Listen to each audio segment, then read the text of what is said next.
Welcome in, boys and girls. It's Thursday night. It's the live line powered by sportsbookreview.com.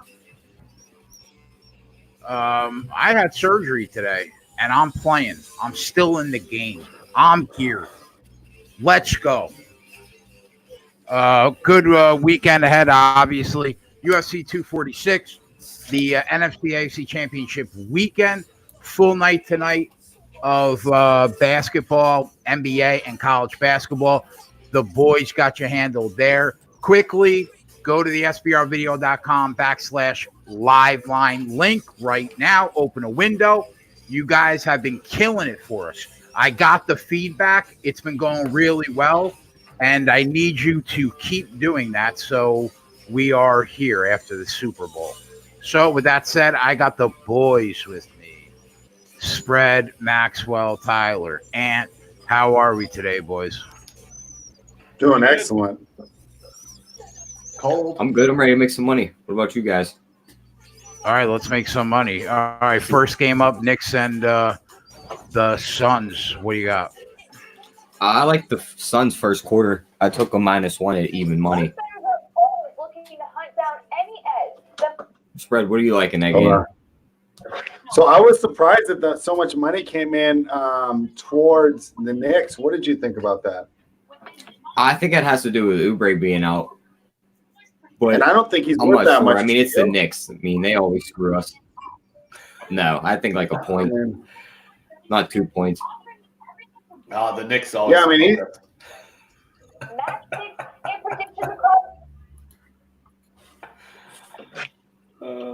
yeah. Well, betting on or against the Knicks fucks me, so I'm staying away. Staying away. General principle, because the New York Knicks are playing in the game. I don't want any part of it at all. None. So let's say we're not going pregame, Tyler, and we were looking live. What would you be looking for? Maybe the Knicks get out to a hot start. Yeah, and then I can definitely see them blowing the lead. Point? Yeah. That would be pretty good. The Suns, I feel like they're just a better team than the Knicks. I feel like he slows them down. He sets up the offense, and he'll just have them run their offense better. To where when he's not in there, Devin Booker brings the ball up, and they're just trying to score as many points as they can. Yeah. There's no real flow to the offense. Now, as far as the big men for Phoenix, are we going to have Ayton, Baines, and Kaminsky all playing? No, Kaminsky's out, but I think we'll still have Ayton, Baines, and Sarge. So, okay, well, that's not a bad deal then. What do you guys think of some points props in this game? I like Bridges over 11.5 points. He's starting in place of Oubre. He's the kid out of Villanova that can hit threes a lot, and Max would know about him. What about Devin Booker? His point total is pretty high. Do you think he goes over that? I'm looking at like 31.5. I was seeing 30. I think he definitely can get over that. I mean, he's a point machine. Over 2, so they're telling us that he's going to score more than 30. I mean, he's done it, I think, in like 7 of the last 8 games. Oh, that's pretty good. I've only bet 2. I made 2 bets today. Joe Angles over 13.5 points. I know Tyler's on it too. And then Angles over 2.5 threes, both at -110. So I'm going to throw those at the bottom. Obviously, we'll make those official. And then whatever else that you guys want to make official through the night. We got Maxwell Smart on the 1s and 2s for college basketball. How are we today, sweetheart? That fucking mustache is my world. Listen, as soon as I have a losing day, it's getting shaved the fuck off. I have fucking weird people looking at me like I didn't fucking have a mirror and I just shaved my face and I forgot this Yosemite Big Jew Sam facial hair. So yeah, but don't get it twisted, bro. So it's never getting shaved off? Well, if I have a losing day, it's going to fucking get shaved off. So that's why it's never getting shaved off, right? Well, I've had some pretty big losing days this past 6 weeks. I lost 11 units in one day. That's fucking over $1,000 one day. Yeah. Ron Lopton in the chat though does say that Booker prop has hit 10 of the last 11. He believes. That's got me tempted. Do we just go ahead and say fuck it and take it? At the same total? It's like 31.5. I imagine. Hold on, let me. No. I think that's just too high. You could see him ending up like 29. It's not. It can't be 31.5 is too high. When he was on it at, I thought he was hitting it at like 23 or 24. Let me see what I find for that game. No, I would take under, even though he's a great scorer, but 31 is way too high. Oh, he has hit it in like 8 of his last. Wow. So I guess that's how high the number is. I'm seeing him at over 29.5, minus 150 juice to the over. I have 30.5. Yeah, and New York is pretty terrible. Yeah, I don't know. I think that's too much, but I don't want to go under that would be high. I can see why you think that'd be too high, but he's a hot player. I don't know. I'm just trying to find it. I'm trying to figure out how the fuck I'm going to bet a Knicks Suns game to make it interesting to me, and bet the best player on the court to score a lot of points. Seems like it might be fun. Ron Lofton already bet it at 29.5 this morning. So there you go. What is he averaging 30 on the year? On the year, it says he's averaging about 26.5, but like over the last month, he's just going crazy. Just if you go look at his game log, it's ridiculous. He's got over 30 points like 8 of the last 9 games.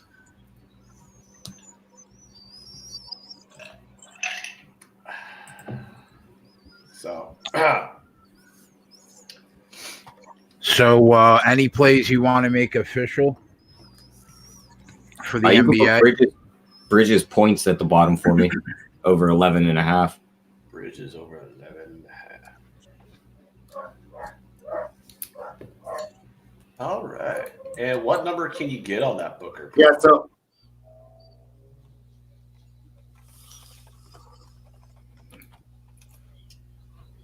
Jay, my favorite play of the day is Denver Nuggets minus 3.5 in Golden State. We're getting good value on the number because who is out? Murray and Harris, Tyler? Is that who it is? Murray and Harris are both out for the Nuggets. They're starting backcourt. Right. And so they've adjusted the line, but with the Nuggets being such a deep team, I think the line's over-adjusted, and we're getting some good value taking Denver Nuggets there. All right, hang on. Bridges over 11.5 points was at what price? Plus 104. And Denver was minus how many points, Fred? Minus 3.5, minus 110.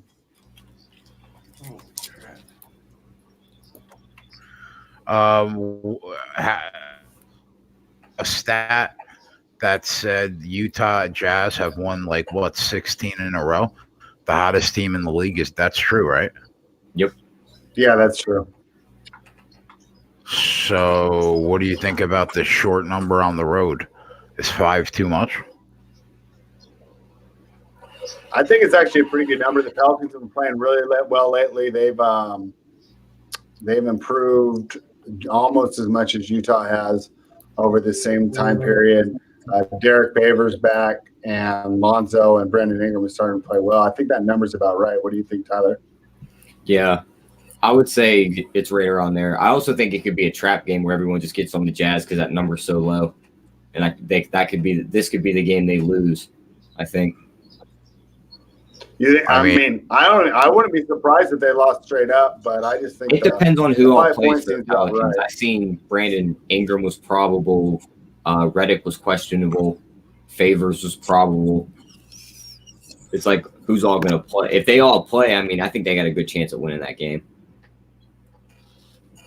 Here, let me see. Yeah, and let me get a quick look at how Redick's not going to play. They're also down Jahlil Okafor. Let's see who else. That's all I'm seeing right now. All right, so I have a question for you guys. So we have probably the best game of the night tonight too. Like we've talked about all these dog shit games, but we have something starting at 7. The Celtics Bucks. Whoa, Do we got anything for this one? Because you got two really good teams here, and you're laying 11 with the Bucks. Is this one of the situations where the Bucks are just that good, or do you have to take the Celtics getting 11 points pregame? Yeah, I mean, they knew everyone was going to want to come heavy on the Bucks there. The Bucks are definitely – it's got a great matchup for the Celtics, especially the way the Celtics have been playing lately. And the Celtics struggle with size, and the Bucks are a pretty big team. So I think they just put that number there just so they didn't get 90% on the Milwaukee side. Do you think there's I think that value number being so high has to do with Jaylen Brown being out too for Boston. Figure he's a big part of their offense now. Coach City says I'm late to the number. It was 8.5. So at this point, is there value on the Celtics, or is it just stay off and see if it's going to be a dick rolling or not? And then I'd just stay away from that game at this point. I think I would stay away from a pregame too, and I think that Tyler and I can identify like maybe a price point. Like if Boston starts hot, we can get Milwaukee anywhere from -5 or below.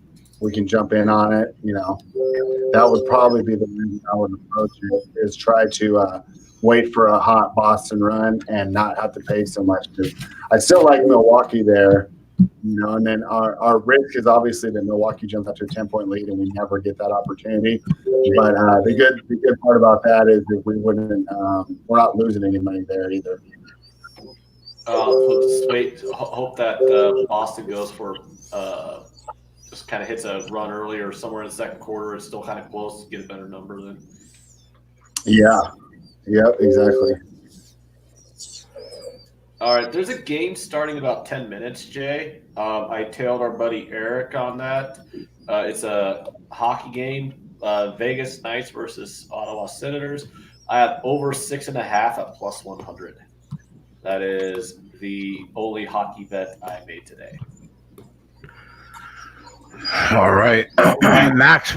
Golden Knights. Well, go ahead. Yeah, Golden Knights and Senators over 6.5 at +100. That is a tail from Eric. He has his hockey model. It's pretty hot right now, so I don't ask questions. He tells me what he's on, and I follow.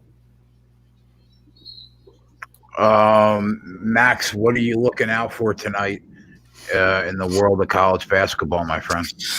It really has more to do what book I'm using, because some of my books are being little fucking pussies and not putting up the games that I want to fucking bet live. So I'm just getting the games that I can bet live on my screens here, and I'm gonna start looking and waiting to find a spot. The one spot I'm looking at right now, as that number keeps on going lower, is Drexel. Right now they're at 4.5. They closed at about 7. So that's a spot I'm looking at getting on live, but not till the second half. If Manhattan builds a big lead by the end of the first half, I could be looking at Quinnipiac and North Florida. I think that they have second half comeback written all over this game. So they may be down early, they may be down at the end of the first half, but I do think that they will come back. All right. Tyler just typed in all the plays he's on tonight. Oh, good. And of course, when I have a play, I will give it, and if I don't, then sucks for you. So is that all we got for plays for now then, until these games start? Well, I mean, there's 1, 2, 3, 4 at the bottom of the screen. Whatever Tyler put in the chat. Wow. All right. So, Jay, what do you think of you guys losing your manager before the season even started, before spring training even started? What a shit show. How do we feel about the buzzing situation in New Jersey? The what? You didn't hear about that? They said Altuve and those guys were wearing a buzzer under their jersey so they knew which pitch was coming. Come on. Wow. You gotta look, yeah, that's true. You got to look it up. Wow, where'd you see that one at? It's all over Twitter. It's everywhere. That's what there was. I guess during the year they were like Altuve must have hit like a walk-off or something, and they were all celebrating, and they were pulling on his jersey, and he's like telling the guys like, "Calm down, quit pulling on my jersey." Yeah. It's like You're gonna show the buzzer if you rip my jersey off. That's funny. So, did you? So, what is your opinion that you have to find another manager already? Never even got to finish training. I think it sucks. I can't believe that Cora's gone. He won a. Did he win a championship with Yeah. Boston? Yeah. Okay. 20. AJ Hinch is gone, right? He Yep. wins a championship with the Astros. It's crazy, bro. It's like it's like sending shockwaves through Major League Baseball. What I think is a fucking joke, though, is not one player is held accountable, and the managers are the one that take it on the chin because they made an agreement that they would get what's the word I'm looking for? Immunity if they ratted out. Mike Fires is a piece of shit. Ratting on your old team like that. That's not how you do, bro. You don't rat on your boys. Well, you're mad at Mike Fires for ratting? Yeah. That's such a scumbag move. And cheating's not? Yeah, listen, bro. They all No, fucking cheat. cheating and being a rat, those are two different fucking situations. Okay? Cheating, I can forgive. Yeah, and if you have a problem with it, No. yeah. But he went to And if he had such a problem with it, why didn't he say anything when it was going on? Exactly. Well, he Spread. said something when he left because now they're a divisional rival. So he's like, "Oh shit, I got to face." Yeah, I know. So he was a plant, is what you're saying. They planted him in there. He fucking got the info, boogied, and now he's ratting. Someone should know what I think? take a fucking hammer to his nuts. I think they should take that Houston Astros first ever championship right away from them. I think they should also Yank it, and nobody was World Series champion that year. I think they should do the same thing for the year that Boston won. And as far as the Mets, it's unfortunate. You know, everybody loves Beltran around baseball. Everybody says that he's got a great baseball mind and can probably be a really solid manager. But the poor guy couldn't even get out of his own fucking way. He had the opportunity of a lifetime coaching a baseball team in New York. Granted, it's not the Yankees, but it's still a baseball team in New York.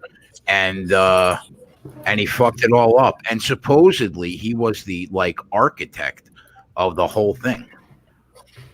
So the Mets had no choice. They had to fire him. Now I don't have a clue who they're going to bring in.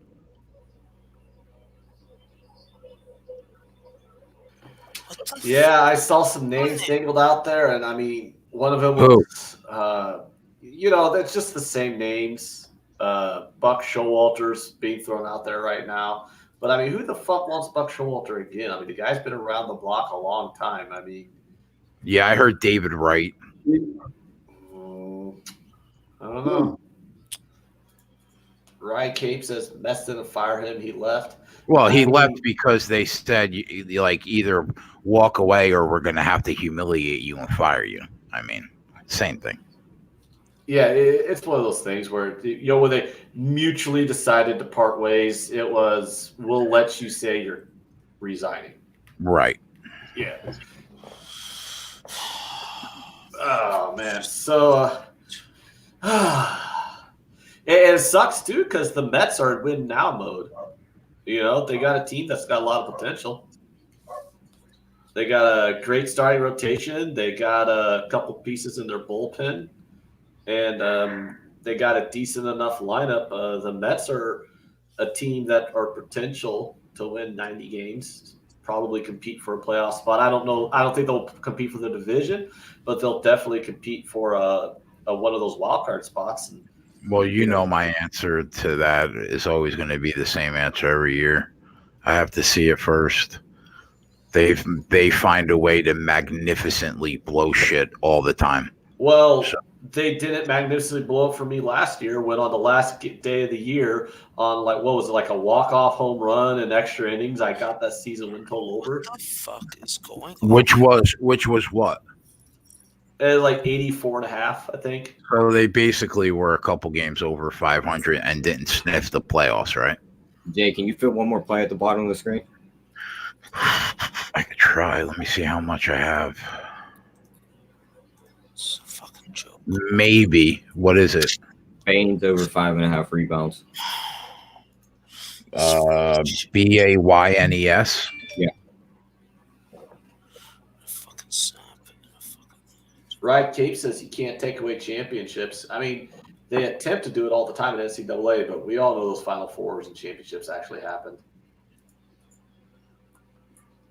How do you feel about Reggie Bush not being voted a top 10 college football player ever? He came in at like number 50 or something, they said. What? Yeah. He's Reggie Bush. Probably had to do with him getting all his stuff, or his Heisman taken away and all his stuff at USC. Oh, yeah. Yeah, isn't it bullshit that he got his Heisman taken away because somebody gave his parents, money to live in an apartment or something? So he loses his Heisman? Come on. The NCAA is such a joke. What was the price on the rebounds, Steve? Plus 102. That game started? It starts in 2 minutes. Oh, that's Saying the it's delayed too. Saying it's delayed. That's- I don't know why. Oh, it's the delayed? Phoenix game? Yeah. Oh, it's because it didn't start at the actual time, but they pulled the props for it off my Bovada. Oh, but now I have this set up. I can check 5 times. So, how long do you think it's going to take AJ Hinch to find another managing job once the suspension's up? How long is the suspension? It's the year. So, after this year, he can theoretically get hired again if anybody will take him. I don't know. Baseball is so different from the NFL. They hold themselves to this incredibly high standard. Oh yeah, because that one guy, what was that Saints defensive coordinator? He's still in the league after he's on video saying, "Rip his fucking head off, cover the head, concuss." That's Greg Williams. Yeah, He had bounties out to hurt people. They destroyed Brett Favre in that championship game. They were low hit. Let's see the older players talk about it, though. They act like that was pretty standard, and he was just the one that got caught. 20 people were jaywalking, and they just chose 2 people. I don't know about when Williams was doing it, but in the older NFL, I'm pretty sure that was pretty standard. Baseball needs to get a fucking grip. Nobody watches it anyway. So why not let AJ Hinch manage next year? If I were the Astros, I'd hire him back. After the year was up. Sean Payton sat on the bench for a year. That Saints owner didn't think fucking twice. Payton was back on the job with the quickness after that suspension was up. Yeah, he was.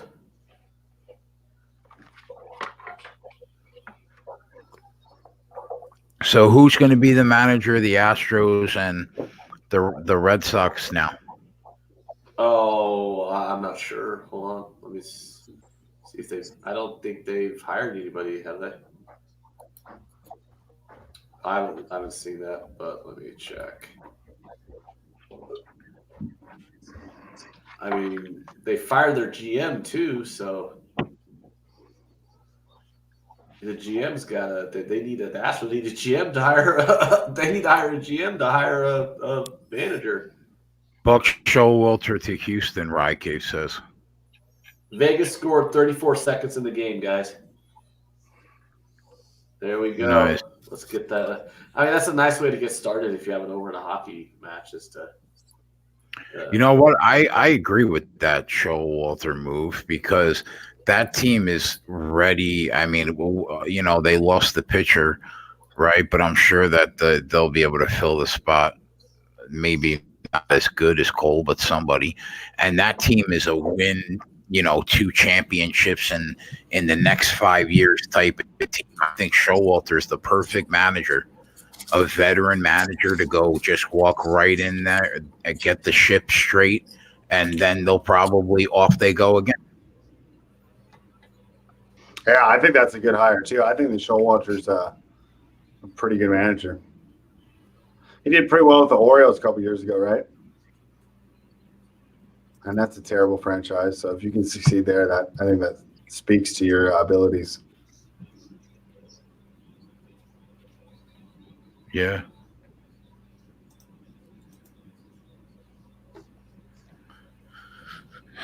So what are you looking at over there, Max?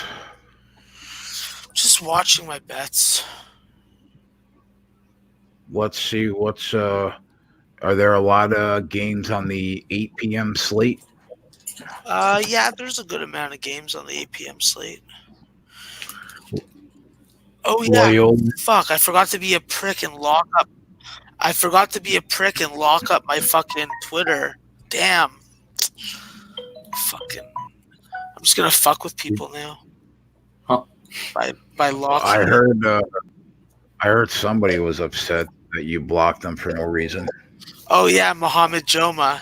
Well, he's an idiot. He fucking wants to unfollow me, but then he wants to get in my DMs and shit. I asked for one thing from fucking people on Twitter. Follow me. If you don't want to follow me, then fuck off. Straight up. Don't fucking try and play both sides. Don't be one of those guys that are like, oh yeah, I'm gonna fucking look at Max's picks and read all of his shit, but I'm gonna be a dick mouth and I'm gonna fucking unfollow him. Yeah, good. Go ahead. As soon as I figure out that you unfollow me, you get blocked. Keep it going. Fucking piss me off. 8 o'clock games. Cal State, Bakerfield, UMKC. Did you bet that game? Yeah, I'm on UMKC and I'm on the over. I tailed the taint play of the day. The taint play. I think I heard you say taint first. Yeah, but it's not my play of the day. Matt Randall named his play of the day the taint play of the day. So. All right, Detroit, Wisconsin, Milwaukee. I can actually tell you something, Jay. I was playing with taint recently. I'm gonna just take your word on that and drive right by it. Yeah, it was actually very nice taint. You know, like there is a description for what a good taint and a bad taint is, and this particular lovely Korean petite girl, she had a very nice taint. Yep. All right, Georgia State, South Alabama. You bet that game? Jay, do you not watch my fucking shows? Max, like, ask me rhetorical questions. At that time, I was on the way to go get a tooth ripped out of my mouth and get stitches. So what? Bro. The phone wasn't to your ear? You didn't need to be entertained? No. What? Because you couldn't look at my mustache? You weren't going to fucking watch the show? While I'm driving? Yeah, of course. You can multitask. You got winter tires on your car, don't you? I did not. Well, I'm on South Alabama. Show. You weren't even on. Yeah, I was. Of course I was. You weren't even on that long, right? No, I wasn't on that long, obviously. I have to share the fucking camera with multiple other people. Should be only fucking max time. But whatever. Shut up, Ant. Settle the fuck down. Oh my god. You have to share the camera time with 4 other people? Wow. I said 2 other people, motherfucker. I don't give a shit about this show.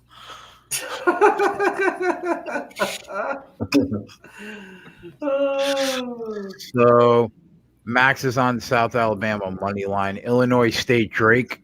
No play that I'm gonna talk about. North Texas, Southern Miss.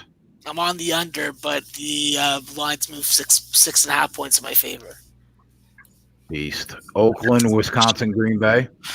Yeah, I'm on the under, but I got 148, and I'm on Oakland +4 to stay in it against Green Bay, but not going to make it official. Tail at your own risk. Don't fucking cry to me if it loses. Old Dominion, Western Kentucky. Western Kentucky. Give me some Western Kentucky. Yeah. Yeah. Oral Roberts, Western I'm Illinois, on Oral Roberts. You want to give Robert Oral? minus 7.5. Yeah, I like the under also, but at 162.5 or better. Loyola laying 10 against Southern Illinois. Yeah, that's a Loyola Chicago spot. Um, I don't know. I'm not really too high on it. I didn't bet it, but my numbers like Loyola to win it by 14 to 16 points. Have you All looked right, at two the more. Memphis Cincinnati game? It's at halftime. Memphis is up 21-20.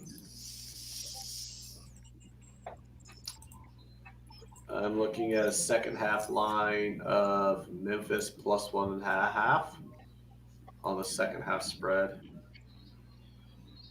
I don't have a total for it. Oh, there it is. 72 is the total.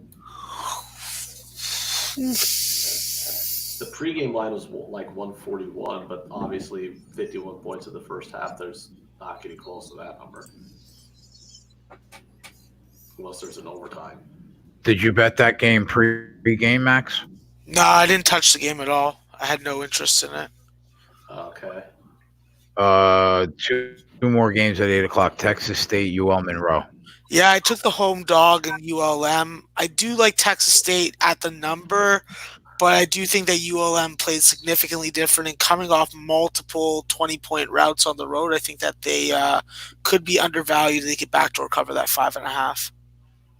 Texas Arlington, UL Lafayette. I took ULL for a small play, just like a $50 play, and nothing that really pops out that I would be telling people to go run and get on it though. Of all the games we just talked about at 8, what was the biggest edge you think you had? UMKC at home. This is a team that plays very different at home. They have a solid starting lineup with a real shot maker and Jashir Harnett coming off the bench. It's just a spot where I think that this UMKC team is completely undervalued and just being disrespected over and over again. The line just doesn't work. So Yeah, it's only 2. yeah, and it was at 3 or 3.5, so it's gone the other way. I'm not worried about it from that perspective. There's a lot of games on halftime right now. Have you looked at a lot of these lines yet? No, I'm not looking at a lot of them. Okay. Want me to throw some out there, though? Yep, you can. Georgia Southern, Troy. Georgia Southern's up 43-35. The second half spread is Georgia Southern minus 1.5, and the total 77.5. I would think over, but I don't really I don't really want to double up on that. I'm already on Troy plus 5, and it was literally just a play against like the line move. It opened at 2.5, went to 5 in the matter of 2 hours. So. All right. Here's one I know you got a lot of interest in, probably.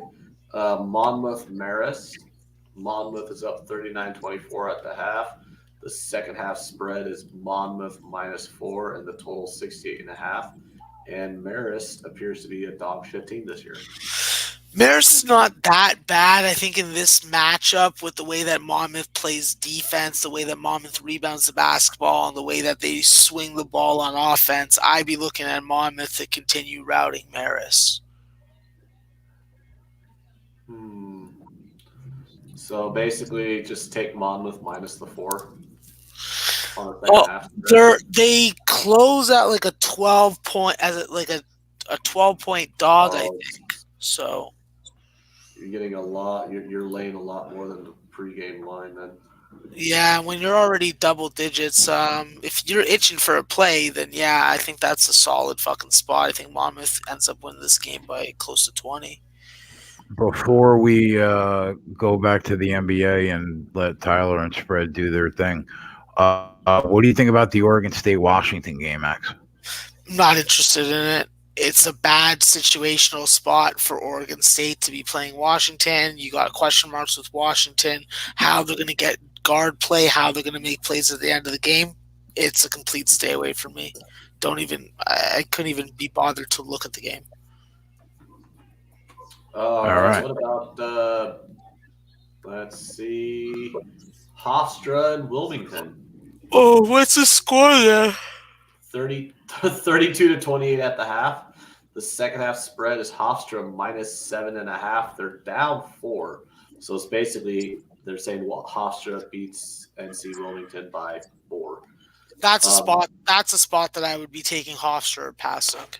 I don't believe that Wilmington firing their coach a couple days ago is going to be able to put in a full 40 minutes.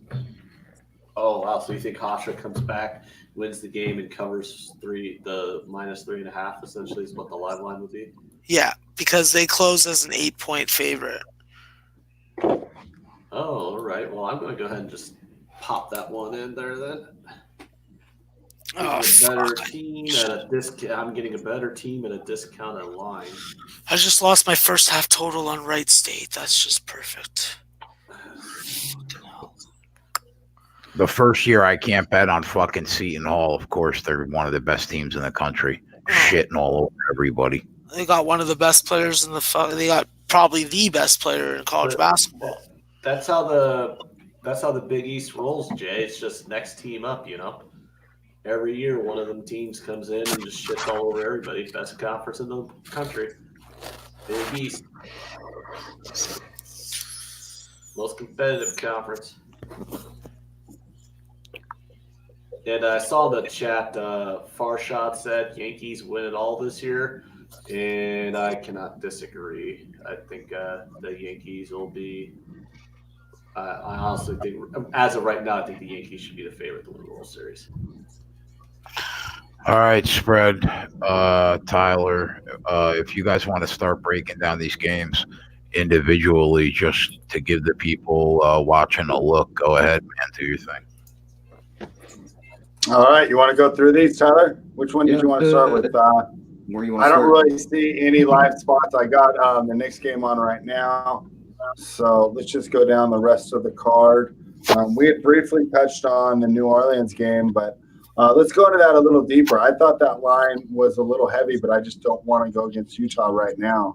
So what are you thinking about that game? I actually took Utah first half -2.5. I think they can cover that. Okay. Be up by 3 at half. And what's your look there? That just is the road team that the fatigue won't hit till the second half?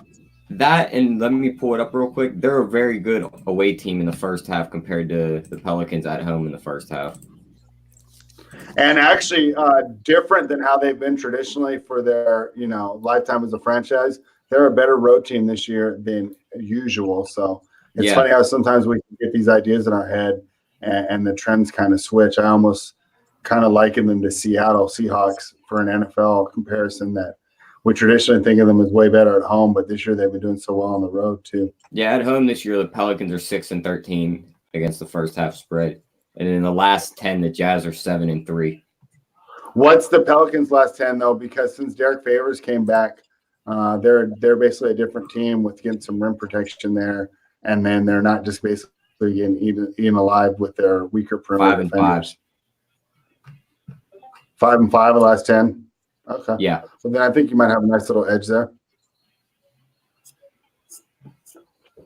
I see this Knicks game starting real slow. I'm seeing 15-13.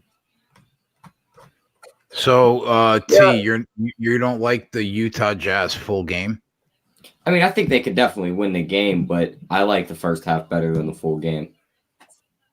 I think they come out quick, even though they're on the road. Yeah. And with Redick being out for the Pelicans, I think they got to get that work into their system before they start rolling. You figure they're going to come out and they're not going to be used to him not being there. And he's usually shooting a lot of threes in the first quarter for them. Sweet. So if we're moving on, Tyler, this is what's interesting to me for this week. I don't know if there's an influx of public money or what's going on, but it seems like these favorites are juiced like 2-3 points higher than my lines have them coming out at. But I still don't want to take the points, even though my models tell me to. And the Celtics game is another example. And the way I'm looking here is just the Celtics are a smaller team. The Bucks are a big team. The Celtics kind of struggle against size. I think it's a really bad matchup. but 11 points has made it pretty much unplayable. I know we talked earlier about the live spot, but did you have any more ideas about that game? I actually have a prop in that game. I took Middleton over 18.5 points. So the Celtics defend really bad against shooting guards over the past 2 weeks. And why is that? Is that because Smart is usually doing either a point guard or a power forward and just kind of he's kind of just floating who around are they wherever getting they at? need. Is that Hayward? I mean, I consider Hayward to be their weakest perimeter defender. Is that that's the one who I that they're would think taking so, advantage too. of? Or Either Hayward or Kemba, but Kemba won't be on Middleton. But yeah, Boston's given up 26.5 points per game over the past 2 weeks to opposing shooting guards. And 3.5 threes per game. So if you want to look at his threes prop too, you could have a look there. It's probably set at 2.5. Jeff Billings took the Greek Freak triple-double. I don't think that's a bad look. Yeah, especially at that huge price that he's getting. Is this true about the chat saying no Okafor, which, okay, I don't even care. Like, he's worth like 0.000001 points. JJ Redick, right? He's worth, right, like nothing, 0.25. But Drew Holiday, I'd say, is worth at least a point. Is it true that Holiday's out? Yeah, Holiday's been out for them for like the past couple weeks. Even so, during this good streak, I must have missed that. During that good streak, he's been out. Yeah, no Holiday. Oh, okay. Well, they performed well without him. Then I'm sorry I overlooked that. Hey Jay, the Knicks are up by 5 in the first quarter. Is now a good time to lay a money line of minus 145 on the New York Knicks of all teams? Oh, they're up by 8. Oh, they're up by 8. No. You want to lay heavy juice on the Knicks? That can't. Today? I would go the other way. That can't. I would try and get the Suns plus money. I know, it's being sarcastic. The idea of laying juice on the Knicks to win a game is hilarious to me. The Suns haven't been playing that well lately. This game is just, it was funny. I was looking over them and I was just like, I hate this game. Talking to my girlfriend as I was getting ready to come on, and she's like, why do you hate that game? I'm like, it's just two teams I want to bet against, and they're playing each other. Yeah. How bad are the Suns? I think it's like with this team this year, it all depends on which day of the week you catch them. Certain days they're good, certain days they're bad. I think they're a little overvalued by the books because they got off to a hot start that I don't think necessarily reflects how good they are as a team. But still, the West is so much better than the East. In the East, they'd probably be a fringe playoff contender. Jake the Degenerate says he knows it's early, but he thinks the Knicks are going to win. Phoenix is overvalued. Yeah, I mean, and that wouldn't surprise me either. That's why I wasn't eager to take. Usually I'd be all about fading the Knicks at such a small spot, even at home. But I definitely agree with them that Phoenix is overvalued. It's just there's so many spots to bet. Not only tonight but for the whole weekend. Do you really want to put money on the Knicks? How important is no Ayton? Putting money on the playing. Not that much. I don't know, Jake. Yeah, he got a pretty good block earlier, unless he got hurt while we were. No, I see him out there right now. Yeah, he's out there right now. Somebody in the chat said no Ayton. Oh, no, Oubre. He meant Oubre. Yeah, I think that is a big deal. I think that actually hurts them as a great defender and an energy guy on offense that kind of gets to the rack and excites the teammates with exciting highlight plays. Good defender as well. So, Oubre definitely hurts, but I don't know. They've kind of cut the lead here, but just kind of getting an eye on it. If it ever goes more to where you can get more than plus 150 on Phoenix, I'll probably jump in. First quarter's money line's plus 200. They're down 3 with 3 minutes to go for the Suns. I don't even think I'll be able to get that. Booker just missed 2 threes in a row to tie it up.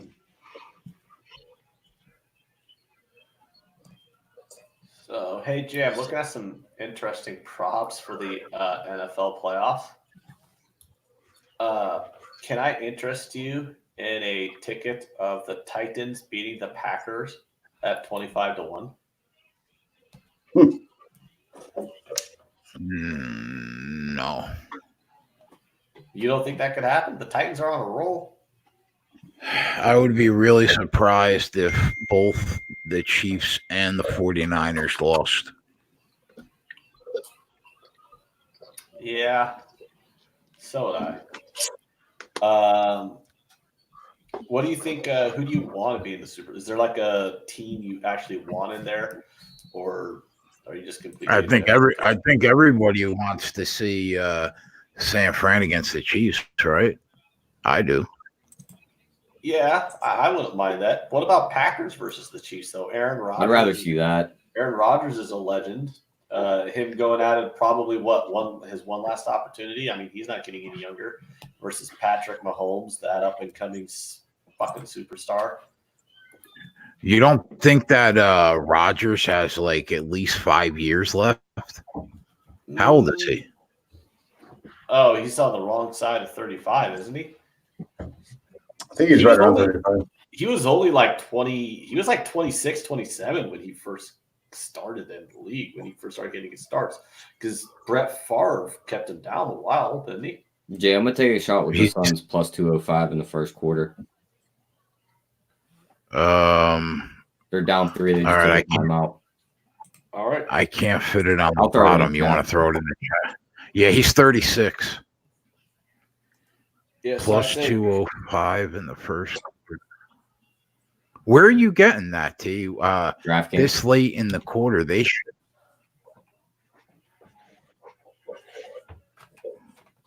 Yeah, because FanDuel shuts it down early. Yeah, they shut it down like the 6-minute mark. Well, I think because it's a close quarter too. You think they could get the job done with 3 minutes? Oh yeah, they're only down 3. They can come out of this timeout, hit a 3. We got a tie game. True. Larry Savage has made quite an entrance. What's up? Simona Hallett shit the bed last night. Oh, yeah, no, that was horrible. And honestly, it wasn't that she played that bad. Remember, I told you there was a chance that Sabalenka would just play her best, and that's what happened. I mean, it was unbelievable the level of tennis that Sabalenka was playing. She's actually currently playing right now against Diana Yastremska, but that was a rough one. That's why I just thought it was a nice little one-unit play and not to go too crazy on it.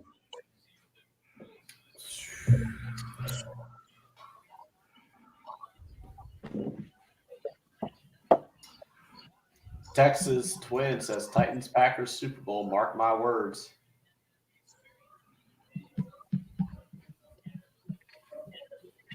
I seen Derrick Henry's rush yards are set at 113.5. That's ridiculous, but he probably gets there. I mean, do you not just send the house and just force the quarterback that's only thrown for 150 yards in the past 2 games to beat you? I mean, yeah, it's like all it's like literally just send everyone. Okay, but here's the thing: Tannehill's passer rating this year is like 117. So I mean, he killed it.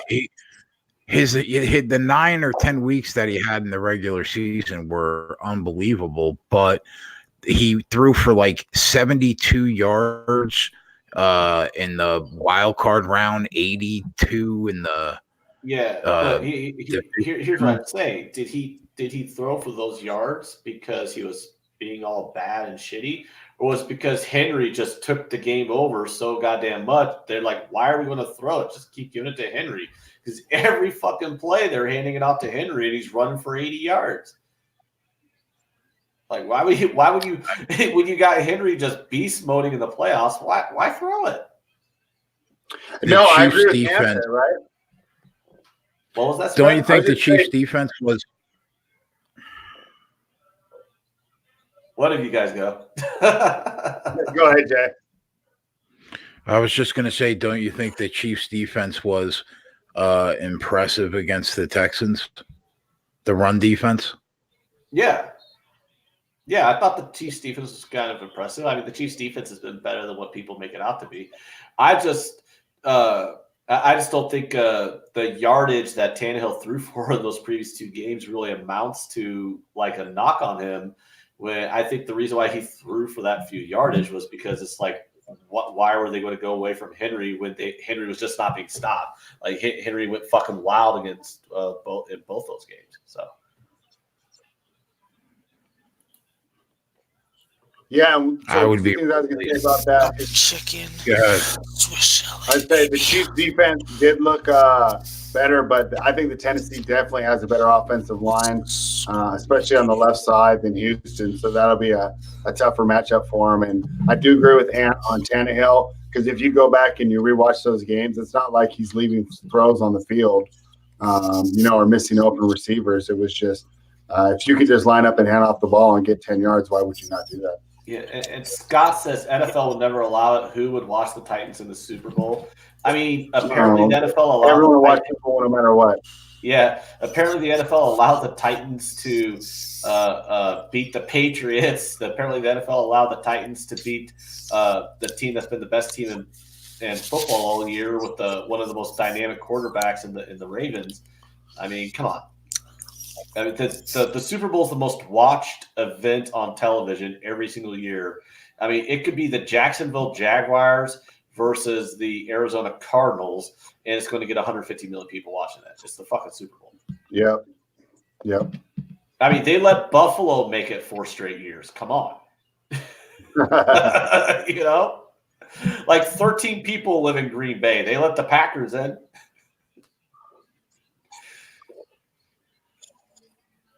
So, do you think both teams cover the 7 and a hook in both those games, Jay? Do you?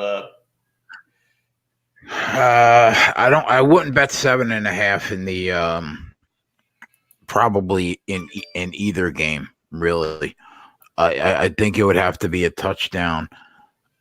Definitely, I would take like in the article that I wrote for SBR, I said the Packers 49ers game opened at an even touchdown, but it's 7.5 everywhere. But there were places that it was 7.5 minus 105. So I said, I don't ever tell anybody to buy points, but I think decide to be honest, the 49ers. And if you can get them at 7 at minus 115 because you paid the dime for the half point, I said, I think that's not a bad look. I would be comfortable laying 7 with the 49ers, but I really, that hook, I really wouldn't want to lay it. Their team total is like 26. Green Bay's total, man, is low, which I think they can get over. Yeah, we took the losing. Yeah, we took the Texans team total over, who was the losing team. We cashed that. Nobody thought the Titans were going to score on Baltimore. We took that Titans team total over 17. I think that it could be another spot where even if you think San Fran wins the game and you think that they're going to cover, I think Green Bay has a shot to go over their team total. Well, if you say San Fran wins the game and probably even covers, if Green Bay goes over their team total, that means the total 46.5 has to go over. Yeah. There's no way the 46.5 doesn't go over the total if Green Bay gets 21. The problem, and San Francisco covers the spread. The problem is the night of the national championship game, that total was 45. So it's gone up 1.5 points. Yeah. Which it Jimmy said what he actually asked me. I said, wow, 45 is low. And he said, yeah, but what would you have set the total at? And I said 46.5. And right now it's 46.5. I have a question because it's the Chiefs right now. I'm looking at the Chiefs at 7.5, but I'm looking at even money. So if I buy the hook, or if I buy off the hook, I get it at minus 115 at minus 7. Is that a play you would be interested if you get the Chiefs minus 7? Yeah, that's exactly what I said. That's exactly what I said in the article. That's what I gave out. I thought you were talking about the 49ers game when you mentioned your article. Yeah, what are you talking about? The Chiefs. Oh, the Chiefs game. Yeah, the Chiefs are 7.5 at even money. I think they should be able to cover a touchdown, right? But man, Tennessee scares me. They got some fucking mojo going down there. Like, no, I don't know. It was really impressive what they did to Baltimore. I thought they would beat the Patriots. So I was like, they basically did what I thought they would do. But man, that Baltimore game was impressive. So I don't know. Tyler, what do you think? I think Green Bay wins. I think the Chiefs win. Think the Chiefs cover? Tyler's calling shots. Yeah, I think the Chiefs cover. I think Tennessee's mojo runs out right here. Yeah, I think if you could lay a touchdown, I think I would be comfortable with that. The money line, Tyler, is like plus 270-ish. Would you take the Packers money line then? Is that how ballsy you're getting on this one? Why do you like the Packers against the Niners? I just think they're going to win they blew, of course, San Fran blew them out in the regular season. Everyone's going to look back at that game and be like, oh, they're going to kill them in the playoffs. I don't think it's going to be that way. I think Green Bay's defense is good enough to rattle Jimmy G. They got a linebacker core that can cover Kittle. It's like, I think Aaron Rodgers is due for a big game. I mean, he played very well last week against Seattle. I definitely think they can win this game. He did, but he is playing the number one defense in football now. 38-7. That game was impressive. I watched that game. Yeah, that was impressive. What they did to the Packers. I don't know. I think that they've been the best team in the NFC all year, and I think they're going to represent the NFC in the Super Bowl. I still would make them the underdog against the Kansas City Chiefs. I don't know what Vegas is going to do, but I would make them the underdog against Kansas City. Some good news, guys, in case if you guys are listening to Max when I was asking about those college basketball games at halftime. If anybody tailed that Hofstra play, it's only 4 minutes into the second half, and they already took a 5-point lead. So let's go, Hofstra. Come on. Shit all over UNC Wilmington. Larry said, remember the 49ers could have been the 6th seed in week 17. It's not like they blew the doors off the NFC. Larry, they're 14-3, bro. What do you want them to go? 16-1? Yeah, I mean, Green Bay went 13-3 too. Yeah, I mean, I can't argue. They did with an easier schedule. But yeah, they did. But I mean, they lost one game because their backup kicker missed a game-winning field goal against Seattle. So that would have been 14-2 in the regular season if they had the kicker, right? Oh, Jay, hold on. How close the plays on the bottom? We got some people asking about the plays for some reason. Oh yeah, sorry. How close was the loss against the Falcons? They could have won that game. They could have easily been 15-1. And that was a complete letdown spot. Yeah, they could have easily been 15-1. That Falcons game was the biggest letdown spot in the NFL all season. Come that huge Saints win after the trip to Baltimore. Well, Larry Savage up in that game. Larry Savage is just saying there are other good teams in the NFC. Is what he means. So. Oh, I agree. I was a big fan of the Saints this year, and even Seattle. And I haven't been a fan of this Packers team all year. You were moderately negative on Seattle for the first half of the year. You were like wondering when the hell their luck was going to run out because they were winning every game by 2 points. Well, but they were still a good team in the NFC. I toured the second half of the year. They played really well. I liked them. Well, yeah, and I also know that you got a boner for Russell Wilson, but I mean that's justified. He's one of the top 3 quarterbacks in the league for the better part of a decade now. Yeah, he's the best quarterback in football right now. And Minnesota was in the top 6 of my power ratings all year. The NFC was full of really good teams this year, but I do think that the 49ers were the best. And I haven't been a fan of this Green Bay Packer team all year, too. So I think, if I was a little higher on them, I don't know. Were you guys with me? Tyler, spread, were you high on Green Bay this year? Yeah. I remember back before the season started, when we were doing the videos on the old channel, I was saying I think they were going to win that division, and we still had people screaming Chicago, Chicago, and we seen how that one went. Well, everyone screamed Chicago. Shut the fuck up pretty quickly. Yeah, it took about 3 weeks for that to go down the drain. Chicago, what a fucking joke! That was the easiest season win total under I've ever cashed in my life.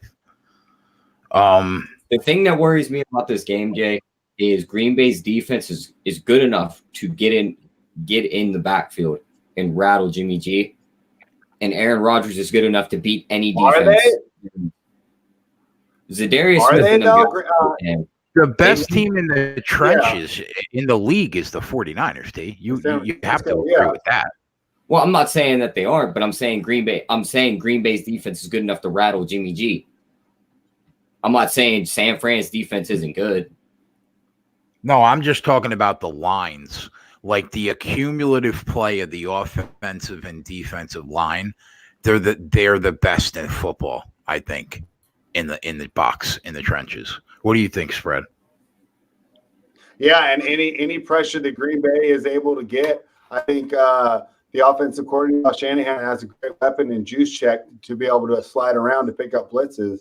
So it's just, it's like you add in another all-pro level blocker, but he's at the fullback position, able to basically be used to dissect however Green Bay chooses to attack San Francisco's line. So I think this is really a tough matchup for the Green Bay Packers, especially with the Rodgers on the road. Well, our RB Fern's in the chat, and we all know RB Fern is rapidly becoming one of my favorite commenters in the chat. He says Tyler's right.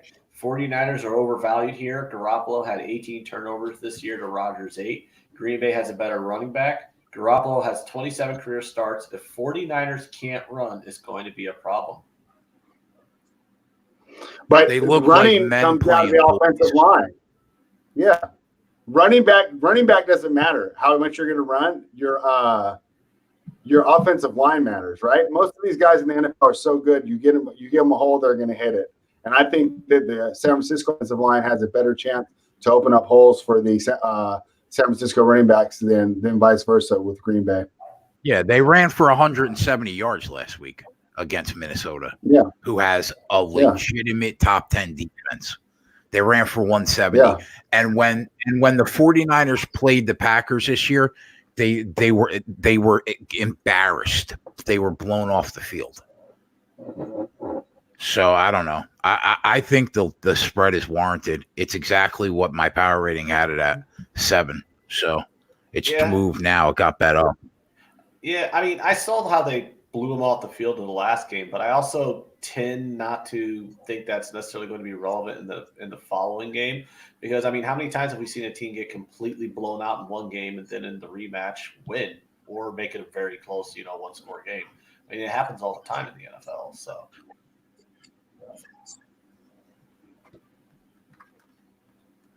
And I think home field advantage is big. If the game was in Lambeau, I would think very differently about the game. Like if it was a 7.5 point spread, you just hammer Green Bay. Yeah, because Rodgers but it wouldn't be. At home is special, and on the road, he's a under 500 quarterback in his career. So I don't think there's much question then if the 49ers are the better team. I mean, just the eyeball test all season long, we've known that. I just think the question is do you lay 7.5 points or not? And I'm not comfortable with that. Well, I mean, I think what got the best defense in football. The Packers are just inside the top 20 at 19. They're like somewhere around 17 in DVOA for their defense. They are substantially less of a defense than San Fran. And what this is my biggest gripe. I like Aaron Jones a lot. I think he is a great running back for the Green Bay Packers, right? Devontae Adams is an all-pro. Outside of that, Tyler and Spread might as well be on the field at second and third wide out. I mean, we got their wide receivers are a joke. Come on, T. I thought Valdez Scantling would something, He did nothing all year. Yeah, he didn't do There was anything. Lazard was a better receiver Allison. than Valdez-Scantling. Yeah, Geronimo Allison. Come on, bro. Who the fuck Their named receivers kid are a Geronimo? fucking joke. Who the fuck names their kid Geronimo? Arby, first, If we're they giving the take- 49ers an advantage based on week 12. Go ahead. If they take either Aaron Jones or Devontae Adams out of the game, one of them, they are fucked. That's why they scored 7 points. That's All a you good have point. to do is if you take one of them completely out of the game plan, right? What's Rodgers going to do? How do you move the ball? Oh, you get rid of Adams, he's done. Devontae Adams. I think that's a is lot. so I think that's a lot easier said than done, though. When you got a quarterback that can he's so good. thread the needle 60 yards down the field, and a receiver like that, He's so really hard to stop. he's so good. But you know what? It's easier to beat a team that only has one weapon out wide than, like, at least they have, like, San Fran, bro. How do you beat that team? You got George Kittle up the middle, you got Emmanuel Sanders on the outside, and you got Deebo Samuel running inside slants all fucking game. Like, how do you beat that team? That their offense is ridiculous. And you know what? None of their running backs individually are as good as Aaron Jones, but the collective of Coleman, Mostert, and Breda is good enough when the offensive line makes holes like that.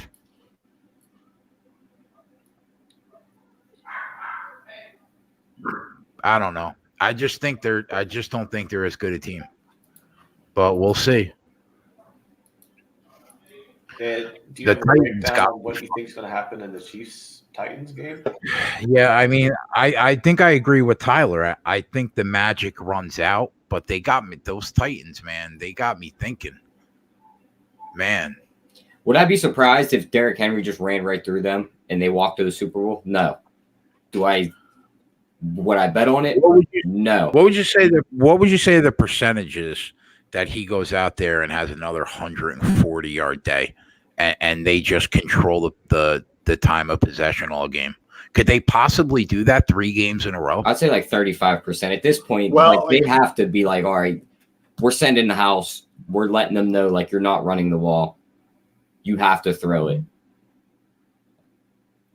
Yeah, I mean, like, seriously. Like, And I think that Derrick Henry's day is going to depend on how well the Chiefs are able to score. If the Chiefs are able to get out to an early lead and kind of nullify them, it's going to be huge to stopping Henry. I actually think that's the best way to do it.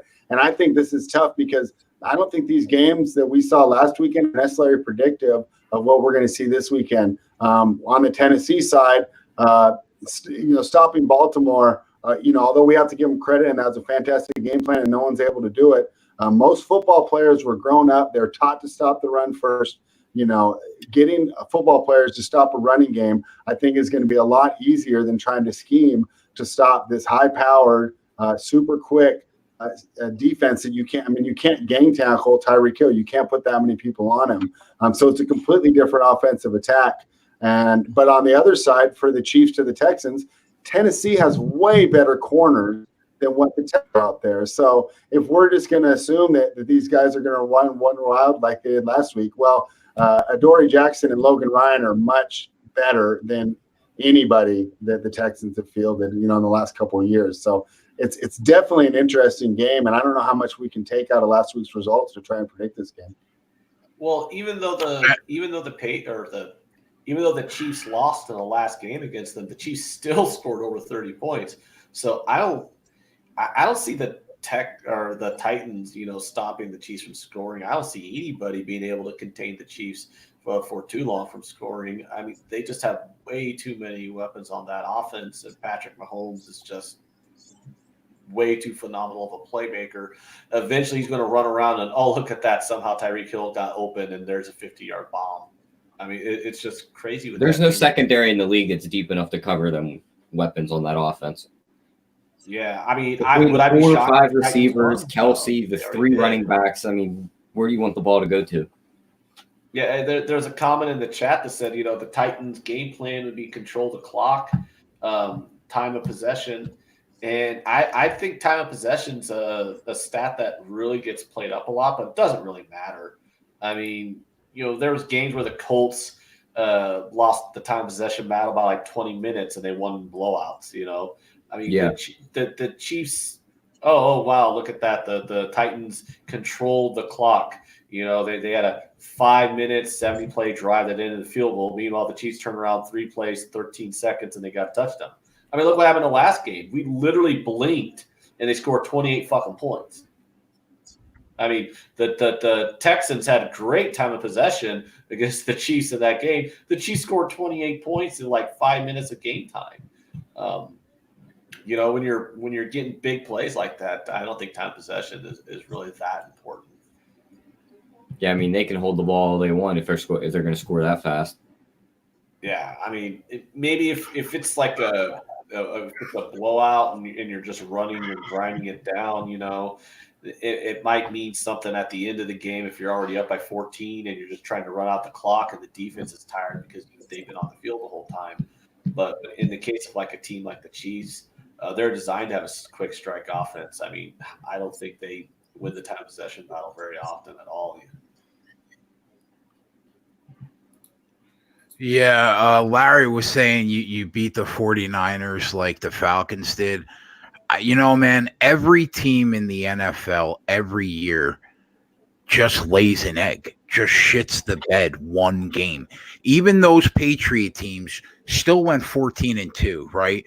And one of them would be where they laid an egg, and another one would be where, they just got beat, right?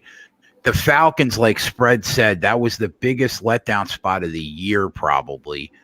And they just didn't have it. It happens. You know what I mean? I mean, Aaron Rodgers threw for 100 yards in that game against San Fran. Devontae Adams had 40 receiving yards. Yeah, as far as the Chiefs go. Oh, guys, I wasn't referencing this year's Colts. That Colts reference was about when Manning was their quarterback back in the about 5, 6, 7 years ago, whatever it was. They had those quick strike offenses. I wasn't referencing this current Colts team. The most perplexing thing about the Titans this couple of weeks has been the defense. Their defense was average at best the last 9 weeks of the year. They were letting teams put up points. What got them through was Tannehill scoring 35 a game. But the last couple of weeks, and they just give it off to Henry. Tannehill doesn't throw for shit, and the defense plays amazing, right? Yeah, the defense has looked really good the last couple of weeks. But I mean, can you do that against an offense as dynamic as the Chiefs? No, I don't think anybody could stop the Chiefs. It's really hard to stop that offense for 60 minutes. So, the question is going to be if the Chiefs, if that old defense shows up for Tennessee, they're going to get blown out of the box. But if that defense shows up that's played the last 2 weeks, they could make it interesting. I did a rewatch of that Chiefs-Titans game, and I still felt like, even though the result, you're like, the Titans win this game. Mahomes was one of his first games back, and that's one of the few games where you'll see him leaving throws on the field and missing open players. I definitely don't know how much I take into that last result.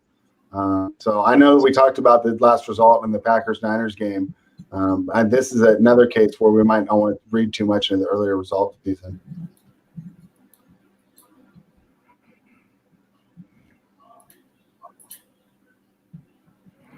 Yeah. Total. What's the total? What's the total in the Chiefs game? Like 52, 53. Jesus Christ. Yeah, 52 and a half. Bookmakers got 52 and a half right now. 52.5 when you know one team is going to run the ball 45 times. That's crazy. That's interesting. One advantage also the Chiefs have is that they have a better behind. If they fall down 14-0, right? No sweat. Look what they did last week. If the Titans fall behind 14-0, I think that is a severe disadvantage to the Tennessee. Sean Fox says it's still going over at 52.5. I mean, listen, bro. They I put don't up hate 50. that look. They put up 51 last week themselves. I mean, it's Yeah. not a stretch. Yeah, no, I don't hate that look at all. And if you look at how well Put that up 67 Tennessee, when they played earlier in the year. yeah, if you look Yeah. at how well that Tennessee offense was the last 9 weeks, that offense could easily show up, and Tannehill puts up 30. It's definitely possible. And obviously, the Chiefs' offense is, the best we've seen in some time. The Bucks, you guys were No, I talking mean- about possibly getting a better number on the Bucks live if the Celtics come out hot. Well, It's not happening. yeah, it's not Yeah. happening. The Bucks are It's shut not all happening. over Yeah, right now. I'm watching. Yeah, I was Yeah. kind of. While we're talking Um, about this, we are eyeing games, guys. Don't worry. We're keeping our eye on. I'll be right back, man. Look for live spots. I'll be back.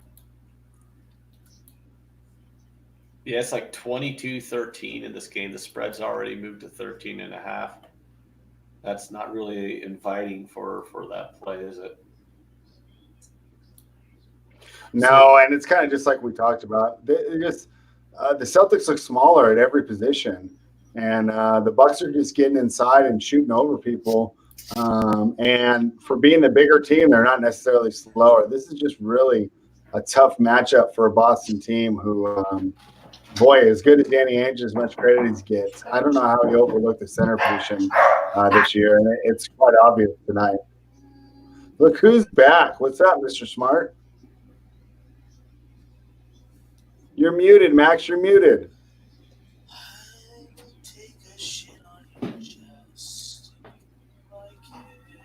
I don't think he can hear us. I don't think he can hear us, but I can hear him singing about taking a shit on a coach's chest.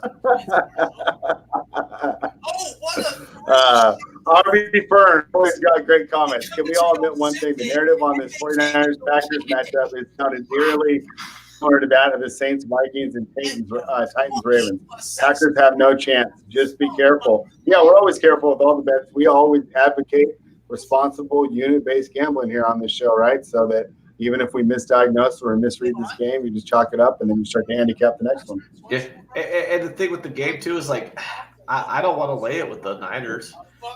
My question is, do I want to go with the Packers? I mean, because I don't want to. I want to be the squarest gambler in the world this week. I want to be so square this week. Really, you don't want to take the points in either game? Nope.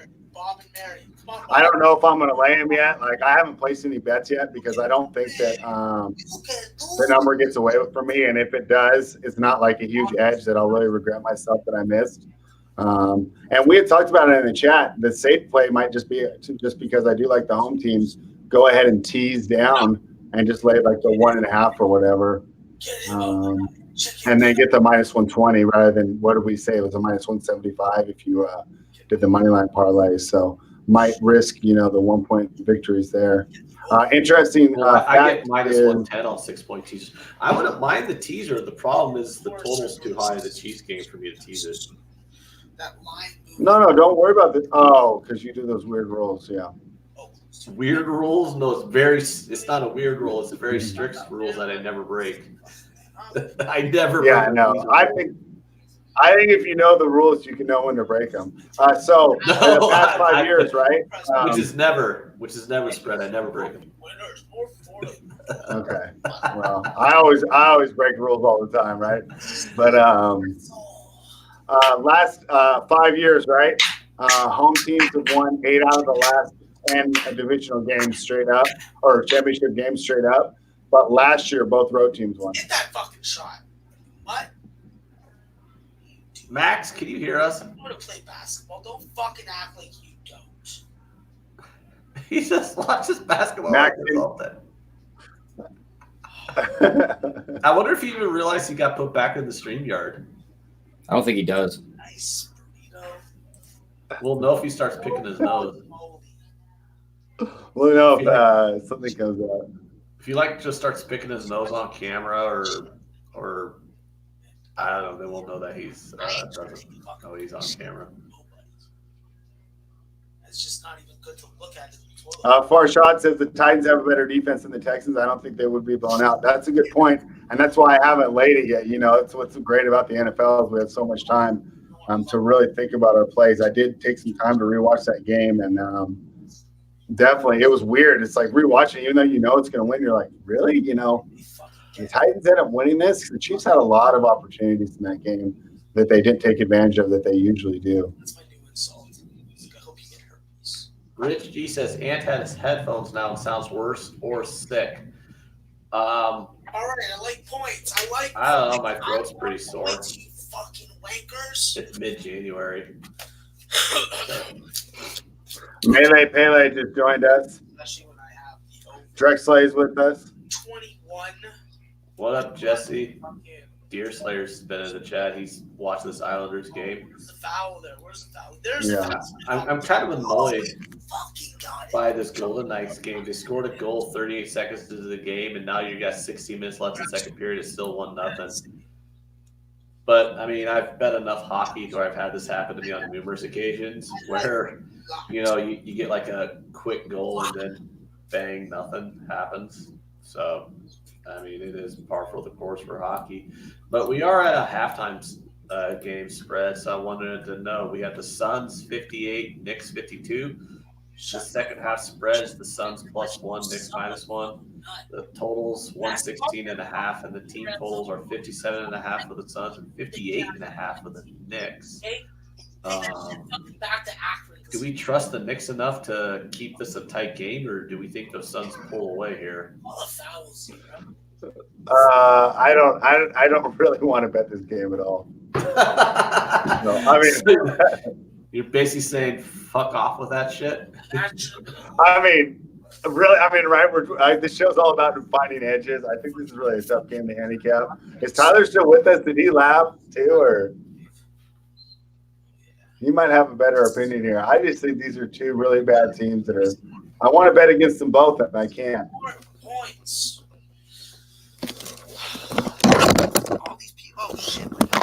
I wonder I couldn't hear anything. Wonder. Hey, Max, did you know you were What's up, on? Max? I thought that my headphones weren't plugged in, and I just lowered the volume on my computer so that I couldn't hear you. But then I looked at the adapter, and there was a third fucking thing plugged in. So I'm like, oh shit, my headphones must be plugged in. So, were you talking earlier about shitting on a girl's chest? Is that what that was? I may have said something along those lines, but I yeah. heard it. that was hella funny. It was like me and Ant were breaking down games with this smooth, dulcet tones of Max cursing out college basketball players while we discussed the games. It's a nice light background music. I got a lot of fucking shit going wrong for me. Kansas City is fucking down by 12? Oh my god, my ruse. And I was talking so big and bad about them. But some of the 8 o'clock games are going really well for me. Specifically Oakland. Can't say anything bad about them right now. Louisiana Monroe's in it. So got some dogs working for me. And Oral Roberts is up by a couple buckets. But yeah. It's a work in progress. You're not going to have to shave your handlebar mustache, are you? I don't know at this point. It's at 9 o'clock. I'll know a lot better where I stand because that's where the most action of mine is, at least. You know it's going to hurt Jay's feelings if you did. Yeah, well, last time I checked, I don't really give a fuck what Jay thinks. Oh, that was the nicest way I could just say it because I was thinking of other things to say. I was like, yo, what are we in fucking prison and he's my fucking daddy? Like, it is adorable, Max. You should keep it. yeah, but I have to go outside in public with this thing, and then people look at me like, who are you, fucking 1980s porn star? Well, I wish I was a porn star at any fucking. I had a coworker who had a Rolly Fingers mustache. Yeah, that takes a lot more skill and facial hair expansion than I have. I'm good at growing volume hair. That's what I'm able to do. Lots of hair comes out of my face, on my chest, my ass, my head. Yeah. Lots of hair, bro. Lots of hair. You're saying you're a hairy individual? That would be a 10-4. 10-4. Okay, that's disgusting. Yeah. Do you feel like disgusting for the women that lie on top of me? But I don't give a shit. I pay them. So, like, come on. What the fuck do I care? That's like asking me, fuck, daddy with a mustache like that? Beat up on the street. Are you gonna help him? Hell, fucking no. I'm gonna get a bag of popcorn and get a lawn chair. I'm gonna sit there and watch that shit go down. Boom. Sean says Max just wanted to blend in with other Bama fans. Who's Sean? Which Sean? Sean Fox Plays in the chat says Max just wanted to blend in with other Bama fans. Sean, you're lucky that. Oh God, Max. Chris Brady says pass on that. Ant. Just because James says Max, you're getting stupid comments from the chat. Chris Brady says that your mustache is growing on him too. Chris Brady, I can accept your comment. But guys, I'm hoping I lose money tonight, even if it's a fucking $100, if it's $119, $126, or it's $1,100. I don't give a fuck. If I lose $1 tonight, this piece of shit is coming off my face, and I'm growing my chin strap again. Hey Max, Dan Kelly's in the chat. He said he just got done doing a crossword puzzle, and one of the clues was TV show with Agent 86. Okay, you know what, Dan? First off, I got a beef with you. You better fucking You better fucking accept my following on Twitter. You better never unfollow me again. I don't give a fuck what I post about non-political bullshit. And if you do it again, I'm blocking you again. I'm not playing this game with you, Dan. It's a two-way street. I follow you, follow me. Get the fucking press the button and fucking let me in the club. I hope that you win 10 cents tonight.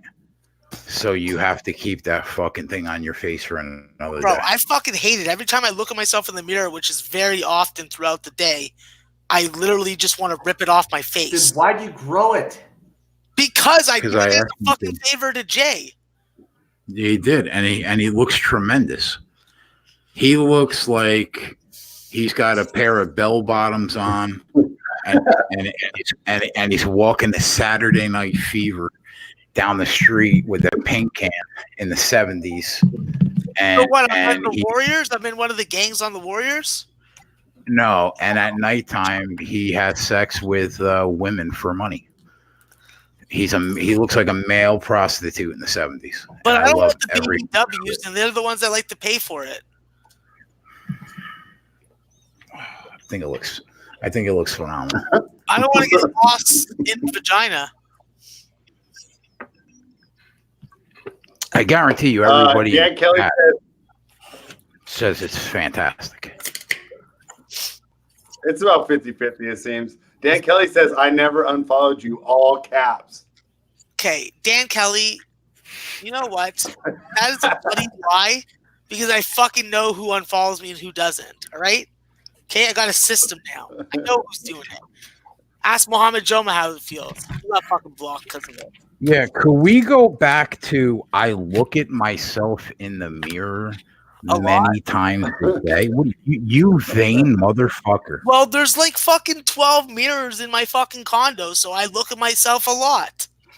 Don't the Jews put blankets over them or something? You know what? That's some fucking white supremacist bullshit that you've learned. You better take that fucking Jersey water anti-Semitism out back. Why is that Why would anti-Semitism? we Because why we have mirrors? I in don't the house? know. I Put something see it over on it. the. That's like I telling see me it on. fucking 100 million Jews in the world, and I'm I like, are see you it on fucking retarded? television You and count? shit. Fucking I my see. dude. I'm telling you, I see it on television. Like before. I Oh don't know, my bro. god, this is just a bad conversation to have because I'm just gonna go off. Shut up. You know what I'll say? I'll say that fucking farting out loud on public transit is something you should all do. It's very enlightening. Very enlightening. Well, Is it? No, it's not. It just smells and makes people stay away from you. I don't use public transit.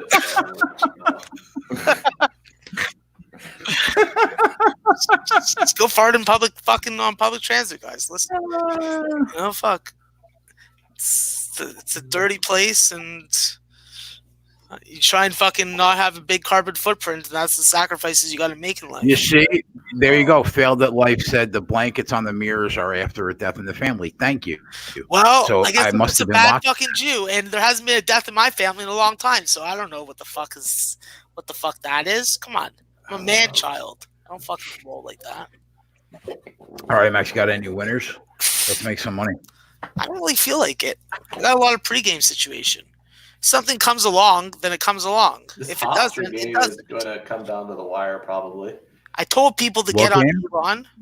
The Bucks are just absolutely murking the Celtics right now. The pregame plan to hopefully get a better number on the Bucks live is shit. definitely not going to happen. That game is close. What the fuck? Tyler, What we can got you get like one. Boston plus 23? We got one 3 from Joe Angles and 7 points. points. Let's go, Joe. Is your boy Joe coming through for you guys today? Joe always comes We'll through. see. What about Yeah, that yeah. fucking? What about his teammate? His teammate fuck fucked that. us good the other night. What about That Donovan? fucking- that Fanuc. Well, Forget it makes Get outta sense. It makes sense that he fucked you because you know my enemy, Donovan Borowski. He's the biggest cuck in the history of SBR subscribers.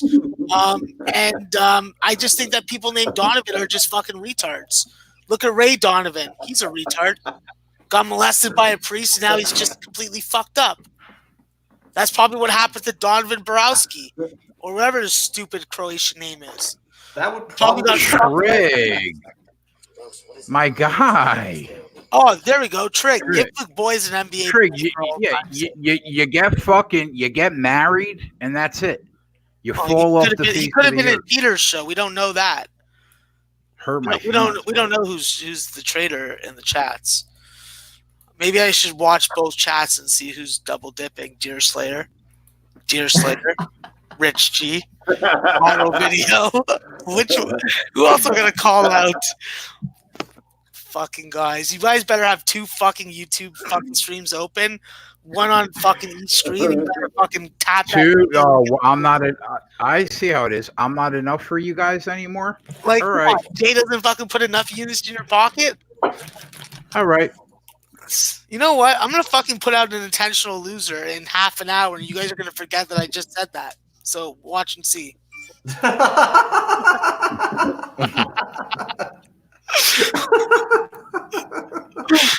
What if the intentional loser accidentally wins, Max? No, I already know a spot that I would give out. I got some second half. I got some second half systems that I've been working on during the day, last couple days. So I have some. I won't use the word fade situations, but they're fade situations. I won't use the word I'm about to use. Wow. The end of Fade. the Knicks and the Suns are at the end, and they're still in the 50s. And it's the halftime. Are you guys watching the NBA or It says- college? It says end of the third on Yeah, ESPN. The beginning of You know Oh, ESPN's a retard. Motherfuckers. I'm telling you, bro, ESPN is the worst. What's ESPN doing this time, guys? They have the Knicks game. It says end of the third, like the fourth quarter is going to start, and it's halftime. If someone Just gets me, the worst. if someone gets me a number for their for their marketing or whatever for their operations department, I'll call and harass them all day tomorrow. First off, I'll accuse them of being fucking racist and not selling me ESPN Plus. Second, Canada isn't a race, Max. Anthony, stop fucking on my jokes, you prick. Fuck It's you. not a race. You know that I fucking know that. That's why I say it. on purpose. Nationality. Oh my god, get a goddamn sense of humor. It is a sense of humor. That's why I'm fucking with you, you cunt. I know you're fucking with me, but you're fucking my punchlines up. It's I know you don't funny to care. me that I do this to you. I'm gonna fucking pee on your shoe one day. You're not even gonna realize it. You're gonna be like fucking standing there, fucking mind your own business. I'm gonna sneak up behind underneath your ankle. You're not gonna see me, and then boom, fucking laugh piss you're not all over your foot and leg. Dude, Max, you can't be doing that to Americans. We have guns. It's safe in Canada. Y'all are like, that entire country is just a bunch of dudes named Doug who go to Kipling and Dixon and deal with some of those Somalians over there. They all got guns. Oh, and I was so reckless last night, bro. You guys elected a cuck.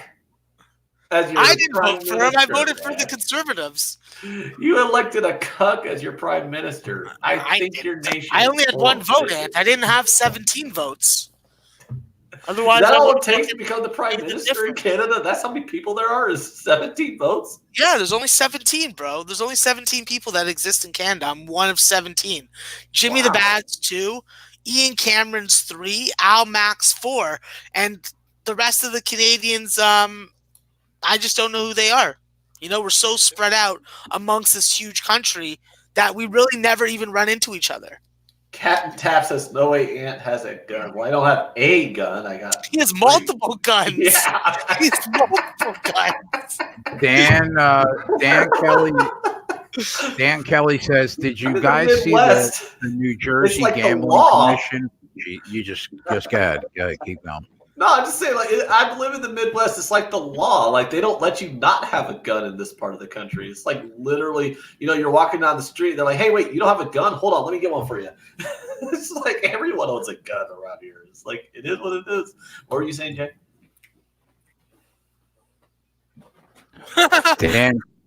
Dan Kelly said, did you guys see the numbers from the New Jersey Gambling Commission put out yesterday? After the first complete year, the sports betting handle was $3 billion. Books made $299 million. I wonder how many individual gamblers that is. Wow. DraftKings and FanDuel, they waited 20 years and they finally cashed in $299 million. They didn't get my money. I hypothetically won $62,000 this year. Yeah, I hypothetically didn't give them a fucking penny. They've been paying for my food extraction. I don't think you made 60 hypothetically. You would hypothetically make that. Not why? Hypothetically can get me in trouble? I don't know. I would just say, hypothetically speaking, never discuss it on any kind of air, no matter what. I was reckless last night. I was in a StreamYard with $62,000 last night, so you hypothetically didn't do anything? No, I had lost 200 while I was on with Max and Spread, and then I got off and I was writing articles all night. You're blaming me for fucking losing money for you? No. Okay. Who said that? All right, just making sure. I'm a fucking selfish son of a bitch. No, I took the flyer, remember? The minus 29.5. Yeah. And then the tennis match lost. So at 3:00 in the morning, it was burning a hole in my soul. So I put $4,000 on some bitch in the Australian Open qualifiers. How'd it go? And it worked out because honestly, I capped tennis and I don't even know that girl's game that well, bro. That was really a flyer of all flyers. I'm telling you, it was like one girl was ranked in the top 200. The other girl was ranked 1,300th. The girl that was ranked in the top 200 was up. She won the first set 6-1. She was up 4-1 in the second set, and she was minus 400. So I said, "All right, bitch, you gotta win 2 more games." So I dropped the 4,000 and I won 1,000, and it ended up being a good night. But if you guys were up, you probably would have talked me off that. It was completely reckless. But I was annoyed that I was writing articles at fucking 4 a.m. So Yeah, I probably would have told you it's reckless 100%. whatever. Lost on Troy. Deer Slayer says J size wager. William and Mary, thank you. Fuck you, Delaware. I used to like you. I don't like you Blue Hens anymore. Because you know what? Dylan Painter, 6'10" Villanova transfer, comes into the lineup and fucks up the mojo, my bro. Eat your fucking pancakes with dark maple syrup. That's how I fucking do. I don't even know what that means. There's a difference between quality of maple syrup. The darker the maple syrup, the better it is. Do you guys know what are the first and second most expensive NFL teams? I would guess Dallas Cowboys would be one. I could be wrong. Most expensive? You mean most valuable? Do you mean Yeah, most valuable by most expensive? yeah. I would think that probably the Cowboys Cowboys, and the New York Giants. Yeah, one of and the I New think York the teams. Giants. for the I market bet you. size. I bet you the Jets are probably in the top 5 too, even though they're a shit show. It's New York. Yeah, just that market size. Yeah. It's just the real estate alone for the stadium. But Excuse me.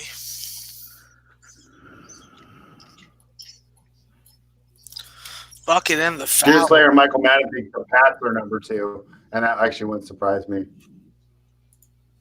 the Pelicans are giving the Jazz a fight, guys. I'm gonna put that one on. This game's boring. I'm watching the Boston game right now, but I'm not gonna bet this game. They're up by what? 22. Yeah, I don't know if the Jazz are going to cover that number. I mean, they still can, but that first half line. Memphis with the 11-point win. What a boring fucking game that would have been to fucking bet on. Who was on Cincinnati in that spot? Not me. True.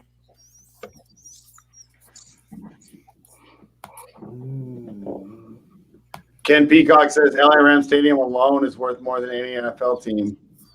Yeah, but I think it'd be easier to resell your team than a stadium. The stadium that the Giants and the Jets built for $1.4 billion is the saddest fucking excuse for a stadium you've ever seen in your entire life.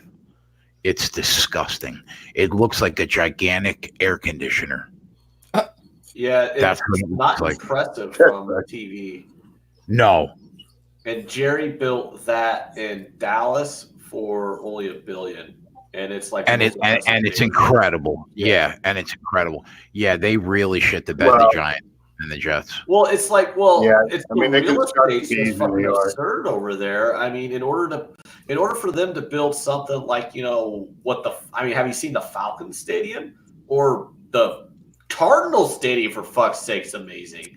In order for them to build anything like that, I mean, it was $1.4 billion just to build a shit box. You know what I'm saying? Have you seen the Death Star that the Raiders are building yet? I saw some pictures. Have you seen that? It looks like like something that Darth Vader would chill in. Oh, I mean, yeah. Well, like his castle on Mustafar.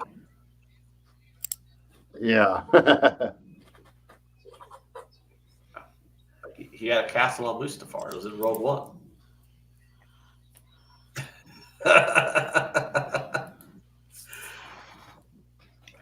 Max, have you made any live bets yet? Nope, but I'm having a fucking good night with my pregame bets. Attaboy. Ken Peacock loves that Mercedes-Benz Stadium straight out of Blade Runner. Oh yeah, that it looks beautiful. I bet you it probably costs around the same amount of money. Jay, I'm It costs- 18-6 right now, motherfucker. Nice. The mustache is looking like it's going to stay. Yep, that's that. Well, no, I Yeah. still have like fucking like $3,500 worth of $100 bets out on the fucking board. You're welcome. Why? Why am I thanking you for So this Max, fucking you mustache? get lots of great looks on public transit. Like on public transit, you must be real popular rocking that. I haven't right? taken public transit in fucking weeks, so I wouldn't know. Oh, okay. I've been fucking. But I've hypothetically, been taking cabs back and forth to fucking. Barshot says the Giants number 4 on the list, Jay. Wow, I should have fucking taken Northeastern. I'm an idiot there. That was a miscalculation. All right, guys, I gotta get out of here. I gotta eat dinner real quick and Okay, so you'll be back after dinner. That's cool. head. Oh, dude, I gotta get up at like 2:30 in the morning. I have to leave earlier. All than right, so normal just drink a because Monster the Energy when you wake up. Okay. You're not allowed to leave. Yeah. Sorry, Max. You know what? I'm gonna fucking cut my wrist now because of you. Oh Well, no! Make No, sure you no, do no, long ways. No, Gotta go no, long ways. no, Otherwise, I just think you're asking for attention. no. I am. Clearly. I'm asking for seeing. attention. Jay's telling me nope. I will see you guys tomorrow. Goodbye. Goodbye. He's kicking you out.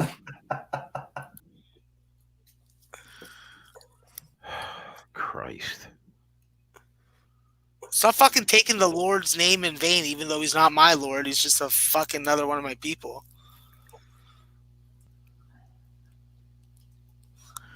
All right. Austin Peay's up 23-9. Fuck, I may actually get one of my fucking client plays home right now. South Alabama's fucking the dog. Western Kentucky's up 3.5. Monroe's up 6. Just started second half. Oakland's up 3 at halftime. Listen, I don't see any spots that I'm really looking to jump on. I'm sorry to say that. I know I'm All just right, bro. a piece of shit. But We got plays on the board, plus the boys are here to live bet NBA. Yeah, I don't know why I left the Patriots off the list. They've won like 1 million championships. nice. App State's going and they to don't share their mark either. bitch. Play the days alive. I'll fucking kill somebody. Tyler, are you watching this Pelicans game? I got the Bucks game on one TV and I got the Knicks game on the other. I'll put it on. Okay. Brandon Ingram just tried for a high. Wasn't able to get there. Rudy Gobert didn't even try. I mean, he did enough to try and block it, so it wouldn't be a flagrant. But it was basically like, "You're not dunking on me." Aaron said that tennis match he took was insane. Yeah, I mean, that's what you do on a Thursday morning at 4 a.m. when you're bored.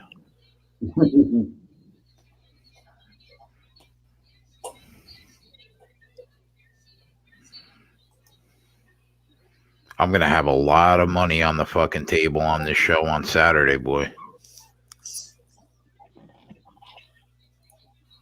Yeah, with the McGregor fight. Yeah, I'll probably have about 10 grand on that card total.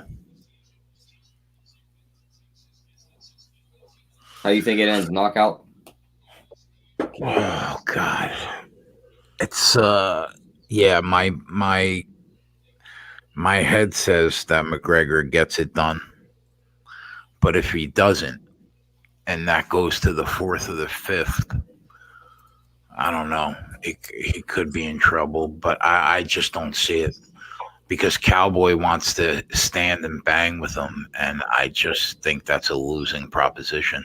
What do you mean he wants to stand and he wants to bang him? Like, what are Bang. they fighting or are they having sex? Fighting. Oh, I thought that was funny in my head. So, It's funny. It was Jay, if you were Jay, if you were coaching Cowboy, obviously you'd be encouraging him to try and maybe take Connor down, use some of that size advantage. And, I personally, what do you think the chances are Cowboy actually does that though? Bad. Yeah. Bad. He wants to stand in the middle of the cage and throw hands. That's what he wants to do. But he's got such an underrated Brazilian Jiu-Jitsu game that if he can get Connor down, which Connor's takedown defense is good. He's improved it a lot over the last 5 years. Right. He's got an excellent sprawl. He always puts himself in the right position. Now, it took Khabib a couple of minutes, but Khabib's the best wrestler maybe in the history of the sport. So, you know, I can't judge that. Do I think that Donald, he could have some success taking him down? It's possible. And if he does get him down, I think that, you know, I think he could catch Connor slipping, but he's just not going to take him down. It's just not in his DNA. Yeah, I mean, I don't really know, you know, if he's switching up his coach or anything. But boy, if I was working with him, I mean, that's all we'd be doing all camp. Yeah, I bet him for a few $1,000s at the Open when I got him at -$2. Now I don't even know what he's at now. Yeah, and the price is too high. And my angle was looking at it was just going to be watch if he does actually start attempting some takedowns at the beginning of the fight, try and jump in and grab Cowboy live. Otherwise, yeah, they got him at 320 right now on FanDuel. And it's gonna be -400 by the time the fight pops off. More, right? I would say more maybe. Yeah, I don't see money coming in on a Cowboy. You know, the occasional contrarian better, and you know, the people who just like to put money, and you know, obviously he's all the Irish. All the Irishmen get their paychecks tomorrow. They're gonna just pound McGregor. What are you trying to say that Dave Betts is gonna pound fucking McGregor tomorrow? No, Dave. I'm sure Dave's already on him. He probably got the price I got. Oh, okay. Just clarifying because he's an Irishman. The bet that I gave out on the article for SBR, because I can't. I'm not one of those people that can give out a number $1.20 worse than I got it. I know people that do that, but I can't write an article like that. Name names. I'm not going to name names. So give me a hint and I'll name the name. I'll call them out. Why don't you just sit there and find us a money making play? How about that? No, because I'm busy making money already, and I want to fucking watch the overtime game that I'm losing my play of the day on. So fuck you. How about them apples? Did Jimmy take it today? Is that what happened? I don't think he's betting anything that I'm betting. Okay. So the play I gave out was over 1.5 rounds. Now Connor could come out and just starch him, and it'll lose. But I don't know, man. He only fought at 170 twice. The second Nate Diaz fight, he was really spent. He was dead tired in the 4th and 5th round. And he was even exhausted in the first fight when he lost early in the fight. So I think he's going to come out somewhat measured and pace himself. And I think that, you know, he has ridiculous power at 145 and 155. But I don't know if his power is as substantial. Like, his left hand is like the touch of God. But I don't know if that's the case at 170. I think Cowboy's got a 170-pound chin. He may be able to take punches better than Eddie Alvarez and Jose Aldo were able to. I think it has a shot to get over 1.5 rounds. That was the play I gave out because I couldn't give out McGregor on the money line. I also gave out Holly Holm in the Coleman. I think the good part about taking that over is I think the money will come in on the under. So even if a guy pulls up your article on Saturday, he's not going to be reading an article about a dead number. I think that money's coming in on Connor and money's coming in on the under. Jay, tell spread. Nasrat and Connor. Yeah. Do you know who Nasrat Haqparast is? No, I'm gonna have to do a quick tape study on Saturday to try and be able to talk to you He's about these fights with you guys. he's a beast. They call him he's like looks like Kelvin Gastelum. They call him mini Gastelum. He's incredible. Oh, cool. But he's minus. Well, let me see where he's at now. What did they call me? Mini Gaslam? It's okay. I like that name. I'm down. They don't call you mini. He's minus 350 against Drew Dober. I think that's a fair price. I think the kid is really, really, really good. Hello, I'm a clown. Ha ha ha ha ha. I think Sadiq Youssef and Andre Feely has a chance to be the down low fight of the night. Nobody's going to talk about that fight at all, but it's got a chance to have some fireworks. I like that fight. I think everybody knows who I call the librarian. Roxanne Modafferi's fighting. She's going to get fucking planted by Macy Barber, but she's minus 850. That's tough. Wow, Oregon's on TV, and they're putting it on Wazoo early because they got the best point guard in the nation. His name's Peyton Pritchard, bitches. ESPN2 yes. basketball. Oh, cool. I like that. Yeah, Michael Madden. You can parlay. Connor and Hawk Press pay minus 145. Yep. Do you see Caleb's comment right above that? Say that again.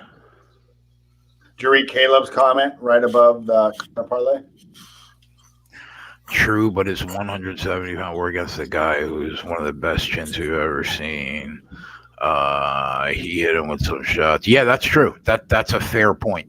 That's a fair point. Yeah. And listen, man, like my bet is McGregor minus 200. But I wanted to try to give an angle for the article that wasn't going to cost people a ton of money. And, you know, I wouldn't go crazy on it, but I think it has a shot to win. Yeah, I took Holly Holm. You know, Holly Holmes had bad luck, man. She's only won 2 out of her last 7 fights. Right now, she's a big name in the UFC. She's the one that knocked out Ronda Rousey. But if you take a look at the 4 people that she lost to, it's fucking murderer's row. It's the best of all time. She lost to Nunes, Shevchenko, Chris Cyborg, and Jermaine Durandamy. I mean, come on, bro. Those are the 3 best women to ever put on gloves, right there. So I mean, and Jermaine, yeah, and right, and Jermaine, right? And Jermaine. That is kind of an outlier, but yeah. Who was solid, and she lost to Misha Tate at the top of her game. So in a fight she dominated, but got choked out in the 5th round. So I mean, now Rocky Pennington's won 5 of her last 7, but she's not fighting people like this. And I just think that Rocky's style is really bad for somebody that has excellent footwork and lateral movement. And Holly Holm is a fucking gazelle in the octagon. She's an absolute gazelle. You can't get her in the corner. All she does is jump and run around and stick you with a jab and an occasional combination for 3 rounds. So Rocky Pennington's footwork is fucking terrible. She's the jack of all trades, master of nothing. She's got solid boxing. You know, in a phone booth, her combinations are really good. You know, she can out-muscle you, get you against the cage, grind out a win. But in order to do that, you have to catch somebody first. And she's so slow how she plods around the ring. She reminds me of Jessica Andrade. She like footwork like that. That's what she reminds me of.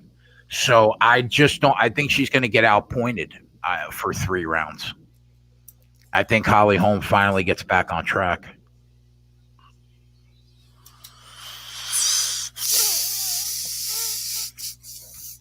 Jump Shot Jordan says if you're taking Holm, you should take her by decision.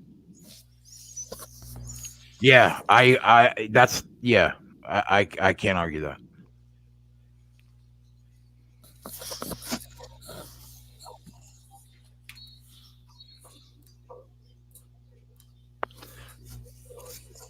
Hey, Tyler took off again.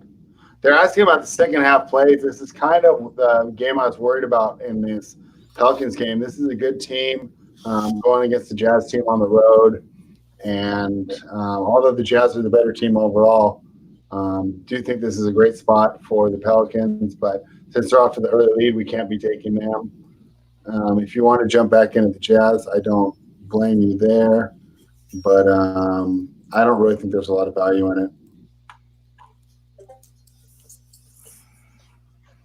Georgia.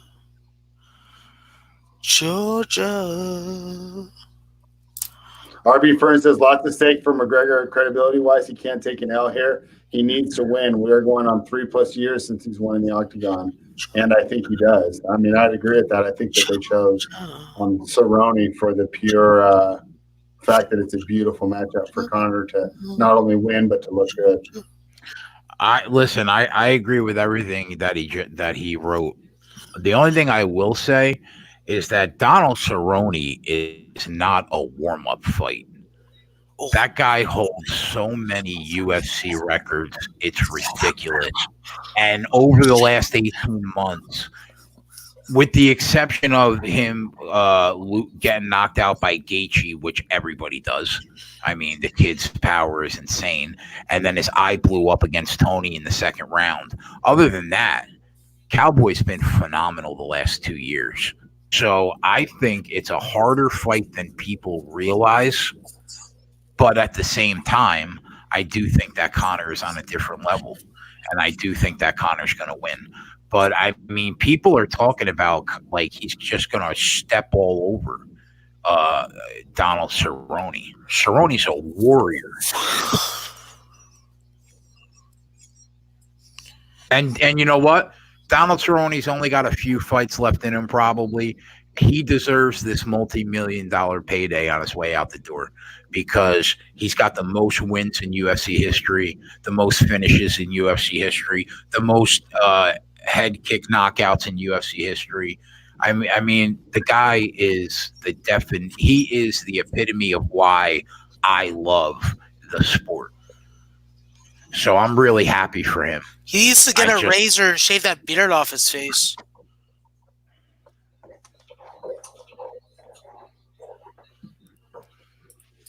Fucking mutt. Michael Madden agrees that he's a legend, deserves the payday. Fucking kill Jay. Fucking do dental work on you, boy. Dr. Dentist Max coming into your mouth. Stop getting so sentimental about some fucking fighter that's going to get his ass kicked. And you're going to feel so bad after you watch him get his ass kicked and make money off of it. Max, you know how much you love college basketball? Like it's in your bones.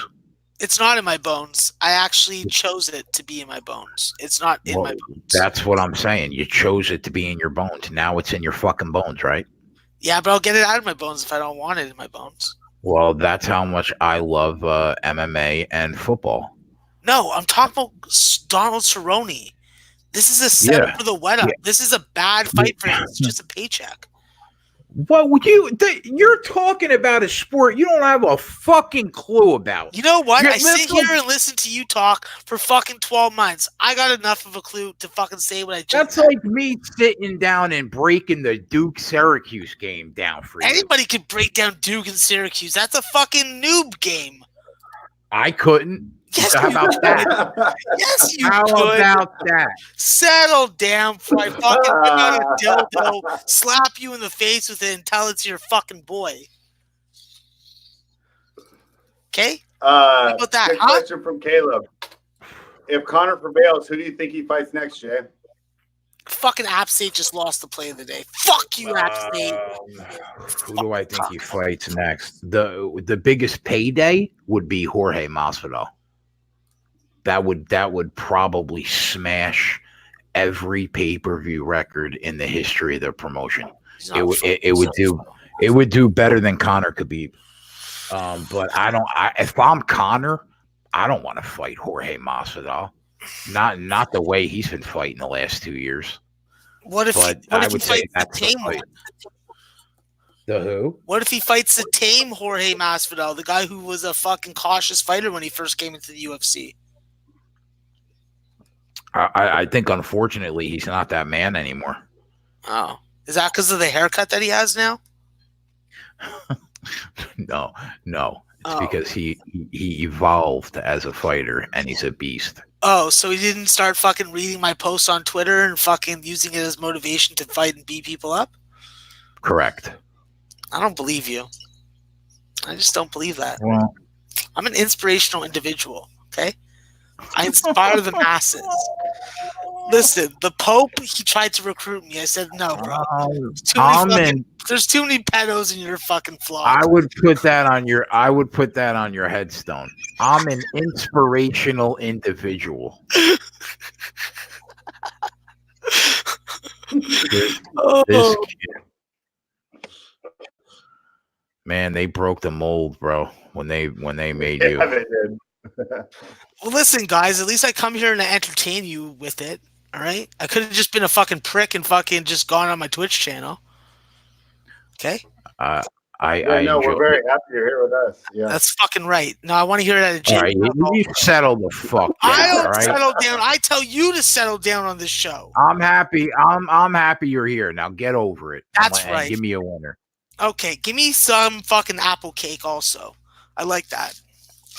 The Tampa Bay Vipers just added Antonio Callaway, a failure from the University of Florida and formerly my Cleveland Browns. Fuck you, Callaway. I hope you fall on your fucking face. Sorry, boys. Had to get that out. You get that out. Or maybe I wasn't sorry. No, I wasn't sorry. The only time I say sorry, actually, I won't tell you that either. Hey, Viral, do you mean over 2.5 with that Isner you keep mentioning? Oh, my God. What do you mean over 1.5? There's too many points getting scored in this basketball game. I need to break up the green. I need a B.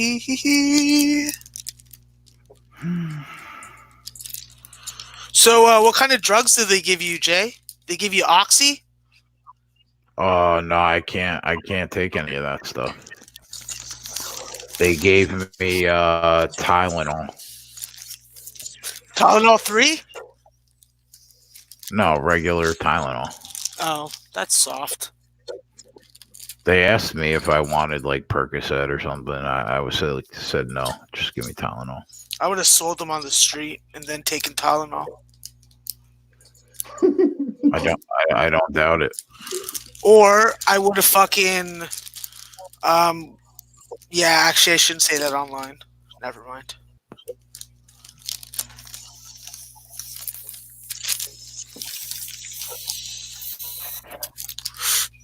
Gotta suck the air out of the bag. Oh, I got a piece of fucking flour down my throat. That didn't feel that tasty. When you suck the air out of the bag, it actually does. Mainstream. Gives you a. Oh, yeah, fuck. Never mind. Let me tilt that back a little. How does the top of my head look right now, Jay? I don't think I could see it. That's pretty good. That means that I'm pretty low to the ground. I'm vertically challenged. You know that, right? Oh, yeah, I can. I just see like a little hump at the bottom of the screen. Oh, true. That's me, bro. I'm there. I'm here. There he is. I'm Canadian, and I'm something else. Yeah, you are. I'm pretty good at capping college basketball. Not the best, because I know that there's way better than me, but I am pretty good. I am quite good. And Yep, anyone you're can right. say that I'm shit. I don't give a fuck. You're the one listening to me talk right now, so what does that make you? I like Russian vodka in glass bottle.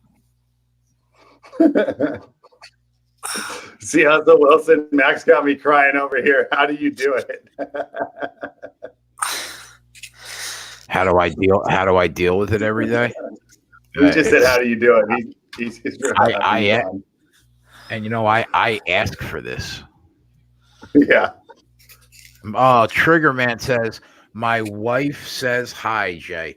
Mrs. Triggerman, you gotta give me your husband more often. I mean, come on. I'm seeing the kid once every 3 months. The next time he comes, I might be dead. You gotta help me out. Only if you drink a lot of that Jersey water, Jay. So if you stop drinking that water, you'll be okay. It's like Flint, Michigan water. You don't want that shit.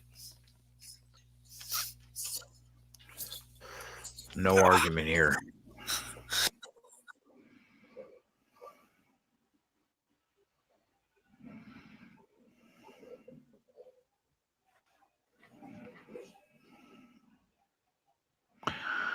Aaron says, objectively speaking, I've never encountered a person that knows as much as Max does about college basketball. It's every team. It's crazy. It is pretty crazy, man. I agree. That's why Max is my boy, and that's why he's on this show. I only run with winners. And Ant. What's up, Tyler? I just got back after getting my food. I see the Jazz came out of this halftime trying to take that game over. Yeah, it's pretty much back to. I closed at about 5.5. It's at 4.5 right now, so back to pretty much where it was.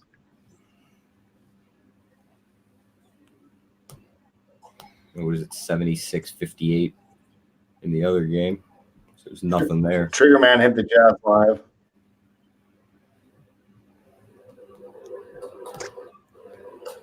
Yeah, I'm just waiting for the Nuggets. I like that play a lot. So Yeah, I ain't even the seen Suns nothing pulled ahead of live. the Knicks. What a surprise! Joe Angle's got to get his shit together, T. You said what? I said Joe's got to get his shit together. Yeah, he does. And you know what's funny is a lot of times Ingram's matching up with them, and that shouldn't be that bad a matchup. But it's more that they're just not getting him the ball because obviously he's not a guy who shot. But interesting, he's matched up with Ingram. I think they do a little better. Ingram's not really known for his defense. Jay, have you ever had anybody to beat up who failed to pay you during your bookie times? I mean, I'm not going to speak about it, but yes, people have been handled. Not by me alone, but yeah, people were handled. I never had a person that didn't pay. They might have thought they weren't going to pay. They paid out. They might have thought they weren't going to pay at one time, but I never had a guy that didn't pay ever. Even if they had to go on a payment plan, even if I had to shut them down until they were square, every cent I got for a decade from my people.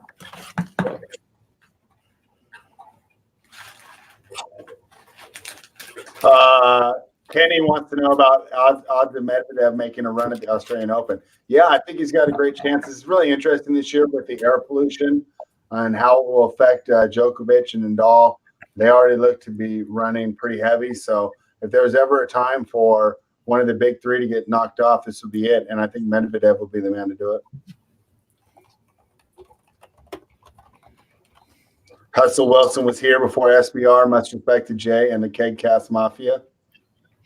Respect, my friend. I would want some tips on how to get that guy to pay him, Jay. This live line's taking a turn. Yeah. Oh, and people that paid there was like tens of thousands, 5, 10 grand.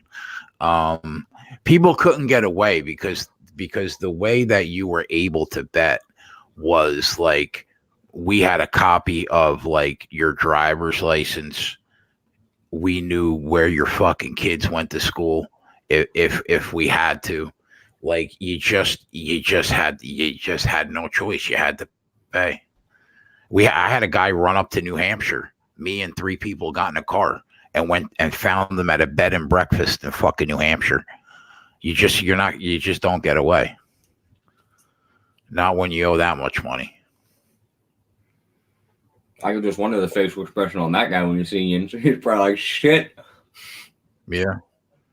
Bro, I grabbed the guy out of a porta potty on a union job site.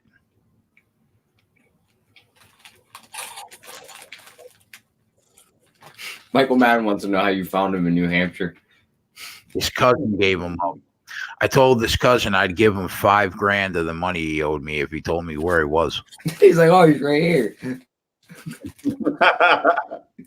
He like walks Jay into the fucking place. He points at him. He's like, he's right there. So he gave me the address of the bed and breakfast, and me and three idiots were in a fucking car. 10 minutes.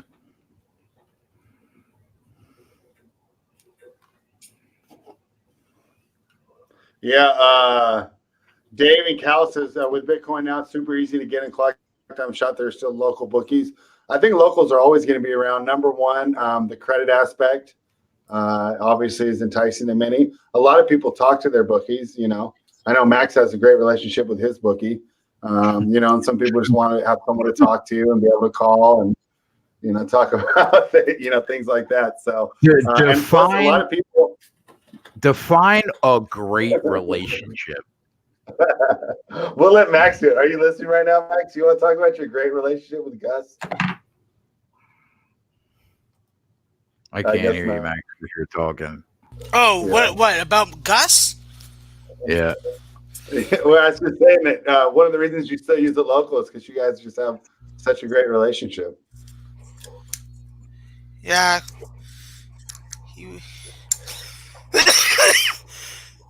He allows me to fucking talk shit online about him. Did I pay the guy the $5 grand? Yeah, of course. All you have is your word in life, boys. That's all you got. That's why when and honestly, it all it came down to was me getting 9,000 instead of 14,000 off the commission off of what he owed.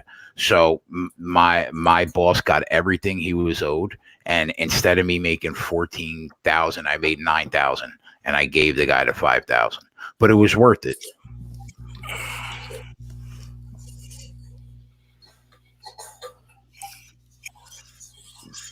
But yeah, all you got in life is your word.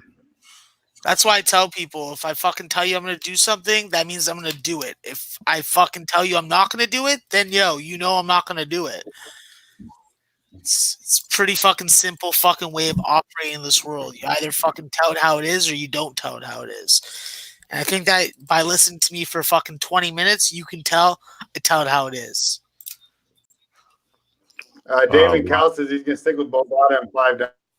Watching the show, Bovada is not going to keep you very often. You're going to be using your girlfriend's account and you're, making accounts because Bovada doesn't like winners. Did your boss put heat on you? No, because he got every dime he ever owed. So they just knew that, I was always good for it. Yeah, doctors, lawyers, sure. A lot of business owners. Yep. Anybody with fucking fuck you money, aka disposable income, is always someone that's vulnerable to start sports betting and even more likely to lose money sports betting.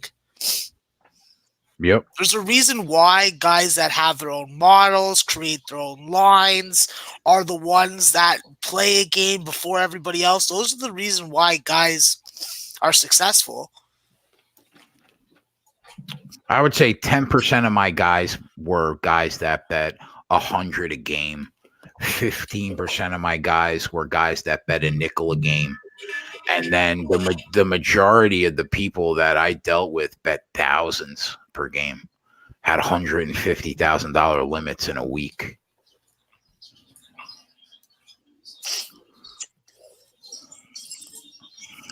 Man, if I was smart and saved my money, I was making so much money, bro.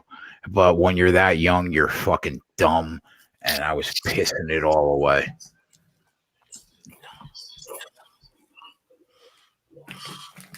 Well, there's always a healthy medium and balance to fucking get when it comes to how you spend your fucking winnings and how you fucking make it last.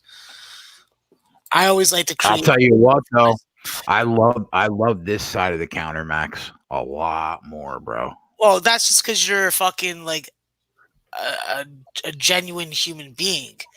I personally think that I would like the other side of the counter a lot more. How many times do you think that you could hear like a wife call you in the middle of the night and beg you not to take the money so they can make the mortgage payment? Like, would that ever get to you, you think? The 10th time? No. The 20th time? No. I'm like, you married the man. You married him with those problems. If you didn't go about getting him away from the fucking life and getting him fucking help, then I'm sorry. He's a big boy. He's a man. He makes his own decisions. And sometimes those cost. I've seen guys lose with my guy. Like, there's a guy that loses fucking $5,000 every month. Like, it must be Gus told me that he lost close to 30 consecutive months, $5,000 each month. Like, I don't feel bad for guys like that. That means that you should have learned that this is not for you. And if that's the case, then you have to learn the hard way. You know, when I knew it was time, Jay, I knew it was when I put the money out of my own pocket once. There was a guy that was such a scumbag, bro, that he used the fucking co-payment. That he bet the co-payment that one of his kids needed surgery for, and fucking lost it, bro. Like $7,500, and his wife called me crying hysterically, and I took the money out of my own kick and paid my boss and let that guy go on a payment plan with me on the side, and that's when I knew it was time. I was like, I can't do this anymore. That when I put the money out one time ever, and that's when I was done, and I went to the other side. Listen, bro, I've had some tough times gambling before I fucking figured out how to fucking do well at this, which was obviously not bet Major League Baseball. Like I've been there. I know how it feels to fucking literally lose every fucking dollar you have and not be able to pay your rent. That's why I don't feel bad for people, because like I've gone through that where I literally went through my credit limit and then fucking got additional credit at high interest. Guy was charging me fucking 5 points.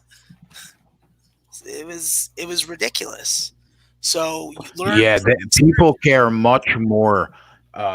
Because the guy that ran my book was also a shark that loaned money, put money out on the street. They care a lot more about that money than they do about gambling money, because the gambling money's fake, it doesn't exist.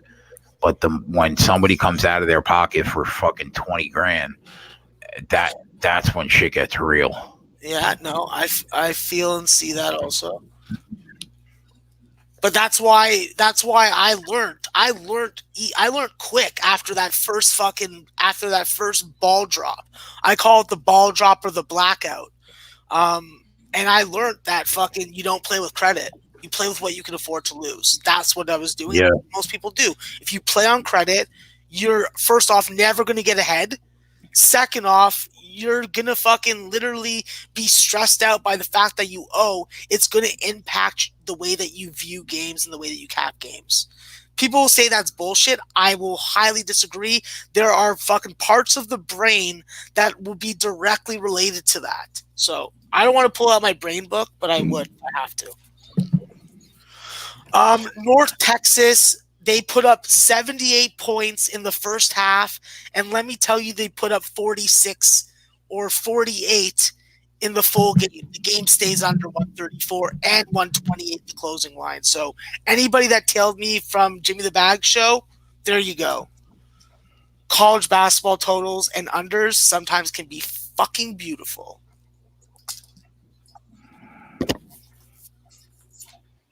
Max Viral Video wants to know if you have thoughts on the 8 p.m. Cal Riverside game. Yeah, I'm on the over. I got a couple points better than the number that I looked at last, which was 141.5.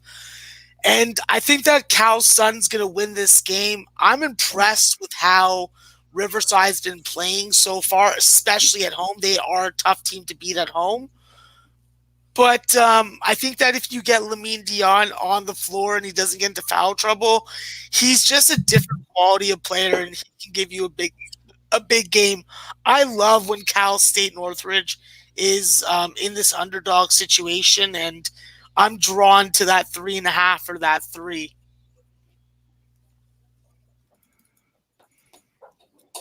Someone in the chat's talking about the Celtics on the horse. I've actually been pretty intrigued by this Pelicans game, but let me check on Boston real quick.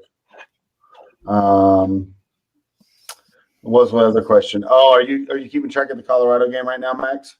Yeah, I got it on right now. Any thoughts on that game? I'm not really interested in betting this game. I think that Arizona State was the side to play. I'd like to fade some of these road ranked teams, especially from the Pac-12. I know it's a generalized way of looking at it, but I do think that it does warrant more investigation, because you will see, if you look at the ATS numbers and the individual win-loss numbers, you'll see that these Pac-12 teams especially are not moneymakers on the road for you. Okay, I got a lot of games that are going on right now that I got to fucking pay attention to. All right, well, start interviewing. Doesn't look good, bro, with Joe Angles. Nothing's looking good for me. Joe Angles doesn't look good at all. Angles, Looks like Bridges, nothing. We got a lot of time in that game, though, so don't write off the Ingles yet. There's a lot of time left in that game. Well, hey, are you surprised that Ingram's doing so well against Ingles? Tyler? I mean, he's been playing well against whoever they match him up with over the past week and a half. So, I mean, not really.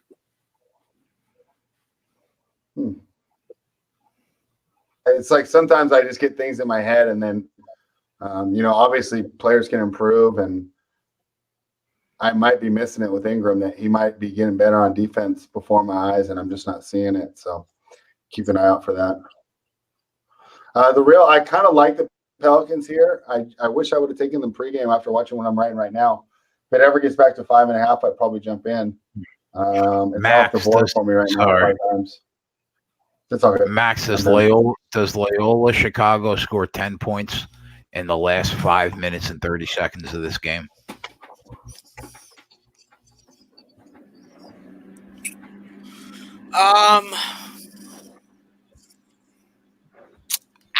I can't give you an answer. I'm sorry, Jay. I've literally watched 2 minutes of that game. What have you been watching? I'm watching Chicago State. I'm watching UMKC and Bakersfield right now. I was watching the North Texas game, and I'm watching ULM right now. I have them plus 5.5. They're up to. Get the rebound. Go up. Yes, there's a foul. They're trying to lock down a plus 5.5 ticket for me, and they may win straight up against Texas State. I'm looking right now to pull Scott Bet 365. In the second half of these college basketball games, they have some great soft market props that Max and I have been taking advantage of in our private chats on Tuesday and Wednesday. And I'm going to try to grab a couple tonight, Max. But I want to focus on games you've been watching. So now they have. Once these 8 o'clock games finish, Then I can focus on Cal State Northridge, Pacific and Portland, and a couple other games I think that there's going to be more scoring in. On a game that I bet the over in, Jay, that's the game that I want to be looking at. Cal State Northridge and Riverside's the game. They have to score 7 points in 4 minutes and 40 seconds. Are they in the bonus? What's the foul I don't situation? know. That makes a difference. You have like every game that you're able to watch. I don't have that. Is it in It's on ESPN Plus. Okay, I could check that. Hold on, I got it right here. Let me put it on real quick. What's the foul situation? 4-4. That's a lot of fouls. They're not even in the 1-1 yet. Either team, I wouldn't take it. You're relying on Loyola to make shots from the field, and this is a team that has 54 points through 4 minutes with 4 minutes left in the game.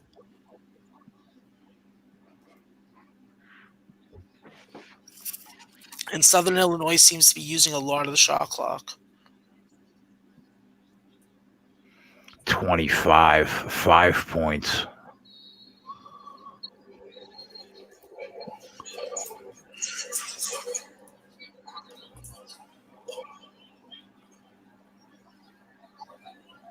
So, if you're watching this game, how did Boston get back into it? Is it Milwaukee go cold from shooting, or did they make a strategic adjustment? Boston's been hitting their shots. So not really much of an adjustment, just make or miss league, and one team started making, one team started missing. Yeah, one team goes on a run, then the other team doesn't. You know how it goes. Yeah, I mean, well, yeah, that's why it's always interesting in the NBA to see. Sometimes you'll see drastic scores without the coach doing much. Sometimes it comes from a specific adjustment that one coach notices. I didn't have the game on, that's why I was curious. You should have just taken it, Jay, and just not even asked me. I just took it. I just bet it, Max. I laid a number though. It's just hard for me to fucking like jump on something that I'm not like looking right to get on right away. Like when I see these live totals, I'm waiting to hit it. It's a race to the third. I know that. So, but the other team is 10 points behind them, and they need 5 points in the next 4 minutes. Yeah, Southern Illinois isn't scoring the basketball whatsoever. They're fucking being forced to use the shot clock, and they're fucking taking bad fucking 3-point shots. And so if I can get this, I'll make about 350 if I can get this home. So no matter what. Yeah, go ahead. Sorry, Texas State just got fouled with 10.8 seconds left. They're going to the line. They're trying to fucking take the lead. It's this 63-63 game. Wow. I know I'm behind, guys. I'm watching a fucking scene time stream. Chicago State, Grand Canyon stays under. Thank you very much. Cash that fucking 148 or 147.5, whatever you fucking tailed me on. Very good. I'm very happy about that. I need that winner. I like it. Like Russian vodka in glass bottle. Very nice. Very nice. Very nice. Fuck it. All right, Max. So root me in here, bro, because I don't want to lose the money that I won last night. So root me in.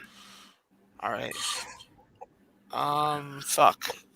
Basically, I need 5 points in the next 4 minutes. Yeah, you're talking about 2 points a minute from a team that you can really expect at this time of the game when it's at this kind of double-digit margin. So 1 point a minute I need, basically. Yeah, but as long as they fucking they have to. They're going to score in twos most likely. So as long as they don't start fucking dribbling at threes, I think you're going to be good. What do you think about me taking plus 6.5 on the Pelicans right now? I don't think it's a bad look. I haven't watched much of that game, so I'm not sure what how it's looked. I could turn it on now. All right. What's up, Cuban? Cuban just joined us, late comer tonight, but we've had some fun already. Can the Jazz get some separation here? No, I think this is a nice little run that allowed me to get a good number, but I like the way the Pelicans are playing. Ingram's playing a lot better on defense, and really they haven't let Gobert get loose or anything like that. So I like the home team here in this spot on the points, not necessarily on the money line.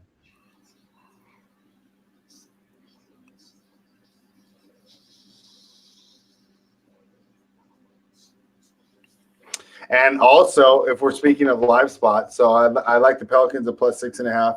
If you guys want to jump in on that. Boston's making a little run. We remember what we talked about at the beginning of the game. We might be able to get our little spot right now. What is that one at? No, it's still 10.5. Wow! Game winning Keep an eye 3. on that. Oh my God, they're calling it off. Wow. Wow, are they calling that off? I thought he got it up. He got it. No, I don't know.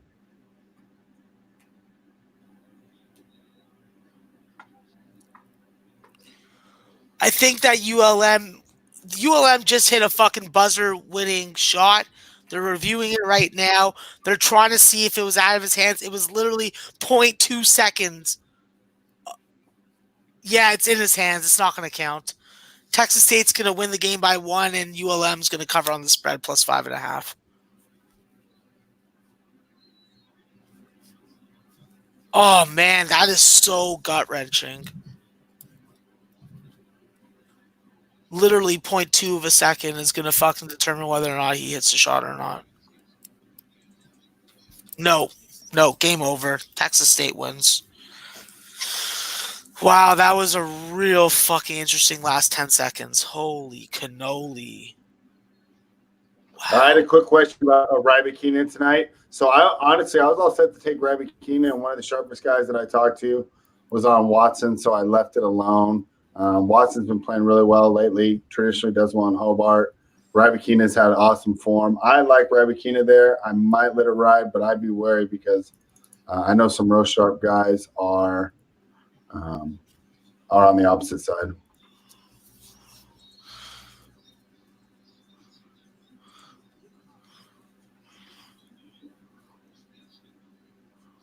Hit that.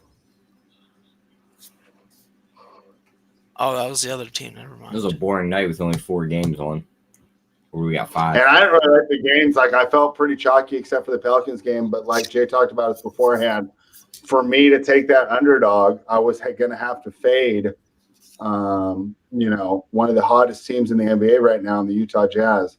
So that's why I liked waiting and seeing that the Pelicans could hang. They're matching up pretty well. Gobert's not overwhelming favors in the middle. I always thought was an interesting matchup due to the fact they used to be team. And so that's why I jumped in on the Pelicans now. But I hate square nights because it just makes me feel that, like, I'm missing something, right? Because we all know if you just take favorites every night in the NBA, you're not going to win. Yeah. So if my numbers are telling me to take all the favorites, that's making me rethink my numbers. But since it was a 4-game slate, it's such a small sample size, I still trust them. I just wasn't too excited about getting a lot of action in tonight, except for the game coming up on TNT, and that's the Denver Nuggets game. And we talked about it in the chat when you and I talked, preparing for this. But I'll go ahead and let the chat and the people watching know the reasons why. Is I think there's an overreaction to the players being out. Denver's one of the, if not the deepest team in the NBA, so they can absorb injuries. Everyone else, like we were joking around about in the chat, Michael Porter Jr., if he were on the Warriors, he would start and probably have the second to third highest usage on the team. So, and he's the guy that barely gets minutes on the Nuggets that will probably be getting more minutes with all those players out tonight. Second, imagine the matchup. Who are the Warriors going to use to stop Jokic? Cauley Stein's got no chance. Spellman supplanted Cauley Stein in the starting lineup. I mean, he's solid, but no way is he going to be able to stop Jokic. I can't see the Denver Nuggets having any problems getting the shots that they want. If they were to fail, it would just be on them and just missing shots. But I think they're going to be able to get the shots they want. I think Mike Malone will be pretty pleased with the offensive sets he's able to run against the Warriors team that's really going to struggle matching up. Yeah, I really like your look in that game. I told you on that play. I also sprinkled a little bit on Jokic to get a triple-double at plus 500. Yeah, and I don't see that. And Just I'll one tell you more what, point, Jay. just like our buddies in the chat ended up losing the Booker bet, the way that would suck would be if the Nuggets are blowing him out and he doesn't get a lot of fourth quarter run. Yeah. I just feel like he'll be used so much. He'll have the ball in his hands. He'll be grabbing rebounds. And it's that the ball's in his hands, he's going to be getting the assists. The only thing I'm worried about is the points. Yeah. And especially if Murray's out, right? They're going to be looking for him to create even more offense. Yep. But part of my handicap on that is I think he'll create more efficient offense than Murray. No, obviously Murray, when he's at his best, is an awesome creator and scorer. On it, Jay. But with a player like Murray, you always risk, the bad nights that he has. I'm trying to think of famous streaky shooters we've had in the NBA in the past, but Murray really reminds me of those guys. I think Malone does a good job. Yeah, that's a great example. Although I think Murray's much more a better ball creator and just overall has a better shot. But he's more of a shooting guard. Was just catch and shoot, and if he was on fire, just give him the ball and get out the way. And in his prime, JR probably had a little more athleticism, but regardless, it's still a great example of a guy that's either going to really help you or completely torpedo the team. But Malone does a great job of tempering his minutes when he's not doing well, or just running plays that keep it out of Murray's hands, where he's only used as kind of like a safety valve at the end of the shot clock, to where, okay, you're not shooting well, but if we're just giving you the ball with 5 to 6 seconds to bail us out, it doesn't hurt us as much as when you say, try to create your own shot and just brick like 18 seconds in the shot clock without letting the other players get involved on the offense. All right, guys, I got a play that I'm going to put out for the show. I see a +4 on Cal State Northridge. It's on Pinnacle for anybody that can use it internationally or in Canada. I'm taking +4 -108. Pinnacle wants to hang a better number than is available market wide. I'll take it. I'll bite the carrot. I'm looking for that one right now. Cal State Northridge, huh? Yeah, I don't know if you want a rotation number, if that makes a difference or helps. No, that's good. Okay. Thank you, though. I'll find it. There's just a lot of games in your neck of the woods. I'm getting a +3.5, but I don't care, Max. That's how much I have faith in you. I think they win this game outright. I'm just not going to fucking take a money line pregame. I'll take money lines live, but I won't take them pregame for the show's record. Well, you are a live money line. Magic game at all? I like Clippers there. I think the Magic are coming off a huge letdown spot. But if you want to lay 11.5 against the team that looked that good last night, I don't really. But I mean, let's say you said here's 50% of the game. You play the Clippers though, right? Huge letdown spot for the Magic, coming off a big game. And if you watched last night, that was a physical, energetic game. They didn't cruise to victory. Lakers are a big team. They made them work. Boy, did you see Aaron Gordon's dunk? Yeah, that was ridiculous. That might have been the best dunk of the year so far. And of course, hyperbole is the most recent thing you've seen is the best, but I couldn't believe it. And then Fultz showing off the old handles, becoming the exact player. He had a triple-double last night. Yeah, I was sitting there looking like, okay, I see why this guy was drafted ahead of Jason Tatum. And I was also joking around in one of the other chats I'm in where I was like, it's almost like, these guys need to become adults before they're able to compete with the best men in the world. And for how bad the Fultz looked earlier and how smooth he looked last night with no pressure, thriving in an Orlando system that kind of suits his talents with a bunch of big men that he can distribute the ball to, but not a lot of competition to handle the ball.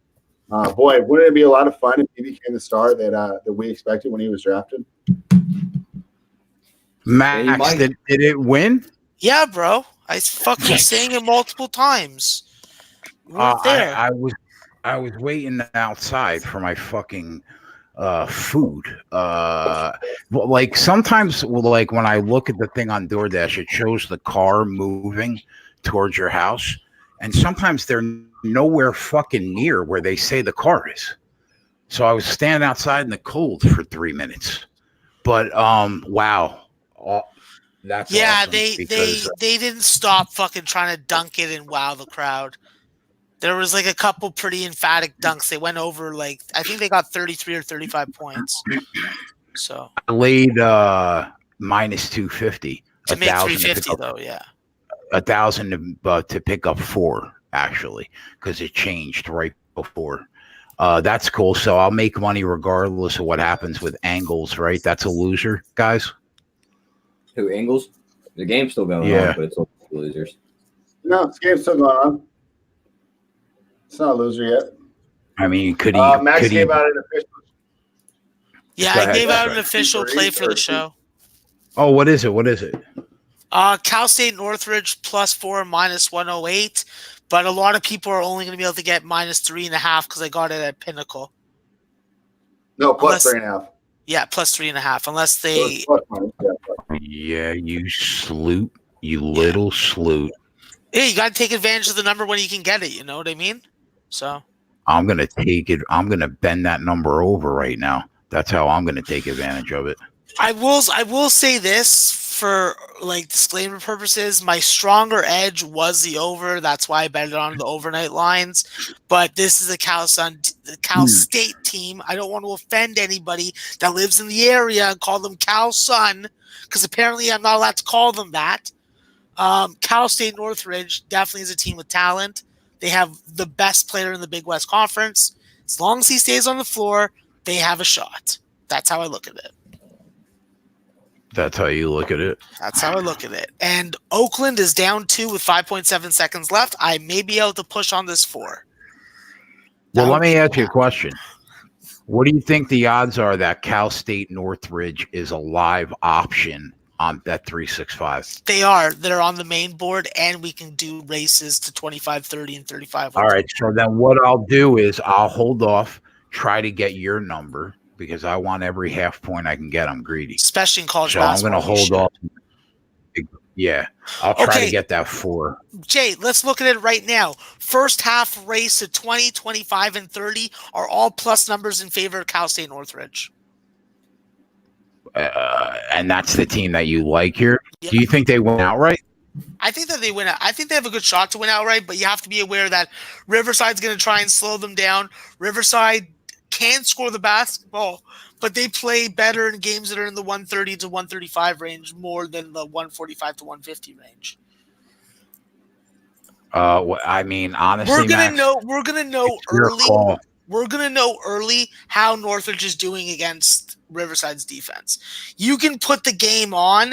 It is on Big West TV, and Cal Riverside has their own channel. They'll have the stream of the game for free. I don't think it's on any of the ESPN channels. That's why. It's a lot easier for me when I see 7 minutes left in the second half and we can figure out how many points.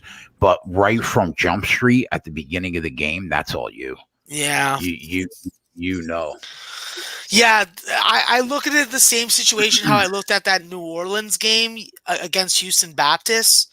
Like when I saw that there was 36 points in that first 5 minutes, I was like, yeah, I got to hit a fucking additional total and got on that plus 140 at that 181.5. So Our guy Rich G wants to know, do you think Hawaii covers the 13.5, Maxwell? yeah, I took Hawaii, Rich. That's a play that's an official show pick and a play that I feel like Cal Poly definitely had a good game against Northridge, who we're going with again tonight. But I do think that Northridge doesn't play a lick of defense, and that benefited Cal Poly greatly. I think against Hawaii plays better perimeter defense. They can really get out in transition with Eddie Stansbury and Drew Buggs running the point. And I think that they just have they're a deeper team, and they play much better on the island. Wow, what a fucking bum. Angles is going to shit the bed for me, huh? I gotta fucking hit this under 140 fucking 6. Holy shit. I thought I got 148.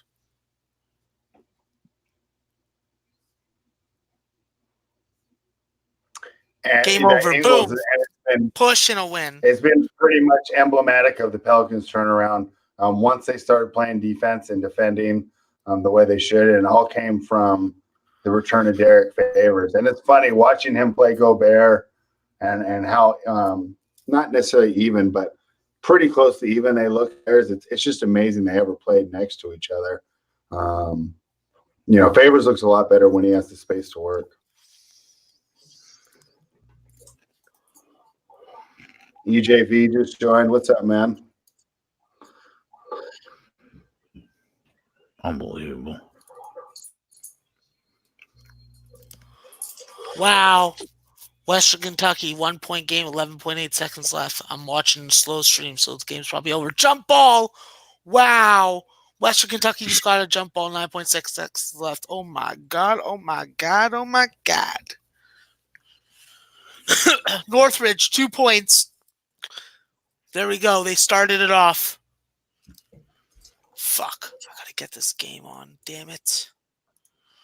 Kenny's asking the way the Pelicans are playing with Zion coming back, can they sneak in the West playoffs? Even if Zion doesn't come back, this team can't sneak in the West playoffs.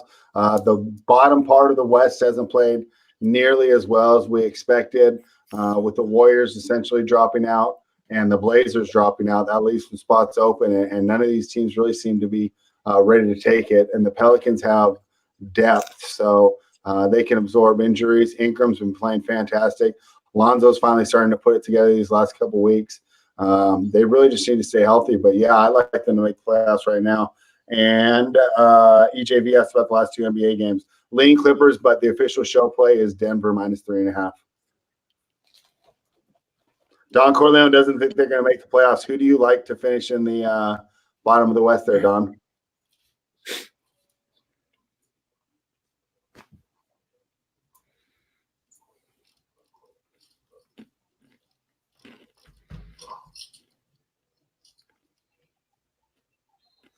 Hook'em05 says early in the second half, you can see what Max was talking about with fading the Pac-12 on the road with this Washington State-Oregon game.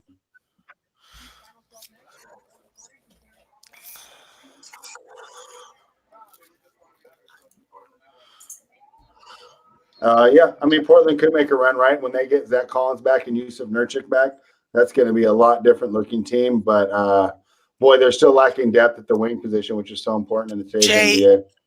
Carlson has 5 points in a minute and a half of this game. We have to do something now. 7 points. Oh, my God. Wow. We should have – fuck. We missed the race to everything. Fuck. I knew we should have got right on it from the get-go. This is what volume betting fucks me over with. Because I start focusing on so many other fucking spots. Western Kentucky, UMKC. Okay. Right. They're taking care of this half. To 35 plus 115. I don't see how I don't see how they don't get to 35. But I'd rather the 30 at -110. Fuck. Race to 30. Oh, I see what you mean. Race to 30 -110. They got to get there, and they got to get there before Riverside. So, look, Northridge, I think that if we take Northridge right now, first half to score 30, oh, no, never mind. We can't double side that. Ah, damn it. Now the numbers are low. See, because they scored. Yeah. 7 points. 4. I can still see them getting to fucking 40. Oh. Farshad's leaning against me. Golden State 3.5. Hey, that's why we do this. Sometimes we're right, sometimes we're wrong. Love that you're putting in the chat beforehand. So if you're right, you can go ahead and get your bragging rights. Don Carleone says, I know. I just think the West always gets tough after the All-Star break.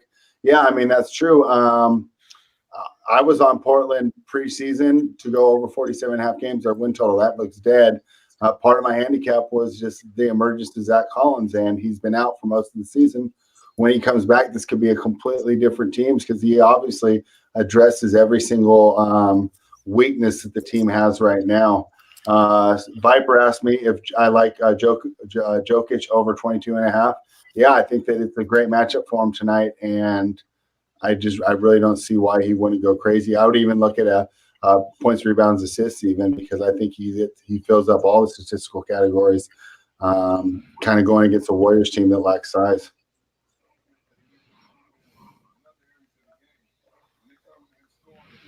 Mini Smoker official play is Nuggets minus 3.5. No, I'm holding off now, Jay. Definitely Riverside's doing a little bit better on defense now. What's the number on 30? What's their first half team total? That's what I'd want to know instead. I'd rather take the 35.5 or the race to 35. I don't know. I have too much indecision.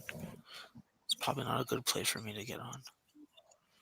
9 points. Oh. Prince is asking me about the Kudermetova Zhang match. This one, we talked about the semifinals today when I did my pod for the WTA, and we didn't like any of the matches tonight. All of them seemed lined right. I love Kudermetova personally, but Zhang's been playing well. I mean, if I had to bet it, I'd probably take Kudermetova, but really, I don't think there's an edge there. And if someone's able to find it and give me a great reason, I'd love to know. But I think that's a perfectly lined match. Farshad's asking me the over/under on the last 2 games. I wish Tyler was here. He's a little better at totals than I am. I'm more of a sides guy. Yeah, let's ask Tyler on that. We got a couple more minutes for that. Don doesn't think this is a good spot for Denver, and I can see it either, right? They can completely overlook it. I just think we're going to get an opportunity with some of the backups here, and I think they moved the line a little too much, and Denver's depth is going to be able to overcome how much they adjusted the line for injuries.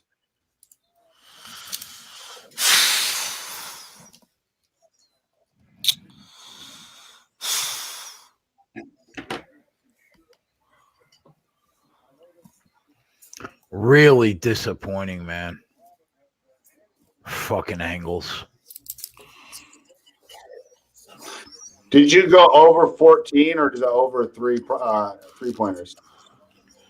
Over 13.5 and over 2.5 threes. What's he had? Because he just made a layup. 9. Oh, okay. It's not. I doubt he scores He's not 5. dead. We'll see. They might be moving Ingram off him. Mitchell's got the ball. Back to Ingles. Oh, he's not shooting it, though. Wow. I thought that was going to be set up for him, too. There's another great defensive play by Favors. Wow. I think that being next to Gobert really caused us to underrate his time in Utah. And what a great position for him to leave and kind of step out on his own out of Gobert's shadow and really prove that he was a good defensive player as well.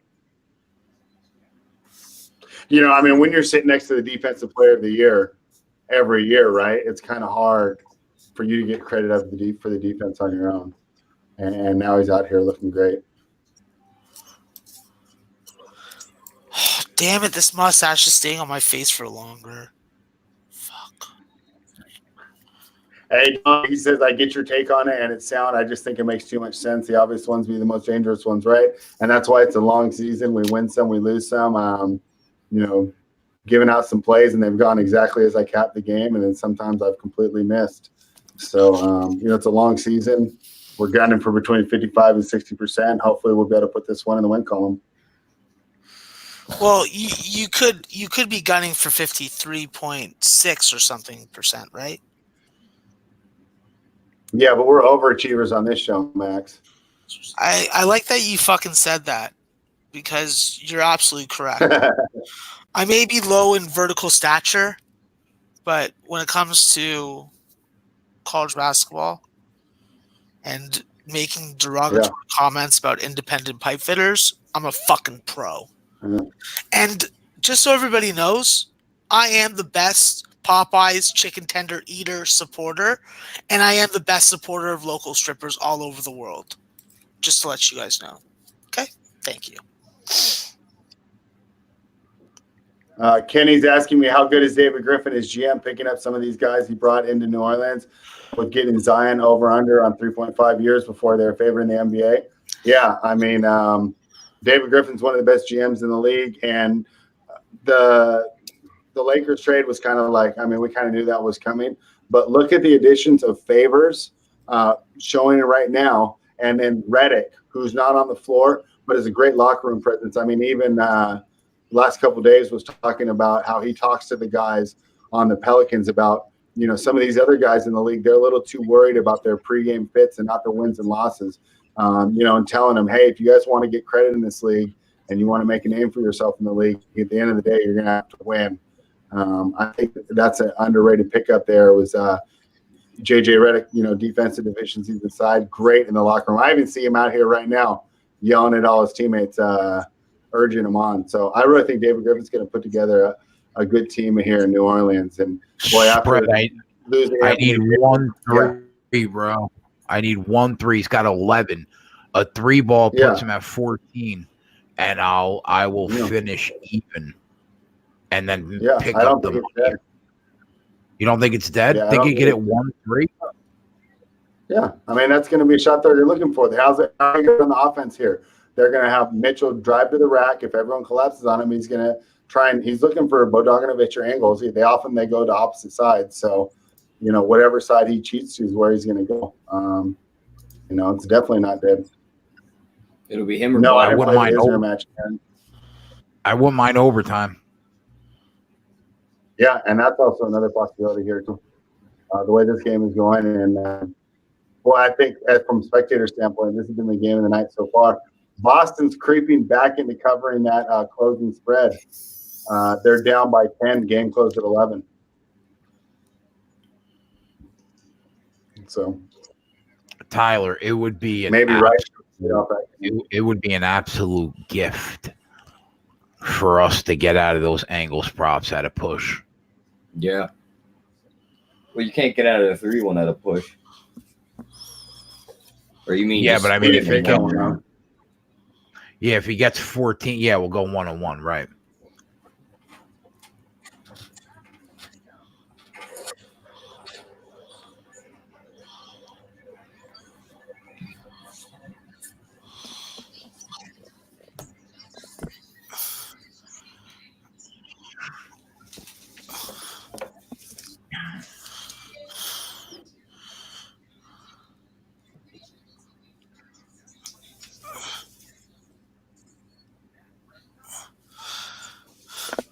Yeah, Jazz are pulling away. This has been a real close game here.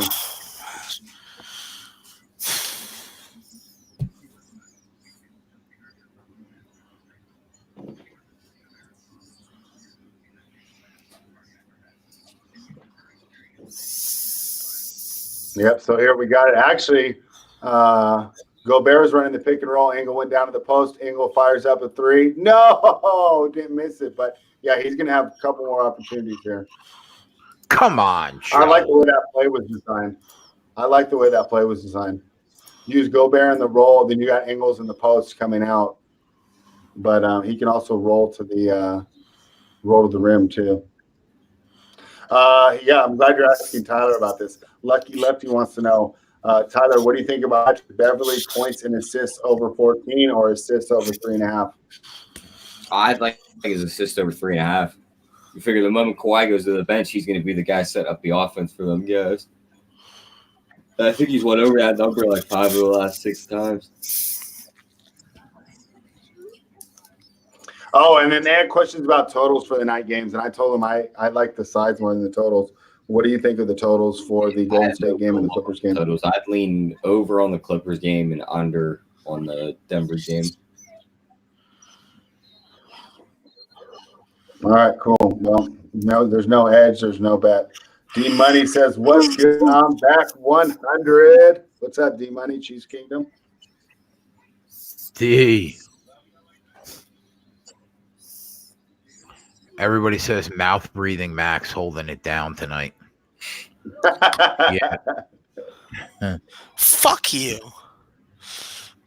Overtime, Bakersfield and Kansas City. Thank you guys. You fucking jinxed me. I'm hoping that fucking Northridge loses now. I hope they fucking lose by 5 points. What happened? What was the jinx? Fucking talk about my mouth breathing, then fucking Hardnett misses a game-winning 3 for UMKC, and now they got to go to overtime. Fucking motherfuckers. I'm trying to give my clients a fucking nice day. UMKC would make it nice. I gave them Austin P. I gave them Oral Roberts. Jay, this is dead unless this goes to overtime. Donovan Mitchell just doing it all himself. It's amazing.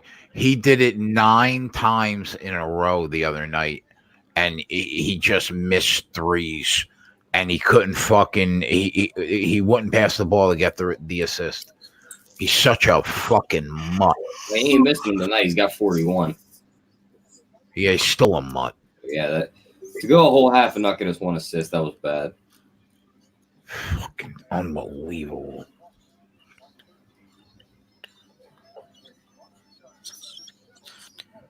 Pink Eye Genie says, so is the NBA already decided? No, this is a terrible matchup for Boston. So much can change. Philadelphia can match up very well with Milwaukee. Miami can match up very well with Milwaukee. And I wouldn't want to count Toronto out either, just because Milwaukee looked great in a matchup against a smaller team that they match up great against. One is Ingles is? Yeah. Yeah, Josh Hart's not happy about that foul. Yeah, so we're gonna finish. We're gonna lose. We're gonna make it worse and lose by a half point. What a shame. You guys have had a good run on angles, so regression's bound to happen at some point, guys. All right. Sorry if that's a trick thing to say, but Triple B's joining us on the Nuggets. Let's go. I'm really looking forward to that game. Big Sky TV. And Joe missed one for you to make it with the free one. Go ahead. If you guys ever want to watch the Big Sky Conference, just go to bigskyconference.com and you can literally watch all their games, and it's just wonderful fucking tool to have when you're capping teams. Oh, sorry, the volume. There we go. They're playing Irish. Deer Slayer says, good luck to our Nuggets backers. Deer Slayer knows about smoking very good marijuana, so I respect him that much more because of it. Oh, I'll be on Fantasy Sports Network tomorrow morning talking about really?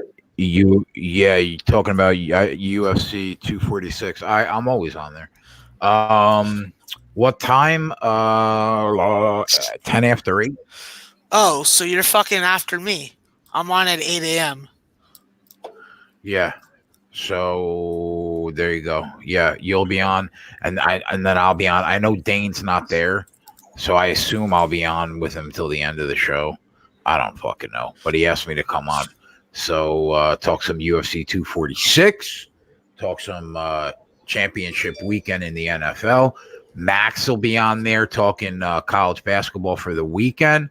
So watch that Make It Rain morning show, 8 o'clock, Fantasy Sports Network. Well, it actually starts at 7 a.m., but yeah, come on at 8. Definitely check it out. I'm going to have some really nice breakdowns ready to go, and I will be looking at that Saturday card so I can answer, not get stumped by any question that Joe tries to lay on me.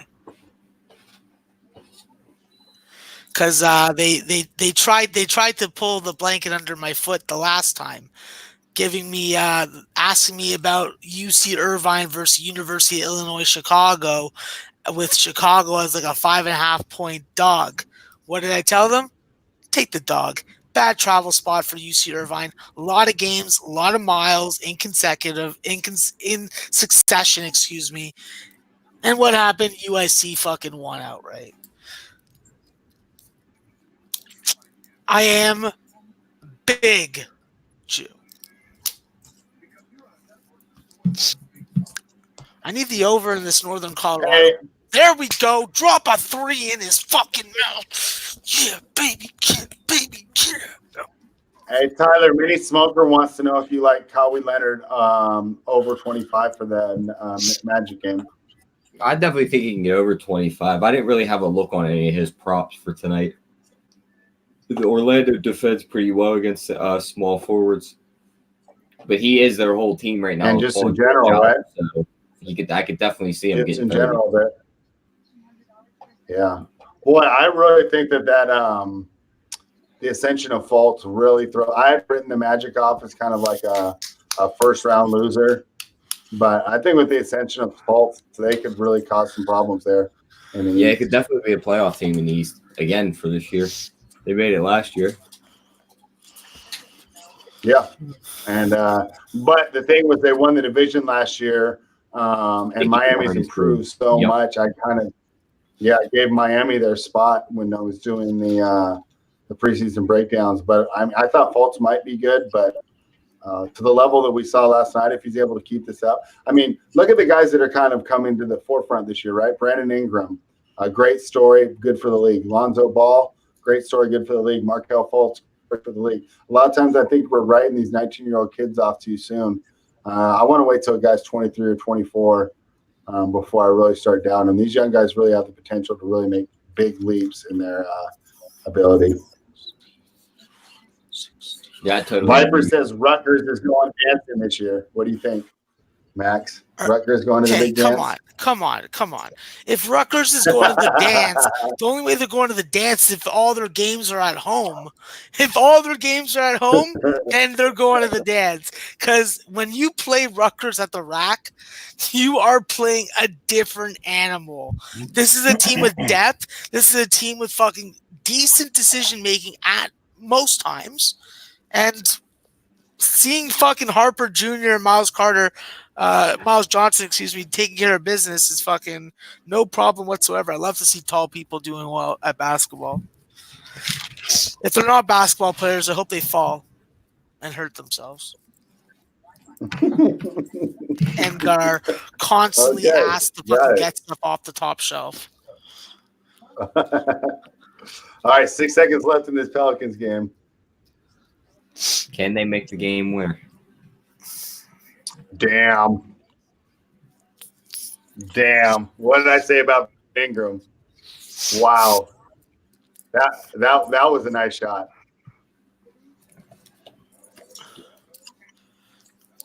This guy is really coming to his own, boy. Talk about the Lakers. Talk about taking the wrong guy for the Lakers, keeping Kuzma over him. I don't know, dude. I mean, the Lakers just can't develop anyone. Would you be surprised if Kuzma went to some other team and became – everyone who leaves the Lakers ends up being good. Oh, that was – I just seen that. That's his shot. What a fucking joke. Yeah. That was dirty. That's his shot. He got right to his spot. He pulled up, leaned away. There was no stopping that shot. That's like when KD gets his spot right at the corner of the free throw line. Wow, Northern Arizona eliminated a 9-point deficit, is now up by 2, could be going up by 3. Fuck you, Southern Utah, you Thunderbird motherfuckers. I think the only thing Utah can do here is a tip-in, and it's got to be like literally right over the rim. Yeah, I mean, 22, I don't even think it's even I don't even think it's physically It would possible. have to be like right over the rim, and Gobert's just basically got to put his hand right there and just stop it and just move his hand away and let it fall into the hoop. But a lot of chances of that happening, it ain't happening.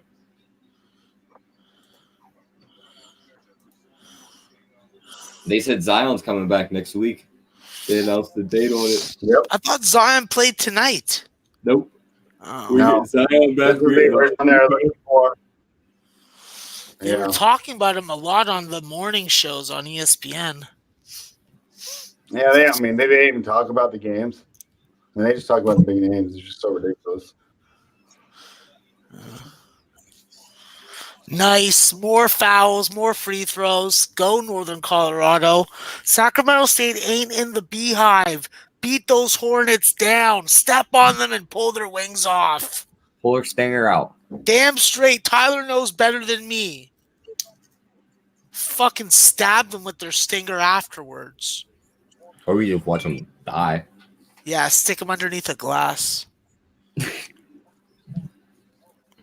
Fucking torture them. Ron Lofton, good luck on your Jazz -5 second half. Come on, Bears. Come on, Bears. I ain't talking about the Chicago Bears. I'm talking about the Northern Colorado Bears. Oh, that's not cool. Lane violation, pussy. Lane violation, pussy. Now make the free throw this time. You fucking mutt. So, hey, Aunt L, if you're listening to the show, I'm gonna fucking get picked up in your Mercedes. How do you feel about that? I'm gonna eat some Popeyes and some biscuits in that shit. I'm gonna get honey all over your back Oh, seat. honey is gonna be all over the place. I'm gonna get on my fingers and accidentally wipe it on the door handle in the back of your car. Yeah. I like to ride in the back of cars. Makes me feel like someone's chauffeuring me around. So, now that you have a luxury car, you're gonna have to do that. So you're gonna have to drive to Canada and then drive me around. Okay, we got 100 points in this Northern Colorado game.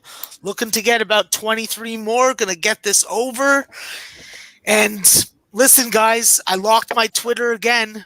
If you're not following me, you're gonna have to request to follow me, and then I'm gonna know that you're a prick for not following me in the first place.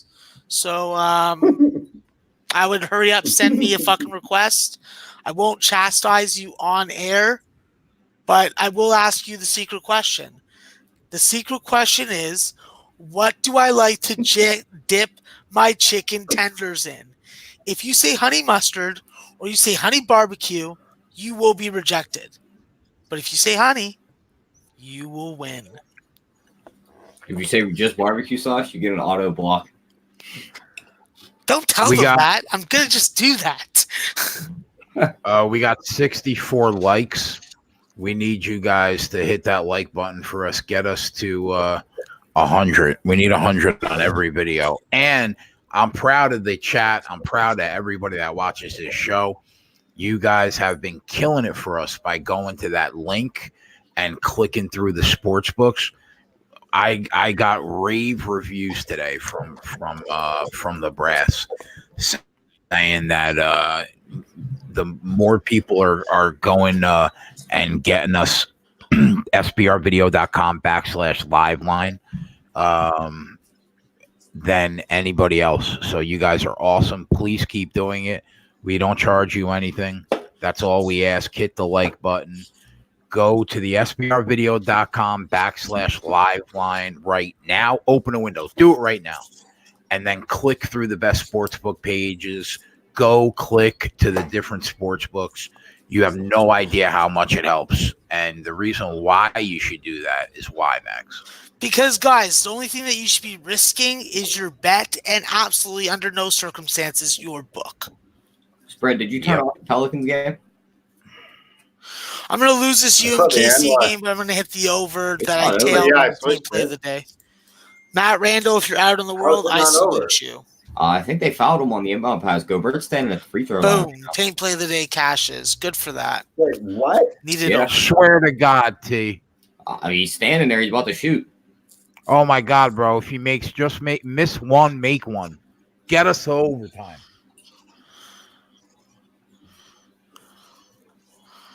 All right, let me switch it back. I'm showing the end of fourth on my CBS, and I had switched it. Let's see it. You missed the first one. What the heck? Oh, my God. What a crazy end. All right, Jay. Game now with 20 seconds. If there's an underdog spot you should be watching, it's Oregon on the money line plus 135 right now. I believe that that number may get a little juicier, but I do think that Oregon may come back and win this game with 7 minutes to play. Did he make the second one? Yeah. Yeah, it's a tie game. We're going overtime. Wow. Yeah. You guys are still alive. Hey. Good for that. Jay, that's great for you, but honestly, that's a bullshit call. Alvin Gentry is living.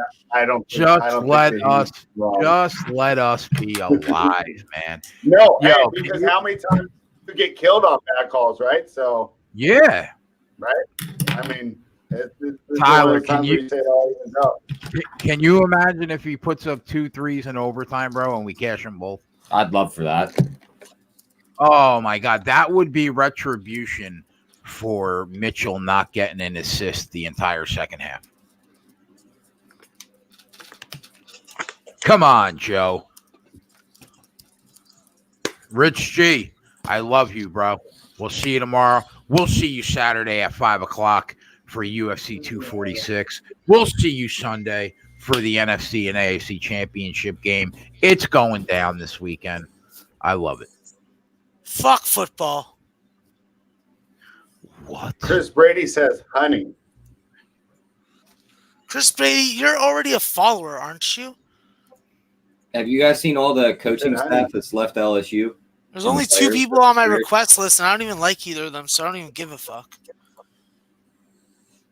Like, one guy talks shit about me and then expects me to fucking want to be fucking cool with him. I don't get that. If I talk shit about you, I don't want to be cool with you. I don't fucking try and play both sides of the fucking fence. Boston backdoored the hell out of that 11.5. They're only down by 4.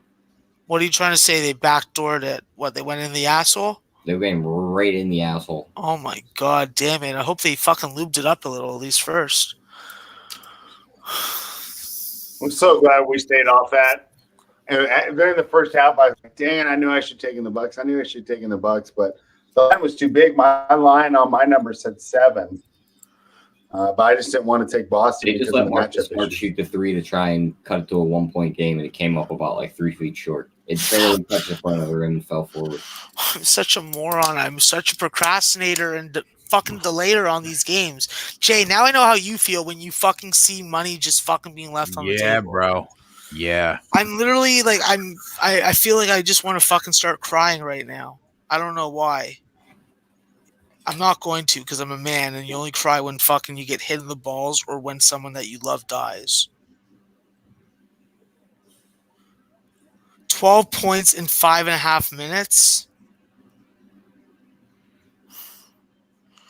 Or do you take a shot that Riverside goes on a run and then outscores them 10 to fucking 10 to 6 or 10-7? All right, I'm taking fucking a shot, Jay. I'm taking first half race to fucking 40 with Cal State Northridge at plus 220.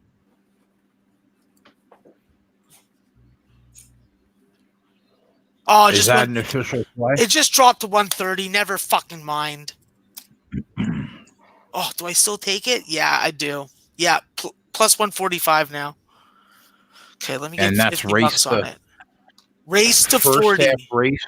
Okay. First half race to 40 plus 165. Keeps on changing. Let me write that down.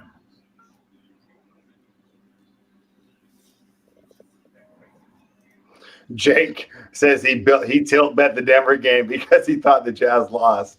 So hopefully we're right on that play, regardless of what happens in this Jazz game here. Stelio says, okay, I just clicked through all the sports books for you. Now, Max, do you like Washington tonight?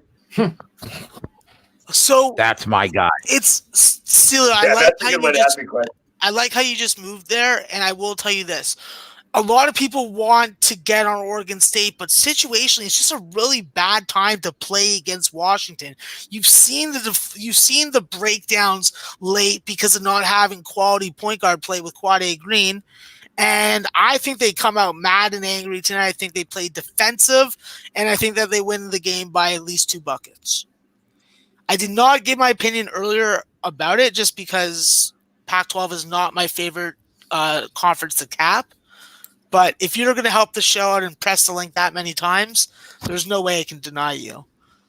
Max, what was the first original Cal Northridge play? Plus 4.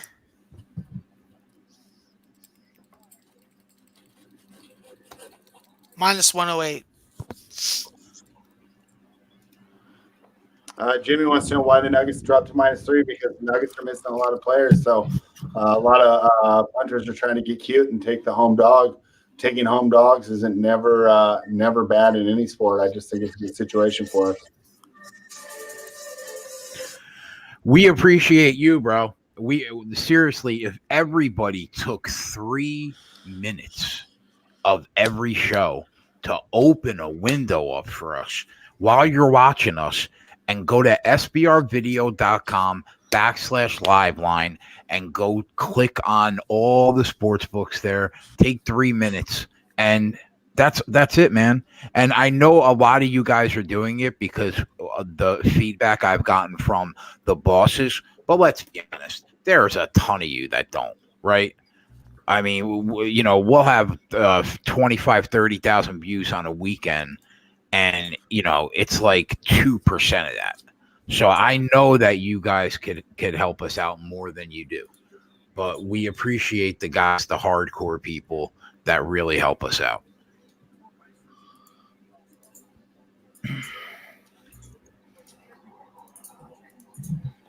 Yeah, more clicks equals more max. Who couldn't want that?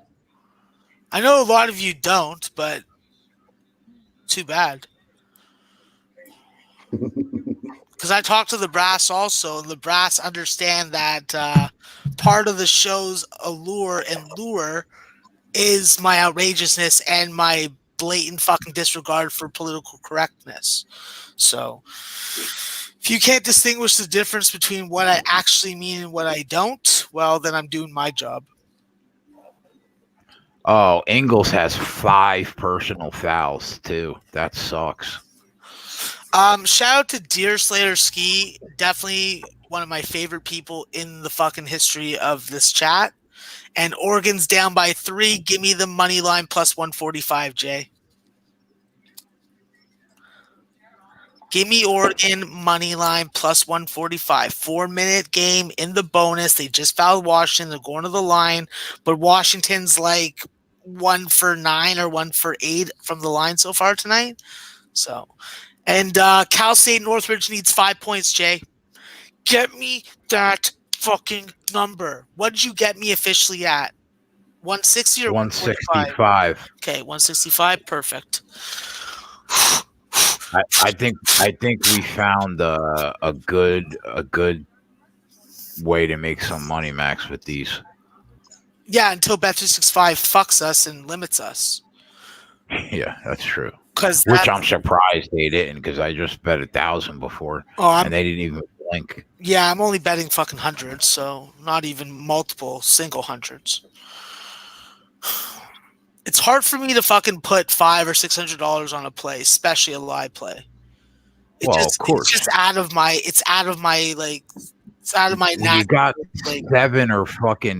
$7 grand, $8 on the board, Yeah, definitely not as much tonight. I would say about maybe $5.5 grand, but definitely for the faint of heart or for the 3 or 4 game a day guys, it doesn't make sense to them. But in the end, all that it has to make sense is to me, and it does. So minus 225 right now. Race to 40. Yeah. 5-point lead with 3 minutes left. They're hitting their free throws. No one's in the bonus, unfortunately, and both teams are hitting the 3-point shots. So it's the neither that I'm nervous about, because now that's at that plus 130. Oh, there's 2 more points. Boom! They took it off the board. Northridge is going to get this. The show's going to get it. My bank account's going to get it. Let's go. Oh, yeah. They called J Money Revenge J and Plus Money J. Well, they're going to start calling me Plus Big Jew. I don't know if they will, but... You know what, Spread? If they don't... For some reason, I can see that not catching on. I will give them a loser on purpose if they don't. They better know what's good for them, okay? And that's to fucking do the small things I ask. We're going to get overtime, and he's not going to score a fucking point. He got his 5th foul in overtime. Yeah. That's all he's going to do. Riverside with a foul. No, and it's turned into boom, free throws. No, but it's a shooting duel between Ingram and Mitchell right now. It's turned into one of those old NBA games. I mean, they're having an old-fashioned duel right now, and unfortunately for me, back in the Pelicans, it looks like Mitchell's going to get the better of this. I can't stand ball hogs, bro.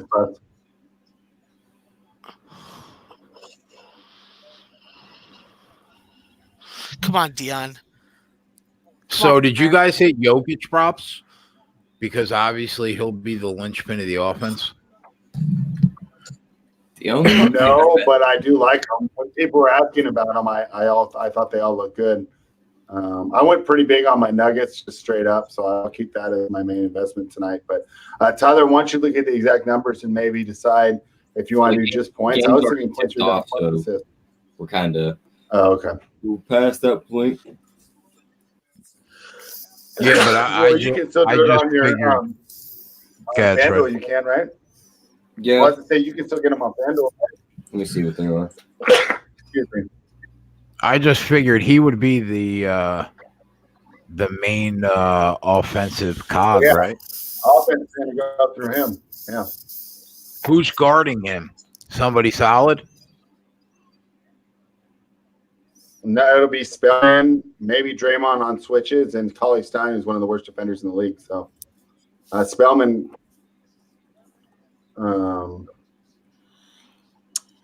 not a bad defender, but the other two, it'll be. Oh, she's hot! Wow. Doesn't even look like Draymond's on the floor to start the game. Never mind, there he is. I love Colorado blondes. Oh, you're a hot one too.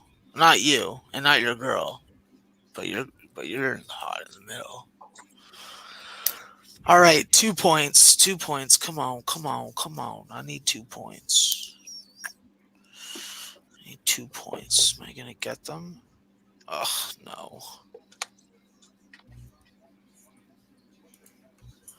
I will suck if I don't get it.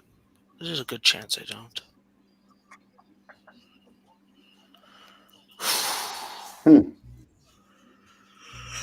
Oh, man. All right. Free throws. Oh, come on. Don't spoil. Okay, I'm watching a stream, so I don't want to be... don't spoil it for me. If they miss these free throws, I want to see them miss it, and I want you guys to get my natural reaction. Yeah, of course you're going to foul him. Just because you fucking have your arms up doesn't mean you didn't make contact with the shooter. Like, please. Who taught you to play defense? Your mom? Foul, Sacramento State. Foul. You're not going to fuck me on this total, are you, mutts? There we go. 39. Come on. Just make the second one. You didn't make the second one before, bro. I need you to do this for me. I want it. Please. I thought you were Canadian and someone lied to me. Yes! Jay, you know what I do? Put it on the fucking board. That's what I'm doing. Put it on the fucking board, because that's a plus 165, and you know who doesn't do that? Ant. Bam. See, Anthony, if you were fucking on the show right now, you would have been on that play. But you decided to go to sleep so you can go to your job. That's responsible adult. What did I come back to? I hit my play, so I'm just reaming into Ant that he's not on the show to have tailed it. We found a good market, Max. Yeah, I think that we got to look at that game also in the second half. 3-second violation. How did they not call that? Oh, they called a foul and an and one on Washington State. Okay, so that's where the focus now goes to, boys. We got a 4-point first half lead in Cal State Northridge, not Cal's son, Northridge. I can't remember the mutt that fucking tweeted me about that today. I wanted to fucking kill somebody. I'm like, I'll call them anything I fucking want when I want.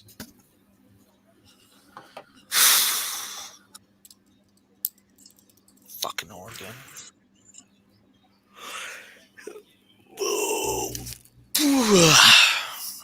Burakasha.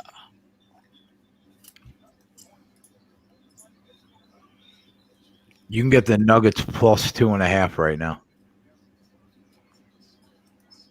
I would do it.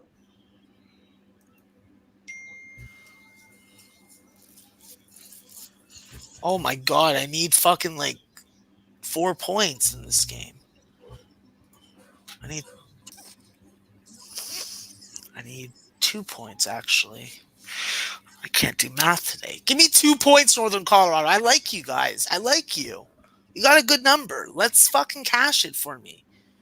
And for anybody that decides to tail me on Twitter, or anybody who decides to tail me on the show, or anybody who fucking just had belief in me that I can actually fucking win this fucking total.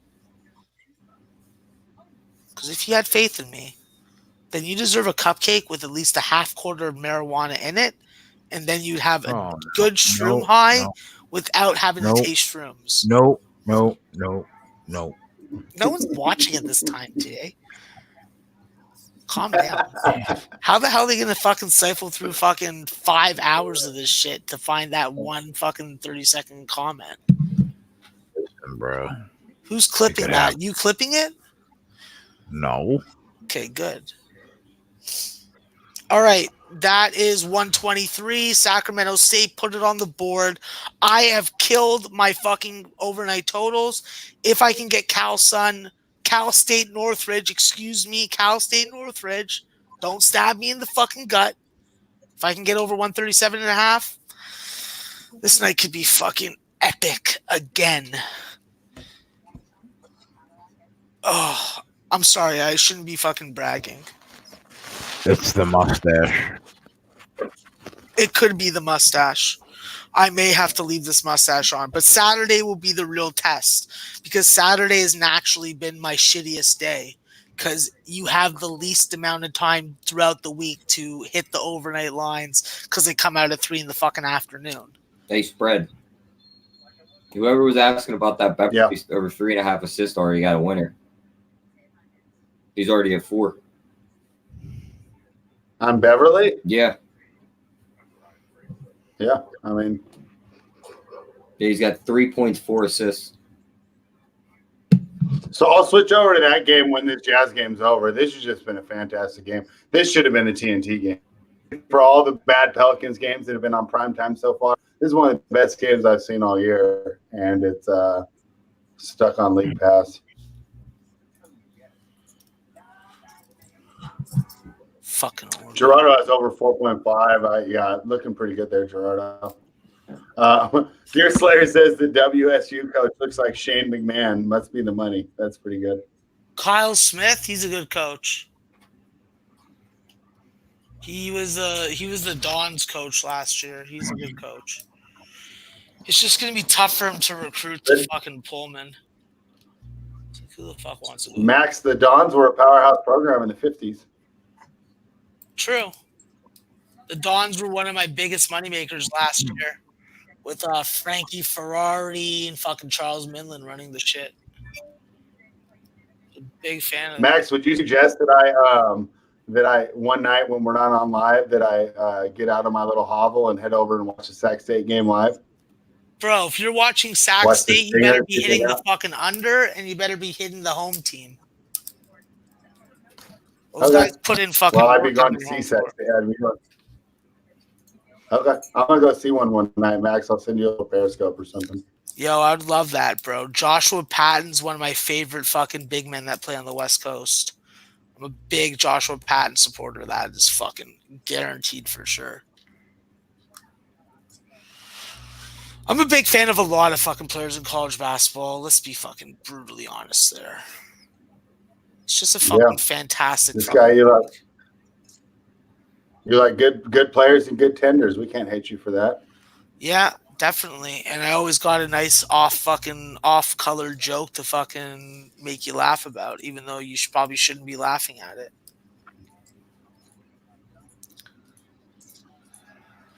All right, I need some fucking apple juice ASAP Rocky, so I'll be back with my fucking child's drink.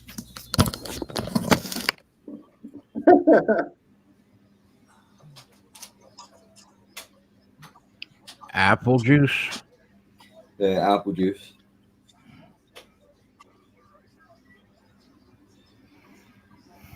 Looks like Brandon Ingram won this game twice for the Pelicans, huh? Yep. I mean, I don't want to count it. I said that last time. I said 0.2 seconds isn't time to get a shot off. And then they called a foul there, which I still have a philosophical problem. We all knew Mitch was going to dribble it up the floor and fire it at the backboard. Yeah, and this is kind of the problem when he wasn't relying on his teammates earlier, and he was content to duel with Ingram. Is you do get tired trying to create every single time, and you have teammates for a reason. And we talked earlier about when Conley was out, he kind of taken over as a distributor, and I'm wondering if now that he's got a little extra leeway there, he might be feeling himself too much and not getting his teammates involved. That Beverly assist prop was the easiest prop of the night, and I didn't bet it. He's at 6 right now. There's 3 minutes left in the first. He cashed any line. Right, There was and that's wild because we thought he was going to pick it up, and we thought he was going to pick it up during reserve minutes, and he was able to do it during starter minutes. But I just didn't really. I mean, how did you identify that edge? I missed it. Orlando gives up a lot of assists to point guards, and he's been distributing a lot more for them with Paul George out. You figure they're on a back-to-back, they're probably not going to be as fluid on defense.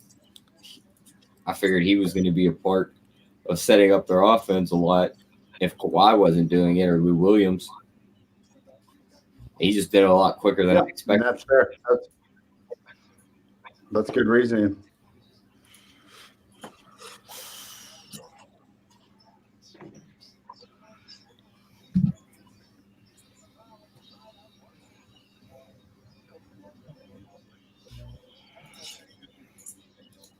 Max, you got that apple juice pretty fucking fast. Yeah, it's a pretty fast process, but I forgot to get the Swiss rolls, so I'm actually going to get up in a sec to go back and get the Swiss You have rolls. to get the ho-hos? Not the ho-hos, the Swiss rolls. Same thing. I don't call them ho-hos. They say Swiss rolls on the box. I'm all about brand orientation. Just to let everybody know, I'm very sorry about the Belmont over that did not hit tonight. Eastern Kentucky just could not do their part, so... When you get a total in the 150s and you need a team to at least score 65 to make it happen, well, 56 just doesn't cut it.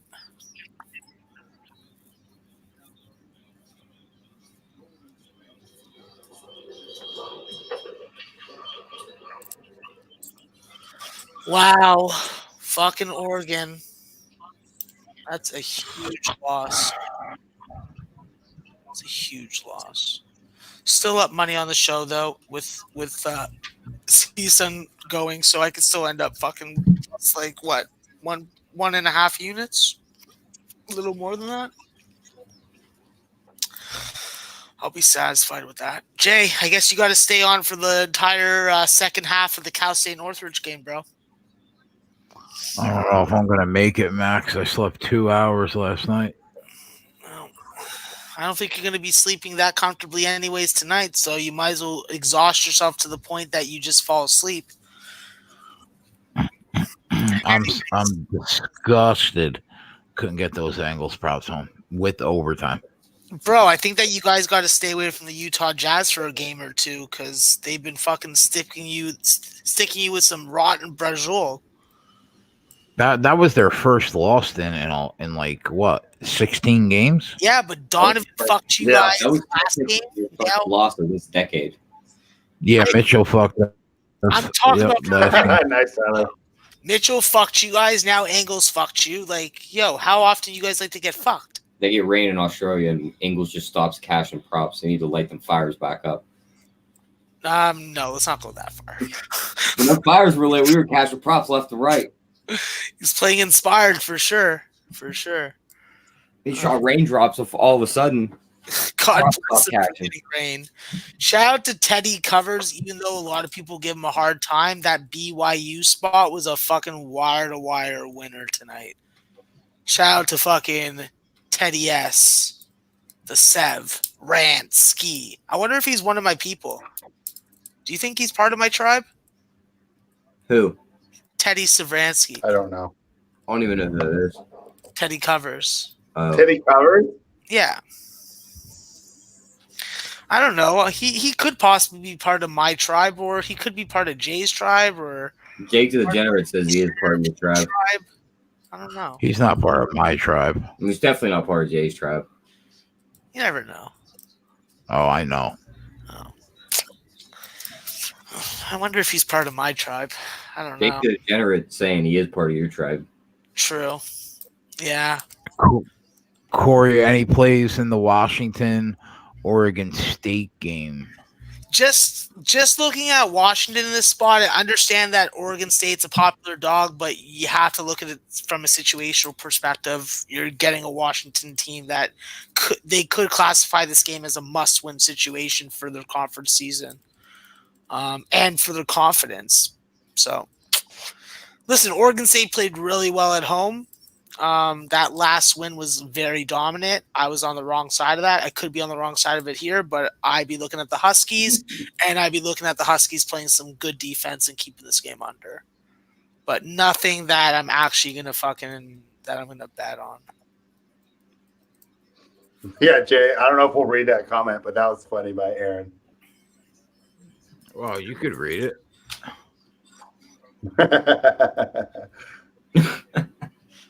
Well, come on.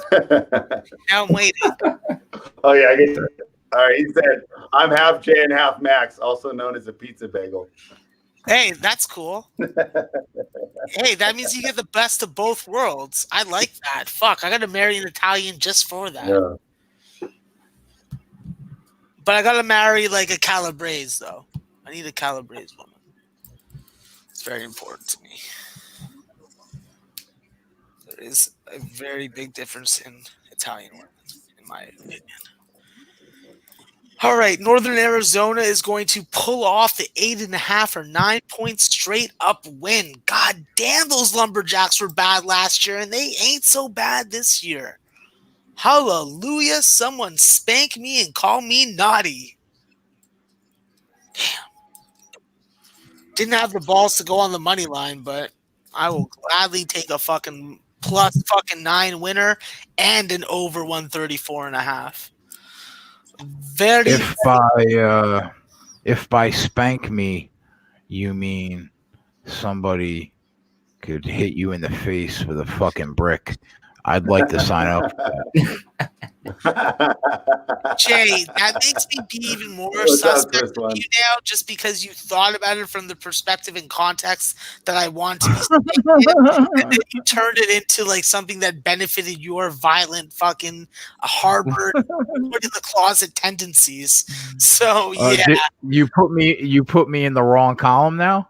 Hey, listen, bro, I'm not judging. You do whatever you want, whatever makes you happy.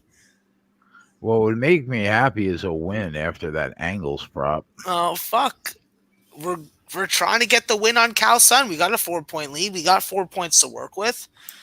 I think we're going to be able to stay in this game wire to wire. I'm not saying we're going to win it, but we're also going to have an opportunity if these guys score some points. At least we didn't try to play this fucking prop in the Pacific Portland game.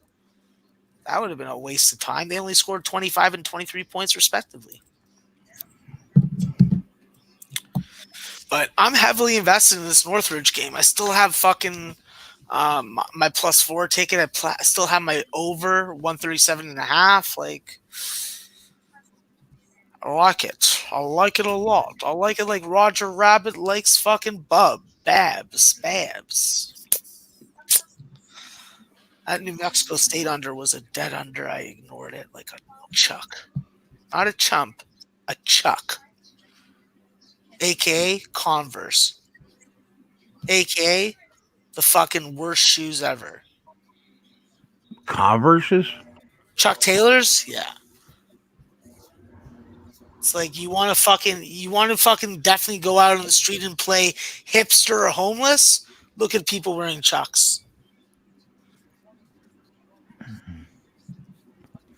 What do you wear?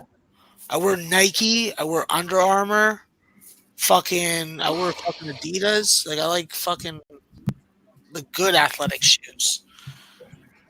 I've had Converse before. It's not like I never wore Chuck Taylors before. I had a really nice pair of like red and black skulls. They were awesome, but that was then. This is now.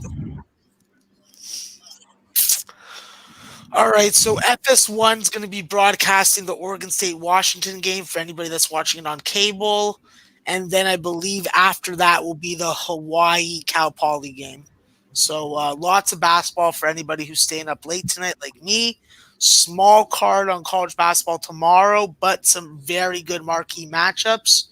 And obviously, I'll be betting with the bag at probably noonish, maybe like 10 after 12. And I'll be on the Make It Rain with Joe, the one and only Ranieri, breaking down a couple college basketball games.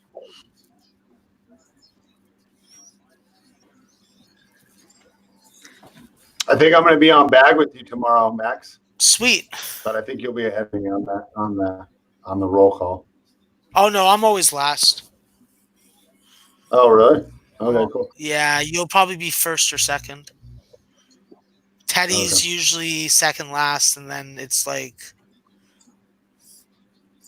other guys like Poppy and like Trot Wham and Bobano on Thursdays. Get some emphasis behind that one.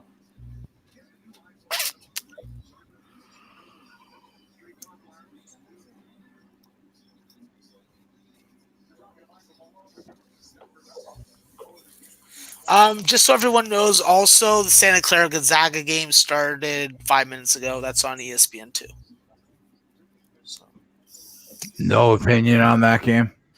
I like Gonzaga first half full game, but at 11 o'clock on a card where I've done very well already, it's not a spot that I was jumping, getting ready to bet. I had a play earlier. I think I actually cashed it out on Bet365, so I wouldn't have to fucking wait it out. Right now, I'm losing in Long Beach. I'm losing in Pacific. I'm losing in Idaho. But they're only down by 3.5 plus 7.5. I have the under in Seattle, which looks like it's losing. I have the under in Hawaii, and I have Hawaii minus 13.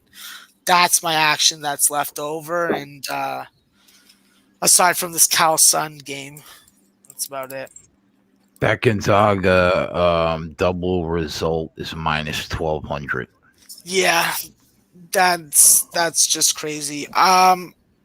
I do think that there's a higher scoring first half than second half in this spot. So this could be, Jay, a spot where you look to get on a race to 35 or 40 with Gonzaga. But it'll probably be heavily juiced. Cal Sun has started the second half. They are up by 6, but Riverside's at the line for 2 free throws. Gonzaga to score 40 in the first half, yes or no? Yes is minus 180, minus 260. No is plus 185. Huh. Do they normally throw 40 up in the first half? Yeah, there's a good deal of home games that they do that. There's been a couple that they've also gone to 50. So this team can score. It's just a matter of what is going to be the best recipe versus Santa Clara. Santa Clara has Canadian Joseph Rankic down low, but he doesn't have the size to contend with Petrusev and Killintilly. So Gonzaga just has too much up front. That's the thing with them. They got 2 points a minute, Max. 2 points a minute, and they get there. Yeah, I think so. What's their team total on the first half? Well, this just says, will they score 40 at minus 330? Will they score 50 at plus 325? Their team total on the first half is 43 and a hook. Yeah, I'd rather take the 43 and a hook and then a little like quarter or half unit on that fucking plus 320 that they get the 50. They got 8 in the first 2 minutes. Well, fuck. Then you know what the fucking deal is with that, bro. 44 and a half now, their team total. Then you take the fucking 50 points at the plus price. Plus 250. Yeah. Northridge is at fucking up to 9-point lead, boys. A minute and a half into the second fucking half. That's how I fucking do for you guys. I love you like that. Not like a brother. Not like a fucking partner. Oh, Pacific's in the lead. Let's go. Let's go, Pacific. Let's go. You can do it. You can do it all night long. Fuck, I should put on the Water Boy. That'd be really entertaining right now, right? Or is that from fucking Male Gigolo? Deuce Bigelow. I'm Hi, not sure. I'm Deuce Bigelow. Male Gigolo.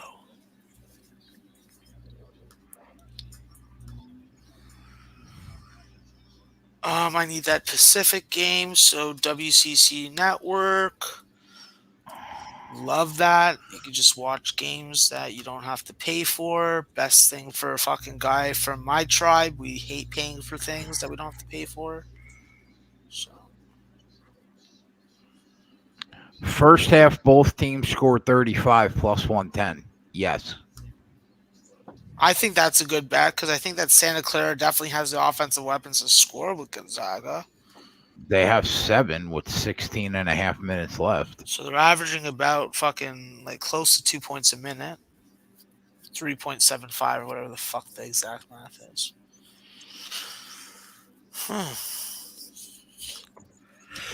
It's definitely attractive. Almost as attractive as Cindy Crawford when she was 31. And still, Oh my god.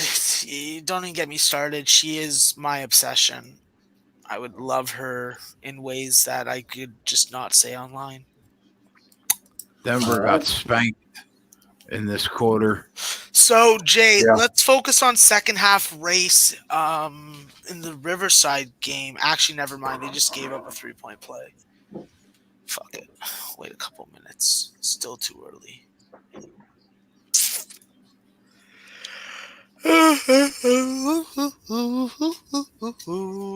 Fuck. You'd have to take plus 275 just to get a decent number. 10 points through 4 minutes.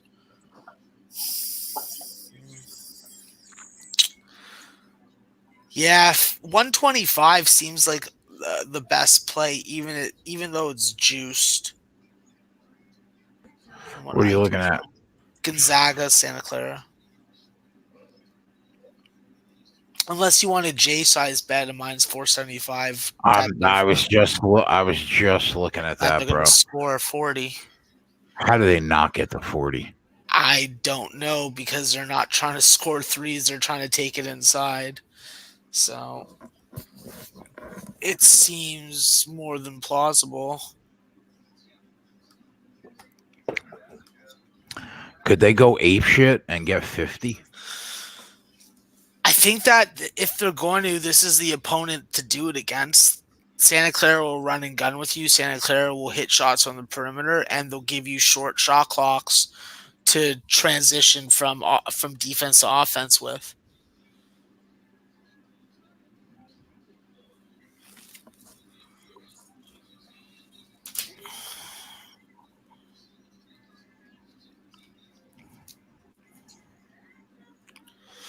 Boom, I got that game on now. Having this IPTV is so clutch. Yeah, I got to check that out. Oh, Tilly. You a Billy.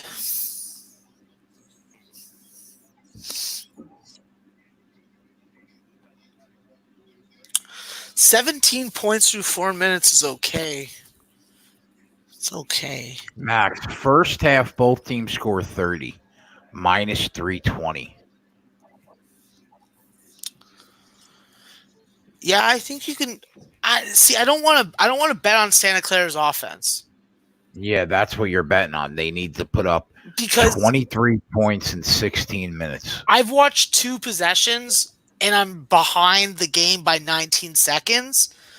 But 2 times they've tried to go in the lane, and the size of Gonzaga has just been able to freaking be defensively stout and get hand on the ball enough to deflect the shot. So you got to be looking at Gonzaga offensively. I'd be a little more interested in it if Gonzaga had if Santa Clara had a couple more team fouls, but they only have 1 right now. And you want to be able to score as many points as you can with the clock stopped at the free throw line in this situation. Fuck Northridge in this game again. Damn it.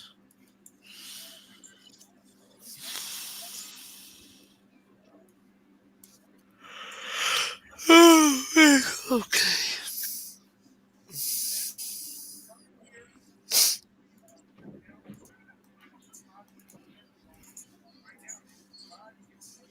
All right, there we go. That's properly placed now.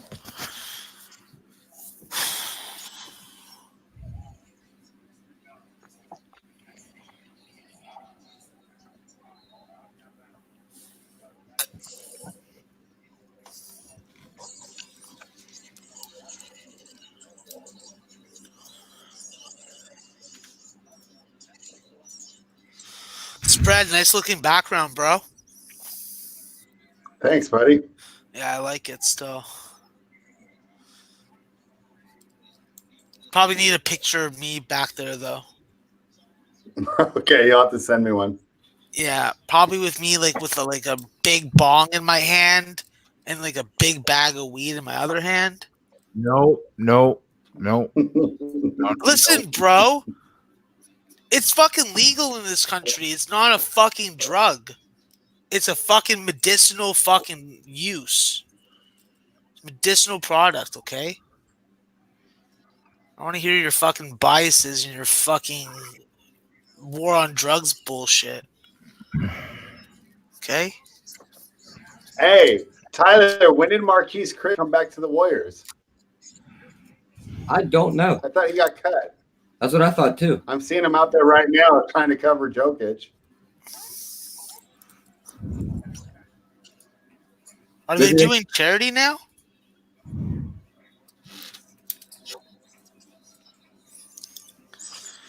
Because I remember Tyler talking about how Marquise Chris got cut. Or no, it was you, Spread, that was talking about it. Yeah, because that's what's pretty That kid should have surprising, stayed in school. now he's off the floor. Yeah. They got this is an interesting lineup. They're trying to run Cauley Stein and Spellman at the same time, which they usually don't do. And my guess is that's an attempt to stop Jokic from eating. It's really going to come down to the Nuggets need to improve their three-point shooting. They're 3 of 9 in that first quarter. Warriors were 7 of 12. Obviously, that can continue. I don't expect it to continue.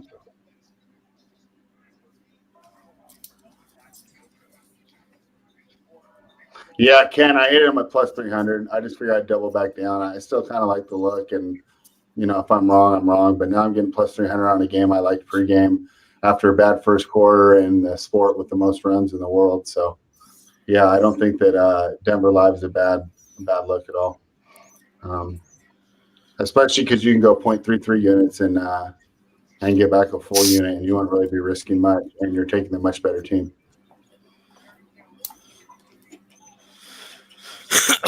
I'm murking my show picks again today. Fuck.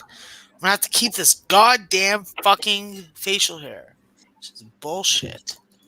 I want to have a losing day. So, Max, do people chat you up like when you go to the local store to get stuff? Or they're like, hey, that's a cool mustache? Or No, people fucking just look at me as like, what is this short person fucking doing with his facial hair? And I'm just like, yo, do I have to wear my Star of David on my chest, motherfucker? Don't ever question what I do. Yeah, I'm not like a jolly old fucking Saint Nick outside. I assume the worst in people. I'm not like Jay, who believes in the best of people. I'm taking a shot. What are you doing? They got 20 in 7 minutes. I'm taking a shot that they get to 50 at plus 165. That's 30 points in 13 minutes. That's doable. 30? I don't know. Fuck, 26. That's like just over 2 a minute. Yeah.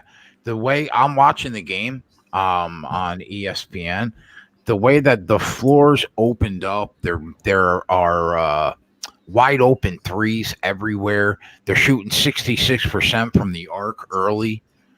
I think that at 165. You sold me. I'm hitting it.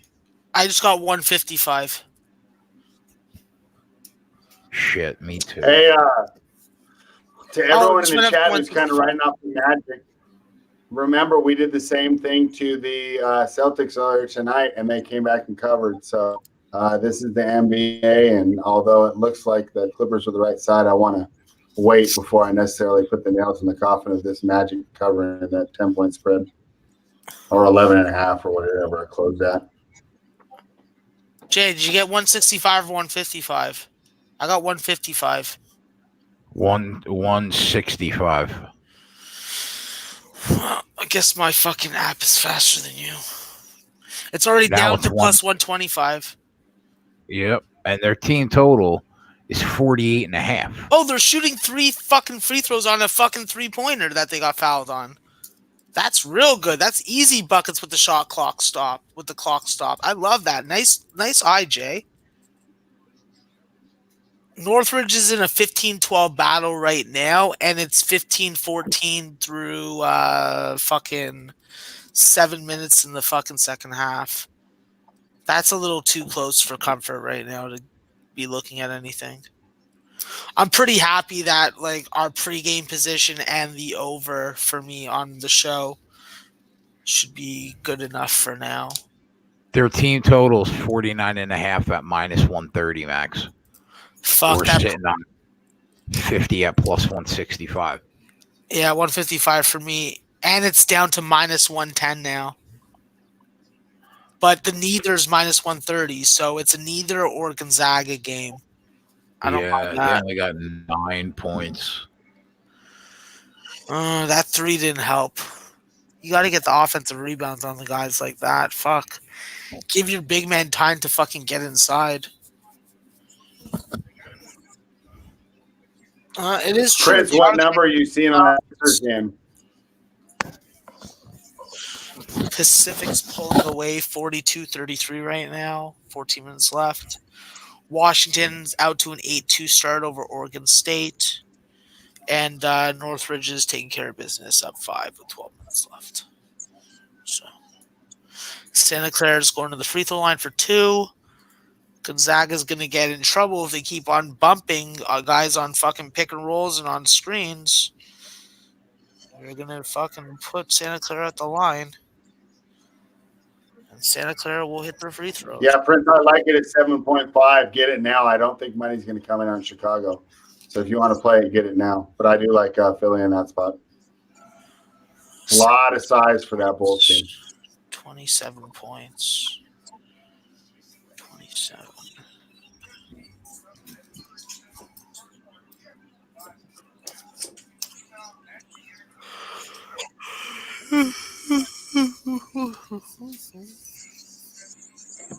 There we go. Boom, 3-pointer.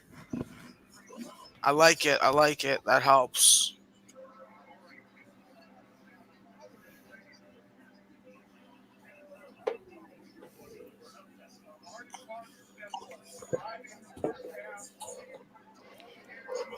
Yeah, that's definitely arguable. I think their potential is lower, but I love watching the Sixers without Embiid. I think that 28. it's a horrible match with him and Simmons. And you can kind of see the player that Simmons could become if he had a full team based around him, kind of like Giannis did in Milwaukee.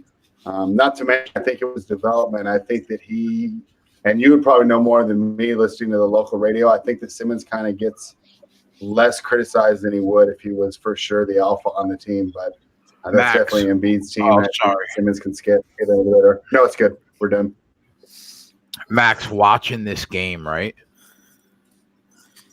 I bet you that they cover the first half 21.5. Yeah, they're up by 18 right now, and they're not slowing down, and Santa Clara now is fouling. They're going to fucking start to feeder Gonzaga hitting threes. They're going to fucking do a bad job of closing out and put them on the line again. Yeah, I'm tempted to lay the 21.5 in the first half. Yeah, I'm happy. I'm happy with the position we're at right now. I'm not looking to fucking get more invested in this half right now. I didn't bet it for 100 though. I should have.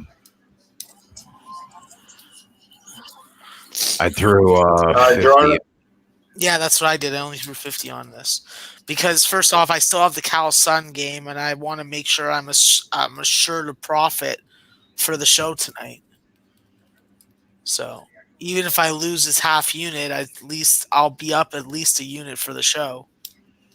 If Cal's Yeah, I got you. business, I can't let Tyler build up this fucking lead in the unit count over me. I gotta fucking start making some fucking live plays. Yeah, you got work to do, cuz. So I'm working my way back down. Story up, Ty. I don't believe that I'm bullshit. like 1 You in better 6 switch up to blue hat, man. You better switch your hat. to bed. What did you go to tonight, T? 6. Ooh. Well, it's a good time to show this. Go.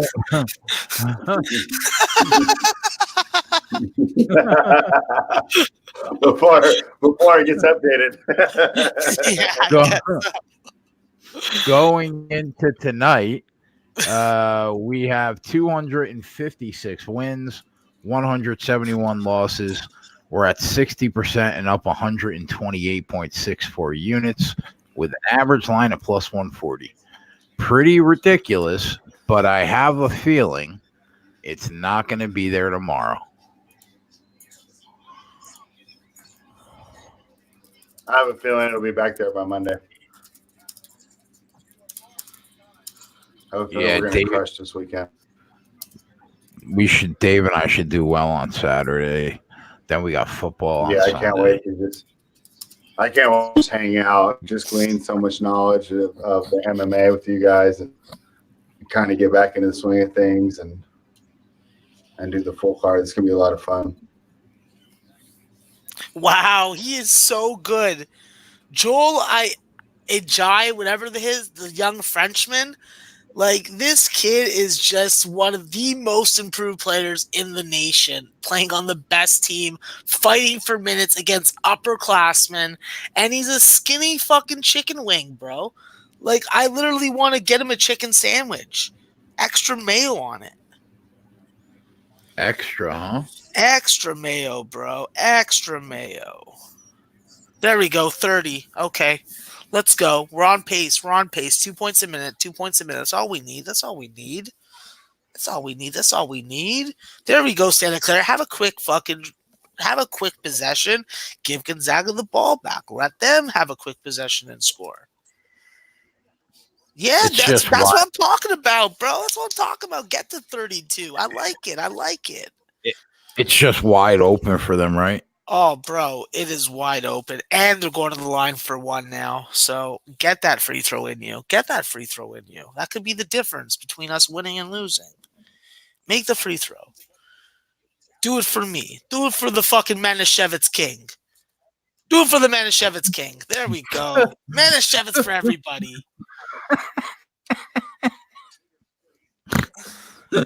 You know what tomorrow is, Jay? It's Shabbat. The Shabbos is tomorrow.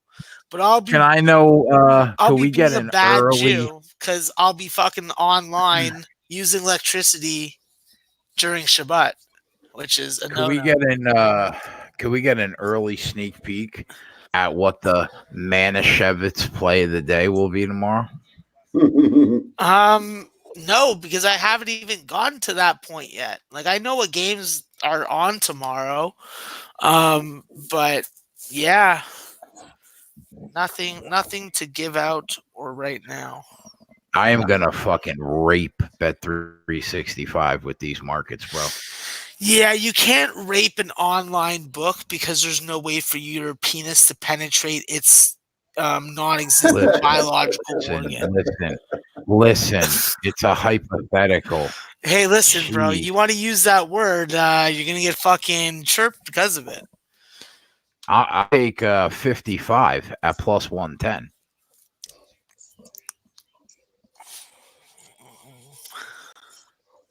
I want an underdog to take for tomorrow. I don't know if I should take Ryder. I think that line is moving the other way. St. Louis in a possible letdown spot after beating fucking VCU at home. Possible. Furman versus Wofford. Yeah, Wofford you get that in there. big boy. You fight for that. What are they at? 35? 37 with 8 to play. Oh, bro, that means fucking. Oh, they're on a nice fucking pace right now. Bro, I said 21 and a half, right? They probably cover that. You could still get 55 at even money. They need 18 points in just about 9 minutes. That's 2 points a minute. Like I said, I'm not doubling up. We got a good number. No. We're good. Yeah, I feel good about the plus 165. And it benefits the show also, which is gravy on top. I love my money more than anything else, but if I could help the show fucking stack a couple units on that shit, I'm glad. I'm gravy. I'm down. I'm down like sundown, bro. Have what have been winners? Did Tyler or Spread hit anything? I don't know. You have to ask them. Oh, neither of them are here right now. Aren't the plays at the bottom, Jay? Yeah, but then we have like a bunch of plays Tyler threw in the chat. Middleton over 18 and a half points. Suns first quarter -1. Bridges over 11 and a half. Yada yada yada. Everything in that list is loser except for Middleton. Everything on the loss. Middleton over 18 and a half was a win. That was the only win. What about Jazz first half -2.5? They lost. All right. Hit that shot. Oh, fuck. There's a kid on Pacific from Toronto that I'm a big fan of.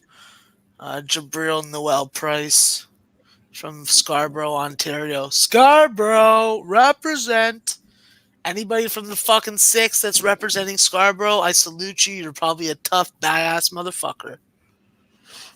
Denver -3.5. That's still going, right?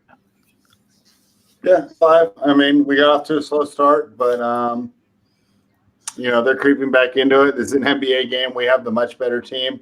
Like I said, we shot really poorly. Well, Denver shot really poorly in the first quarter from 3. The Warriors shot very well. It's kind of evening out, and yeah, it's all good. I just wanted to know. They were still going on. Oh yeah, it's in the first quarter. That thing won't be done for another hour. Oregon money line. Yeah, that lost. That's a max loss. Cal State Northridge +4. That's still going on. Cal State Northridge first half race to 40. That's a winner. Plus 165. Then we have Cal State Northridge +4 -108.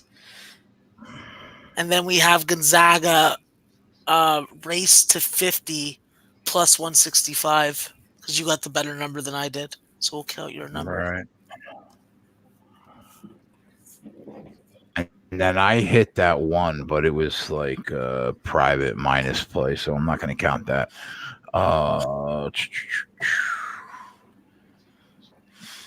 The Zags.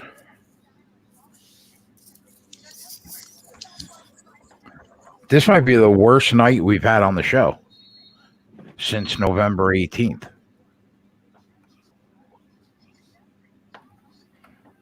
No, I'm sure there's been a worse night since then.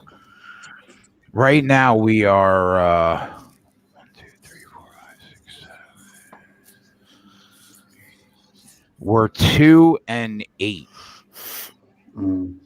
with the Denver play pending, Cal State Northridge +4 pending, and the Zags first half race to 50 pending. So we could finish 5-8, which would be good because 2 of those wins would be plus 165. So we would do good. We would finish like down, I don't know, a unit and a half. If we can get Denver home, Cal State Northridge home, and the Zags first half race to 50.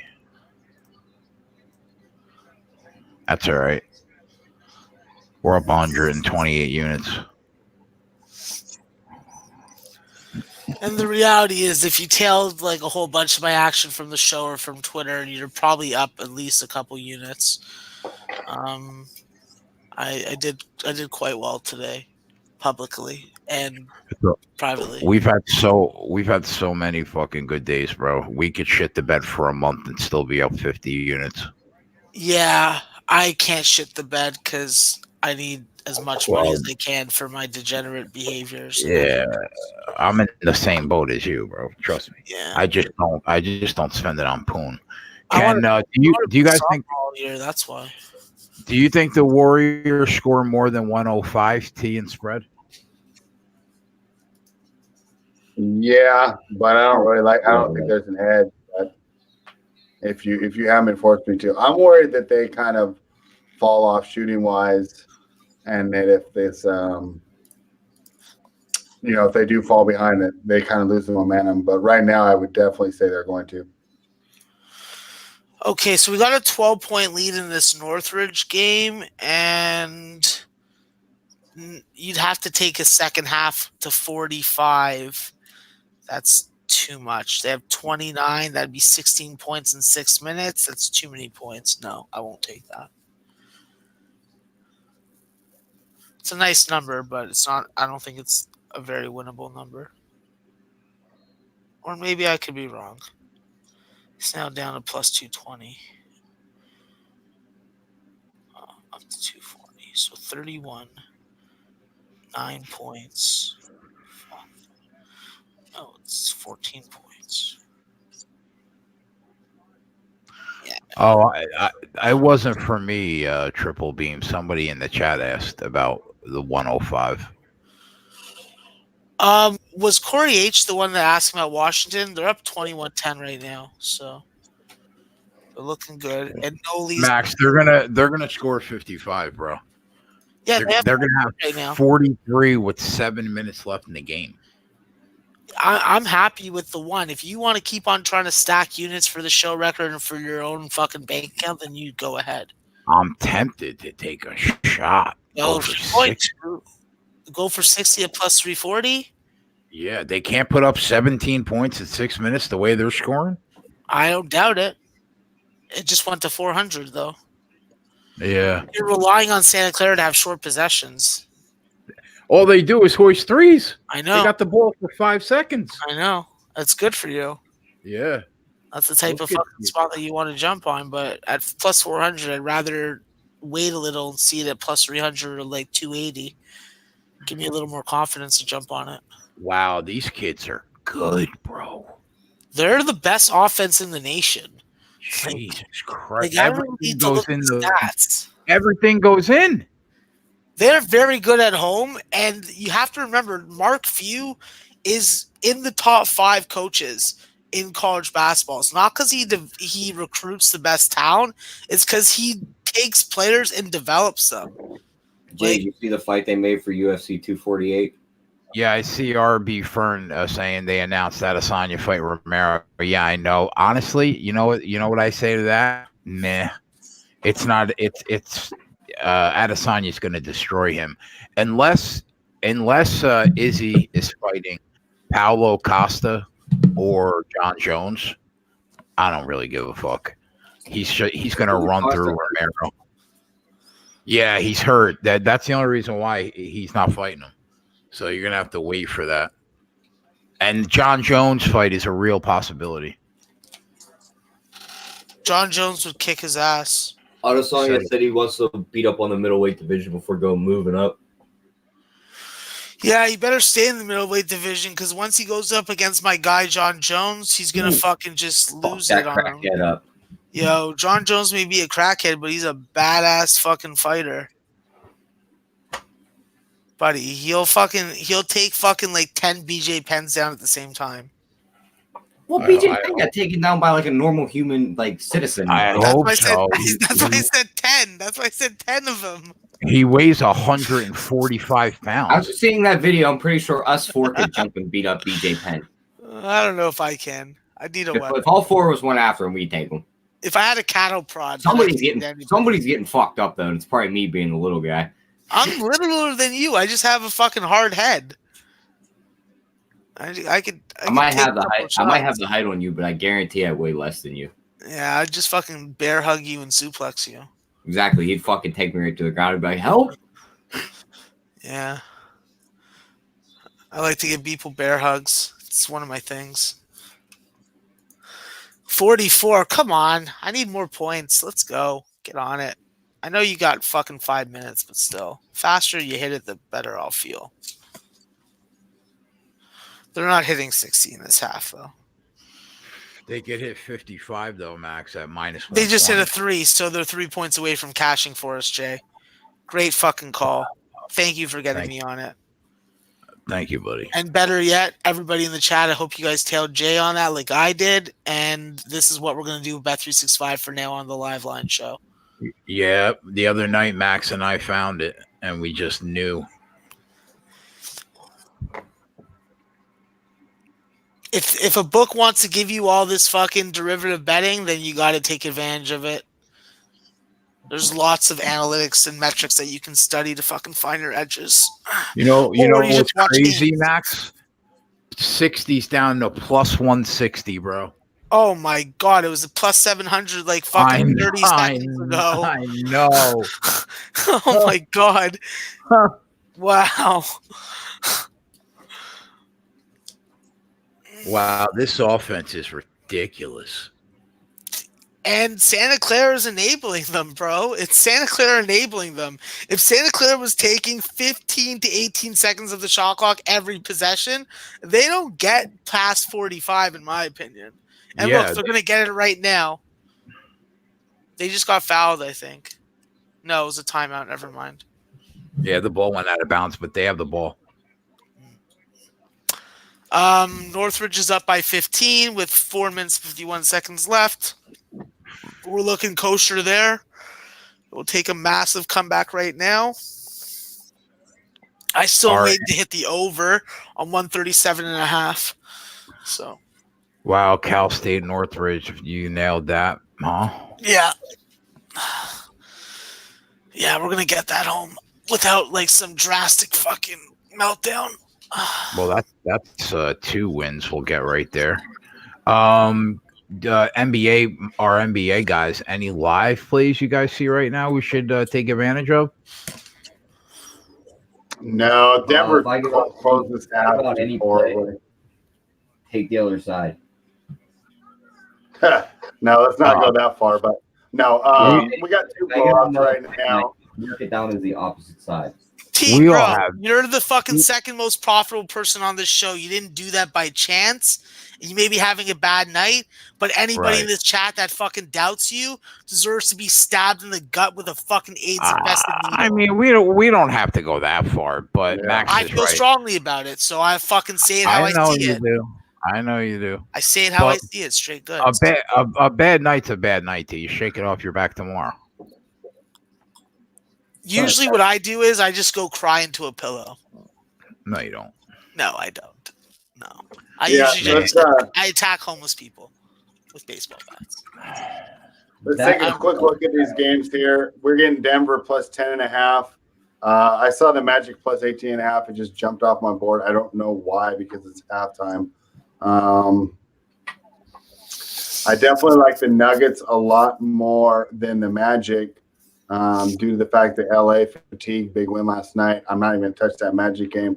So here's my deal with the Nuggets game. One thing I captained correctly was Jokic's inability to score on Spellman. Spellman's done a great job on him. More getting him frustrated, right? We're not seeing him play like normally. He's got technicals. He was really close to getting a second one and getting ejected. And the other disappointing thing from Denver, from my perspective, was Michael Porter Jr. came in and did really well, and they went away from him, and they didn't do well. So I'll be interested to see how Malone goes in the second half. Don't see an edge here, but if you really, really wanted to play something, I'd take the plus 10.5 for Denver.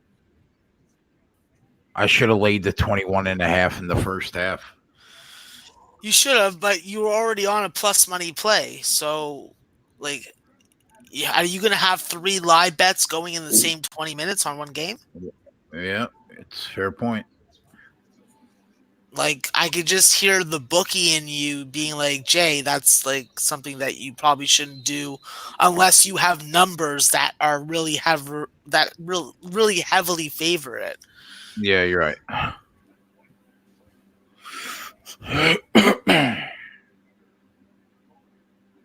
Man, this offense is fun to watch, though.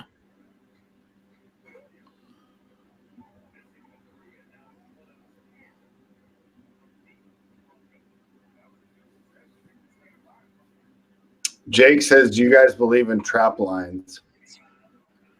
Oh my God! How do you not call the foul there? Are you kidding me?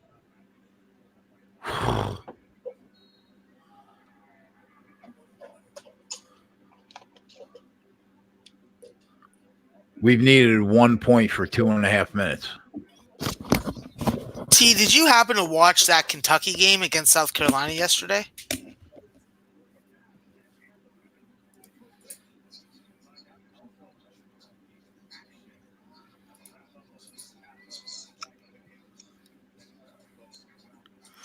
Washington's up by 13. 41 point first half as of this point with 4:07 left. And we need one more fucking point in this Zags game. Where the fuck is it? Just throwing the ball while they haven't scored in like 3 minutes. All right, all we need is one foul shot attempt or one close fucking attempt at the bucket. We're still in it.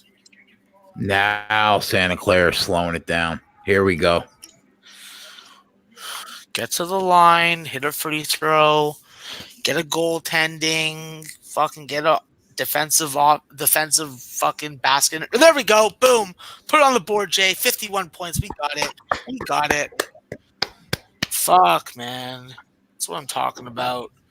Jay, you do good work. You do good work. Good eye there. I'm not a basketball guy, but I try. You know what? You can fucking come to my fucking Jewish high holiday dinners anytime. Thank you, Max. Appreciate it. You know what? I'm not going to say that you should, but I'll think it. All right. Hello.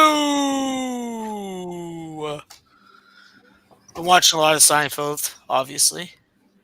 Love Seinfeld. Quality show. Sort of like the quality that Gonzaga just did, putting up 51 points in the first half. Don't know if that went over, if the first half total went over, though.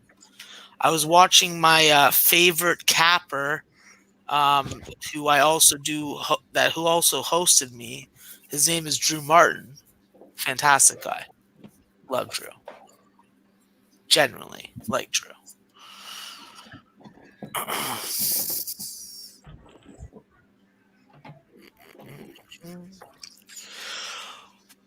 Booyakasha, booyakasha. Do I think Green Bay has any chance, Ken? Yeah, I have a chance. Do I think that they're going to win? No. I can actually add something to this, Ken and Jay. The only way that Aaron Rodgers can be able to summon up the mental fortitude and physical strength to win this game against the San Francisco 49ers is if he masters the art of chugging a beer out of a plastic cup. If he can't climb and overcome this barrier in his life, in his progression as a Hall of Fame quarterback, well, I'm sorry. Don't put your money on Green Bay. I would have cashed all three. Minus 21.5, race to 50, race to 55. Wow. How about that, Max? Don't listen to me then. Why? No, I don't feel bad.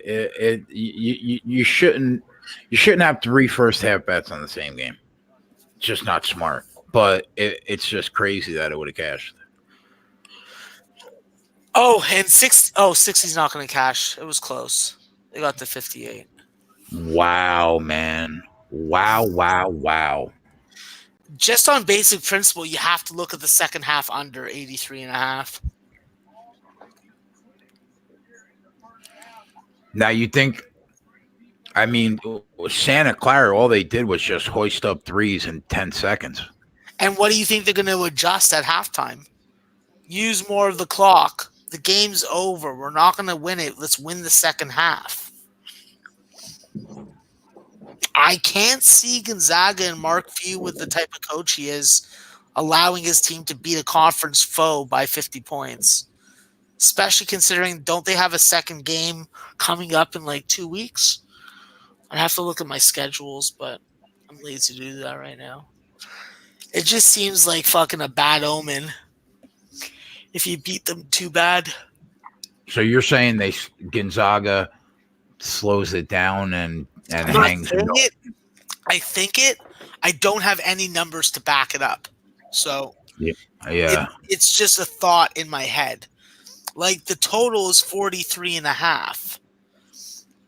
I'd be looking at Santa Clara under 39.5 a second half total. And I'd be leaving the Gonzaga side alone. I think I like that.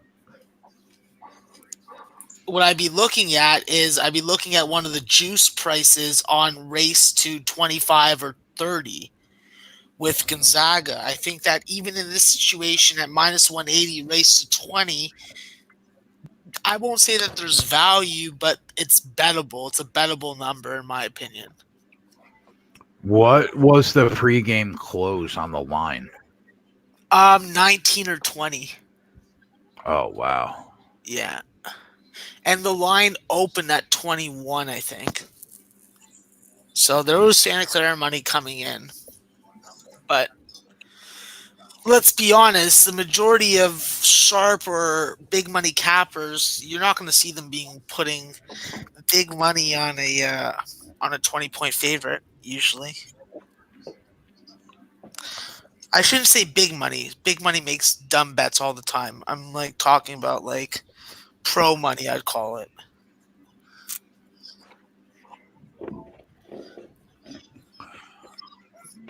I kind of like that team total under 39.5 in the second half. I think it's good. It's not like Gonzaga's going to stop playing defense. I think that the possession... Are they going to pull everybody, though, Max, when they're up 40? Even if they pull everybody, they got fucking pure talent on that bench. Antoine Watson, fucking Drew Timmy. They got guys off the bench that can play. So... I don't think that you get... I think that you get a definite cutoff, but there's still good players on that team. Oh, my God. The Zag total's 101.5.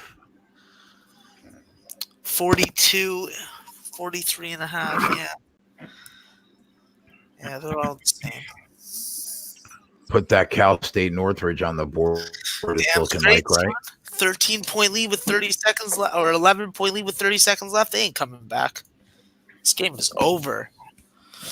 That over cashes. Oh my God, murking my show picks, murking the fucking Twitter picks, murking my private picks. I'm just doing good today.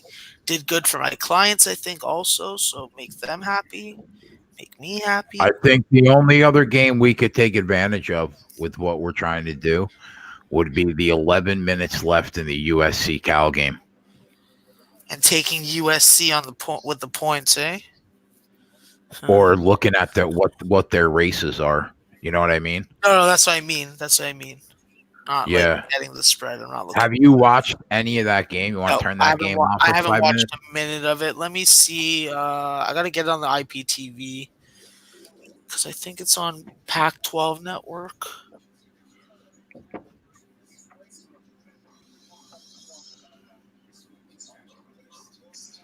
Do you think it's worth throwing a half unit each on under 39.5 team total for Santa Clara? You want to bet that? I think that the under 39.5 at Santa Clara is a better play.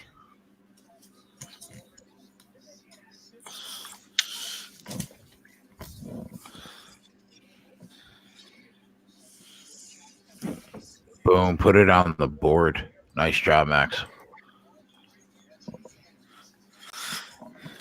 Thank you, sir. It's a fucking nice play and a fucking nice number to hit. I'm going to hit Pacific also. They're up 12. So I got them at 3.5. Everyone who hit them at 5.5 even looks like they're going to hit. Hold on one second.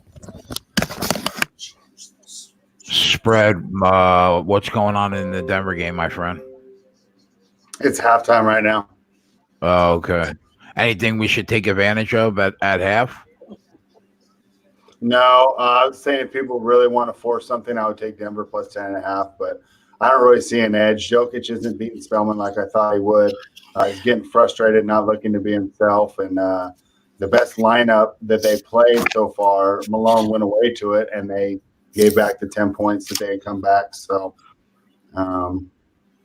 not really looking too good for the Nuggets, but if they can get a little momentum here and Jokic should start playing like themselves, they can definitely win this and still cover. But I think that we've already put enough into it. Might be just a complete wrong read. Better just take L and wait for a better start tomorrow.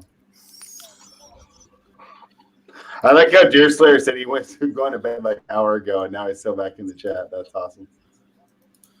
Yeah, we got a couple ESPN games, NBA tomorrow. Yeah, and I'll be writing about one of them. Is Tyler gone? He'll probably coming back. I don't think he's done for the evening, but yeah, there's some nice games also for college tomorrow night, but everything starts right at 7:00, except for Michigan and Iowa, which is at 9.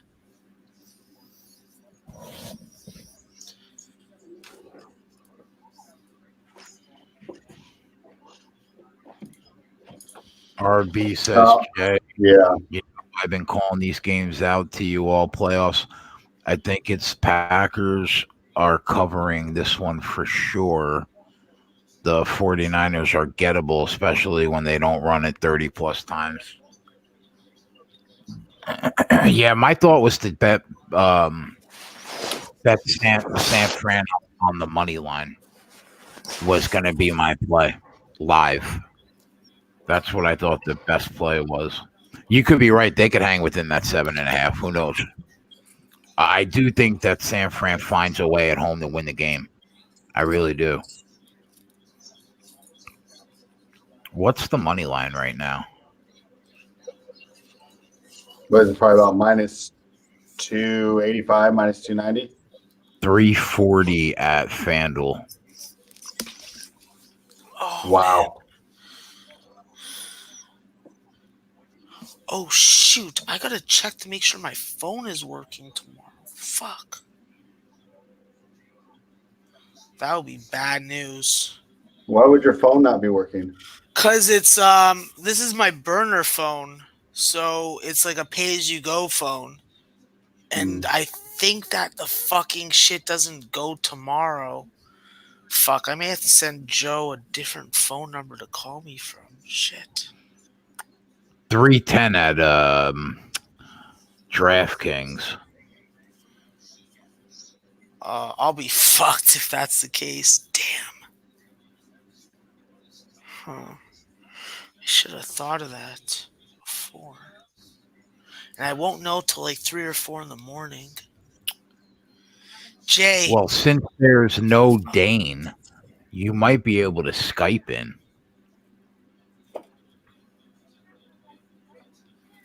Yeah. But I won't know till fucking like 3 or 4 in the morning. Because that's right. Joe's up at 4:30. Okay, so yeah, I'll just have to message him there. Fuck. You know, he's doing that early show at what 6? So he's getting ready. Yeah, it starts at 7. 7 to 9 is Make It Rain. Yeah, but the show before that is just him alone, right? For an hour. There is a show before? At 6:00, yeah. Oh shit, I didn't even fucking know that. Yeah. I feel like a prick. I never watched that. Yeah, it's just him for an hour. It's the show's called something else though. And then him and Dane.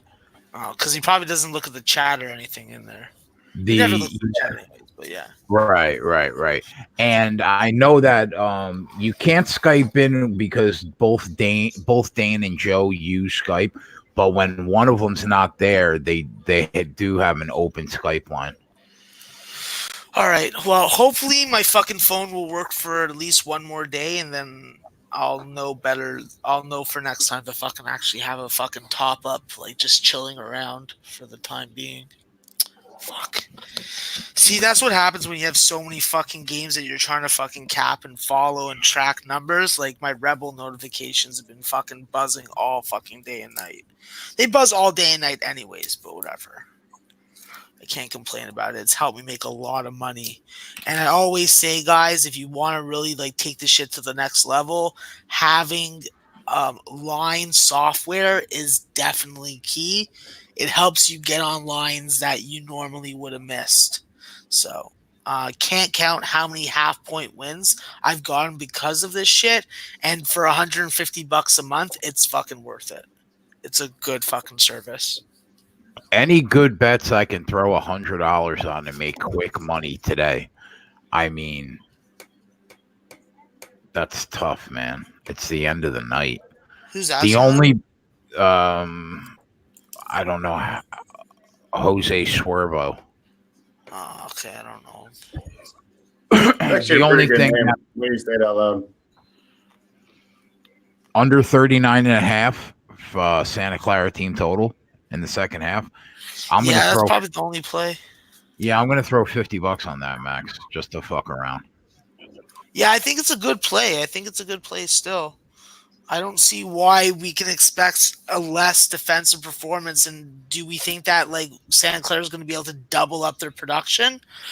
I'm not going to say so. The game that I am most interested in right now, from my own personal betting perspective, is Long Beach State, who's down by 7 with 3:40 left, and the Idaho Vandals, who are down 6 with a lot of time left, 12 minutes.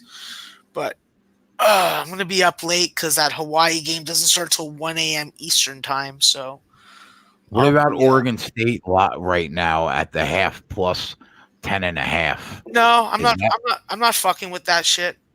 No. I think that this is a Washington win wire to wire. So the fact that Oregon State, with how great they played in their last game at home, and now they've only been able to manage 21 points against a mad Washington team with good size and length at the guard spots. Yeah, I don't see any point. Listen, not to say that Oregon State can't come back and win the game. I just don't think it's going to happen. So. Spread. You have any tennis plays, my friend? Not tonight. We have basically semifinals and the big tournaments that are going on. And we talked about it with my buddies today. We did a pod and we didn't see any edges. They're doing the qualifying in Australian Open. I'm got an eye on the Shelby Rogers Carolyn Dolehide match right now. But to be honest, the qualifiers for a Grand Slam these are like the players ranked between like 100 and 300 in the world. I'm not familiar with a lot of them. But starting next week, I'll have a bunch when the real Australian Open starts, and we won't have to worry about capping motivation. It'll be all players I'm familiar with. No big names qualifying today?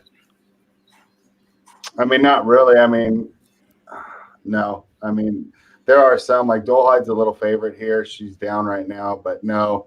The Grand Slams, with 128 people in them, the qualifiers are a lot of, like you had last night, ranked 300 versus ranked 1,300. Yeah. Yeah, that was reckless and stupid. Well, it worked. Sometimes, At least I know that, though. RB's talking about the Packers still. I think people are missing about the San Francisco Green Bay game is 3 of the Packers' 5 O-linemen have experienced multiple playoff runs together. Beluga, arguably their anchor at best, was out of the early matchup.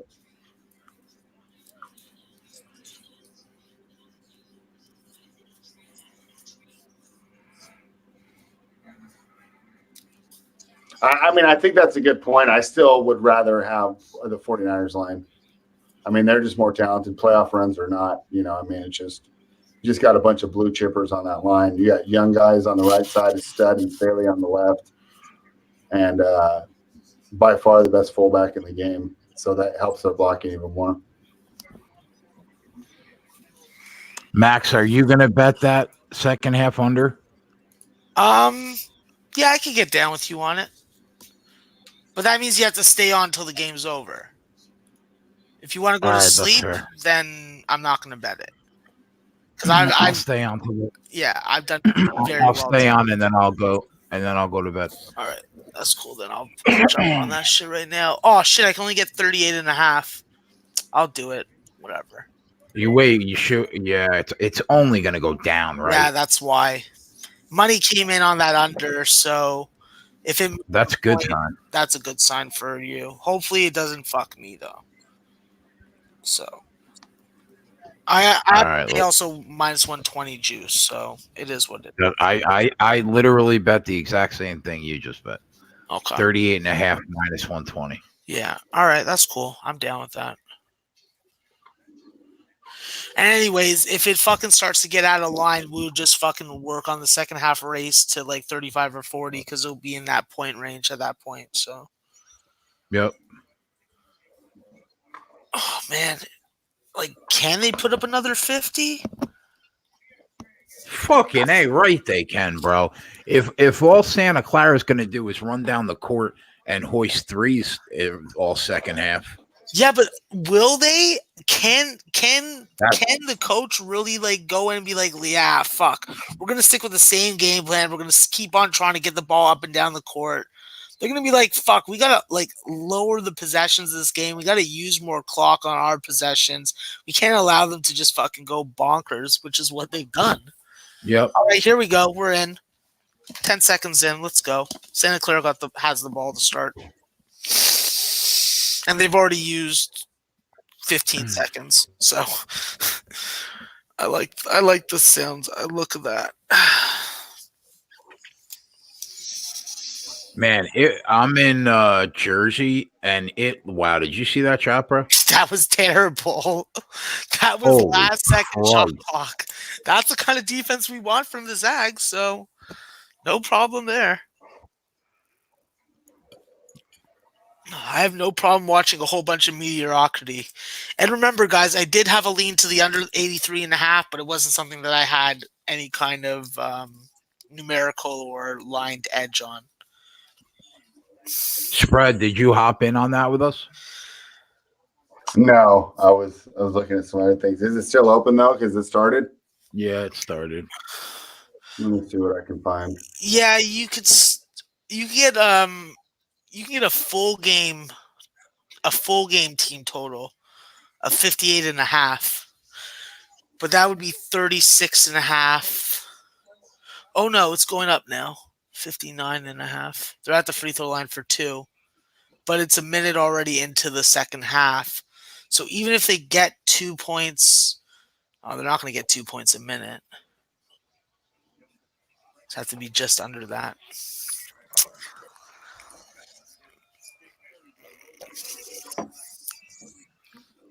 If the Zags slow it down, they got no chance of hitting that. Yeah, but then they may feel like they got to start speeding up their shot possessions and only using 10 seconds off the clock. And then if someone like Taj Edey or Trey Wirtz start to hit a couple of them, well, fuck, that could fuck us. I don't think it's going to happen, but we'll see what happens. They refuse to hit any kind of shot that isn't from the perimeter. That was stupid. You get an offensive rebound off a missed free throw and you do that? Come on. Real talks.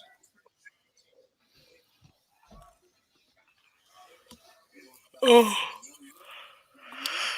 It's surprising that they don't play in a bigger fucking arena, though. Like, it's a real cozy place, the Kennel is. What a sloppy first minute and a half. I got no problem with that. Fuck. It's all good for me. We made our money on Gonzaga. Now we need Santa Clara to blow balls. Oh, Yeah. fuck you. They made a fucking shot. Pieces of garbage.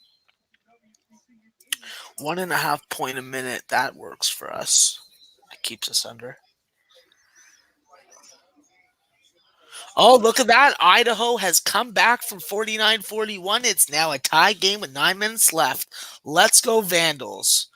I was big on Eastern Washington before the season, but what I watched of them is that that fucking Davison gets into foul trouble for Eastern Washington, and then they just don't have the offense to make shots. Like, Kim Aiken's a really good player. he can really bang and fucking score some points for you, but not the biggest fan of the rest of the offense. Oh, fucking motherfuckers. Let's go, Gonzaga. Fucking score some points and run some clock. 2 for 15 from 3. Yeah, but they just made fucking 2 of them. Yeah. So that 0 for 13 was great. And then they just made a third one. Fuck. Yeah, like, is anybody going to cover the fucking kid, or we're just going to let him shoot? Jesus. That's the one issue when you're playing in games that are huge routes like this. You're going to get basically coach going to be like, well, it's the second game. We lost the first game. Let's win the second one. But if Gonzaga's not going to bring the defensive intensity that they brought in the first half, then we're fucked like that. Oh my God, that's 11 points in fucking 3.5 minutes. They're outscoring the Zags 11-4 right now. Yeah. Wow. Yeah, this could be a bad one. That's all right. It was $50 I bet on it. Yeah, it's fucking fuck you money. So you can get the Zags right now, second half money line at plus 170. You're telling me Santa Clara's going to outscore them? Yeah, but they don't have to. They only have to outscore them by 1. This still could be a 30-point game, and they can still win the second half. I know, but I mean, like they were outscored by 36 in the first half. You think it's a tale of two halves? Yeah, I'm sort of thinking that from what I'm seeing right now.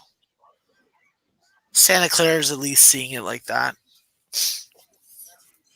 So what do you think, Jay? Kansas City, Tennessee total is at 53. Bet up. Would you sneak under the total here?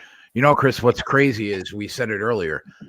A total of now 53 when you know one team is probably going to try to run the football 40 plus times, which is crazy. But, I mean, Kansas City put up 51 last week on their own. So how do you take the under? And the Tennessee offense was good the last 9 weeks. I think the total to take was the over 45, that opener on the Niners-Packers. I think that was the total to grab because I would have made that line 46.5, 47. Right now it's at 46.5. That's what Jimmy and I were talking about on Monday night. So I don't think I would touch it. What's the Kansas City team total? Spread, what do you think? Talk to me. Yeah, I'm not betting under in a Chiefs game. Not at all. And I had my number for the Niners game at 48. So I like the over in both of those games, but we'll see. So would you still bet it? Would you still bet it at 46.5? Yeah. I think Green Bay will be able to find a little more offense than they did last time. I don't see them putting up 7 like they did last time. Yeah, I agree. I thought their team total of 19.5 is not a bad look. I think they scored 20. Yeah. I mean, then again, number 1 defense in the league. So who the fuck knows? But I think they scored 20. Yeah. And Arby made some good points about, with Beluga in there, they'll definitely be able to not necessarily stop that D-line because you're not going to, but give Rodgers a little more time, and he's the magician back there. Devontae Adams is nice to have that. But also the Niners have returned Quan Alexander and Tart, so will it be a wash? I don't know. I think Quan Alexander was great, right? You and I were calling his name last weekend, all weekend. Yeah, but I still think Adams is the biggest one coming back because you can see how bad that Green Bay offense looks without him. So that total is not 19.5. It's down to 18.5, the Green Bay team total. Right, but that's pretty much dead, right? Because it's not really landing there that much between 18 and 19, right? 27.5 for San Fran. So 4 touchdowns you need. Yeah, and I don't mind that look either. I think we're going to see some points in that game. Yeah, and Tennessee Titans could get over 22.5. Yeah, definitely, right? Because Kansas City outscores their opponents. They're not, just shutting you down on the defensive end.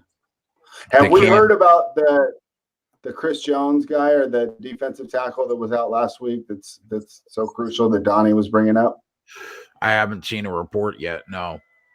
Yeah, I definitely want to see that one before I make a play on that game because they definitely looked a lot worse last week to start than they had the way they finished the season. So I think he does really make a big impact on that Kansas City team.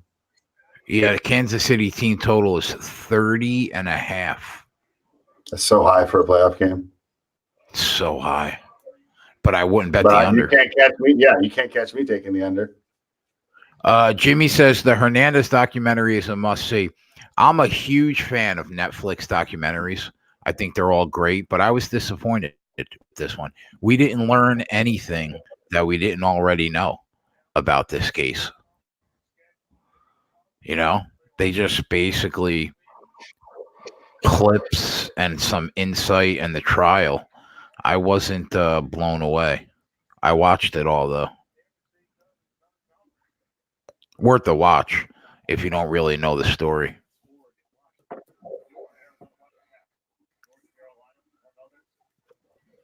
It's not as good as that cat one, though, is it? Oh no, like that making a murderer, the missing girl, the whatever girl. I mean, there are some fucking grade A, incredible television documentaries on Netflix. But yeah, this one was disappointing, which is rare for Netflix. And Corey says, I already knew everything they talked about. That might be it for us, Jay. We already, since it wasn't new information for us, and if you followed the story live, like I'm sure a lot of us sports fans did because it was just so shocking at the time. There's not really a lot of new information to uncover, but someone who maybe didn't follow it like we did, would find it a lot more interesting. Yeah, I agree. Oh, the pizza delivery murder doc was incredible. Yeah, Evil Genius or something like that. Oh, did you see that one, Spread? Mm-mm. Oh, bro. You got to watch that, man. That is are you into documentaries? Yeah, I usually do most of that stuff during the summertime, though. So, I'll just load up my queue. Do you ever get those emails from Netflix? So I'm like, guys, it's only like $10 a month. I'm not canceling, but in January, I'm not watching a lot of Netflix, but I'm not canceling. You don't need to send me an email every week. Let me know what I'm missing out on. Yeah, I'm waiting for the new season of Ozark. Can't wait for that. But yeah, I think it's called Evil Genius, the doc. Must watch. Cool. I'll have to check it out. All right, I'll have to check it out. Oh, it's so bizarre. Must watch.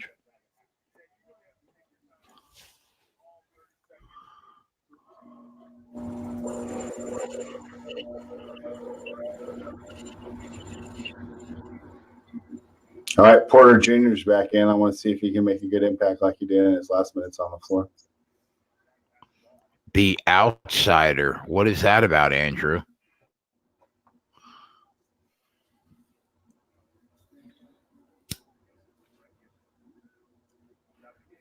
Finally going to get a new season of Homeland after what seems like a decade. Great show. Love Homeland. Love Homeland. Good show.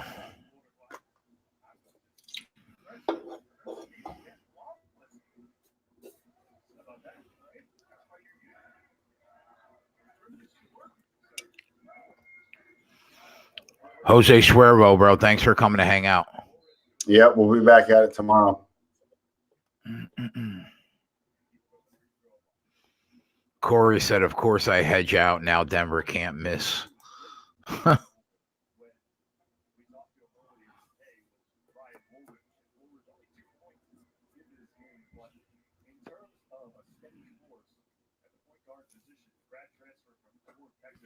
Gonzaga money line second half is plus 175, and they're down 7 they're down 6 with 14 minutes to play.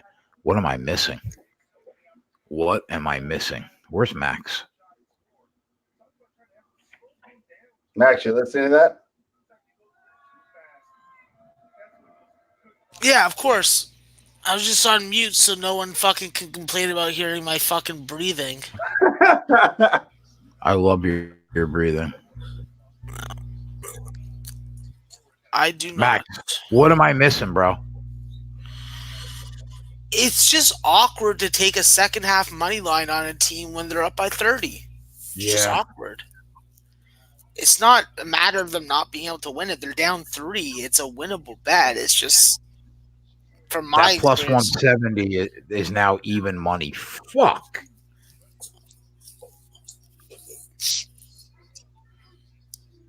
I'm still holding out hope for our fucking team total under. So.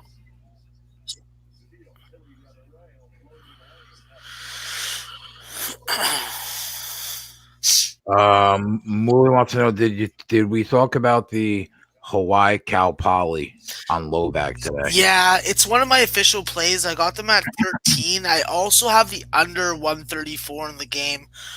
From watching Hawaii, you get good point guard play. You have good depth. You have a decent scheme, and you got Eddie Stansbury, who, if he isn't going to go 1 for 16 from 3-point land, he's going to fucking hit a bunch of threes for you. And I think Cal Poly may be a little overconfident. There may be a little bit of overconfidence in the market for them when they had such a dominant win against Cal State Northridge. But I think I've said it 3 times. The reason why they had such an easy time in that game is because Northridge's best player was on the bench for 14 minutes of it. So take that as you will, though. I'm on Hawaii, so I do see the line is at 14 or 14 and a half, so that is definitely an outlier. That gives me a little more confidence with my play, even though just because a number moves doesn't mean it's the right move. How are you getting out rebounded by Santa Clara? I mean, what are we doing here? It's a 1-point game in the second half now. They haven't scored in 3 minutes. I know, man. Joseph I was going to take it. Good start, bro. Now it's minus 130 second half money line. Well, I missed it. You could always try and get into a middling position, but I'm not going to suggest that to you. We're not dead yet on the team total. No, I don't think so. We're talking if they have under 22 points at the 10-minute mark, I think we're still in an okay position. Eventually, someone's going to call the dogs off. And it doesn't necessarily mean that it's going to be the team that's winning. Perfect example, Massachusetts called the dogs off against St. Bonaventure with 3 minutes left. St. Bonnie's expanded that lead. I think they won by like 20 or something along those lines when they were under double-digit favorite. Oregon State's getting rolled. And that's a danger in fucking going against a Washington team that you knew was going to be mad. I'm not even mad that I didn't bet anything on the game. It was just a weird game, and it literally could have gone either way. So it's not over yet. When you have poor point guard play, a comeback is always in the making. So yeah, spread. You with me, buddy? No. All right.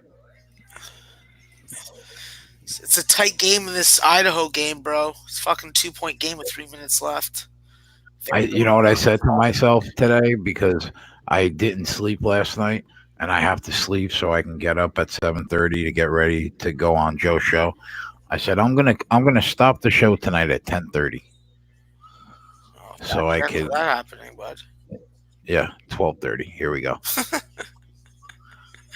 Man. Listen, you just need to learn how to wake up from an alarm. That's your issue.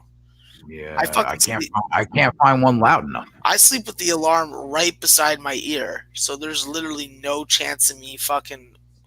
I do too, Max, and I sleep right through it. I'll be right back. Just gotta go to the bathroom. Yeah. For me, boys, with all my time that I've spent locked up and shit, I don't fucking. I'm a light sleeper. In that kind of lifestyle, you got to be one.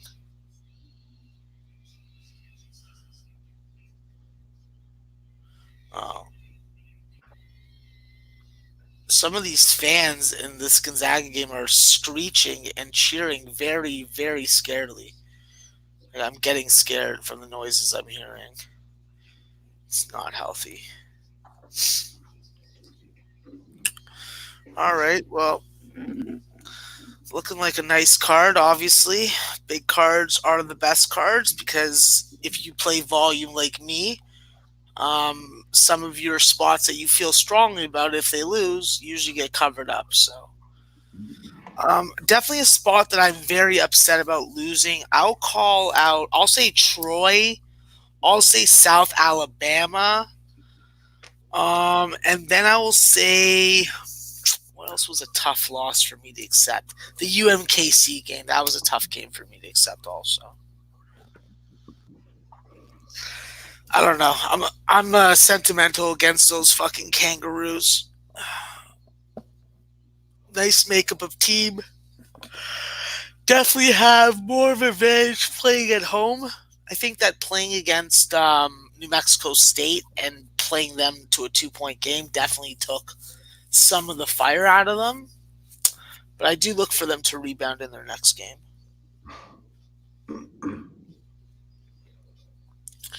All right, Vandals.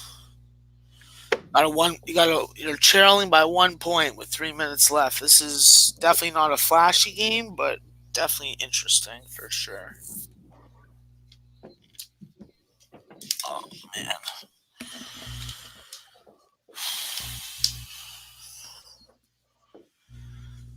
I still gotta watch this fucking Santa Clara game.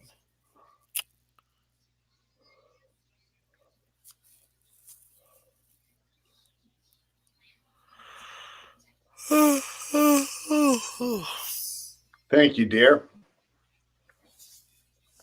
Wasn't our best results, but we're definitely having a good time with it, and always something to learn. You know what?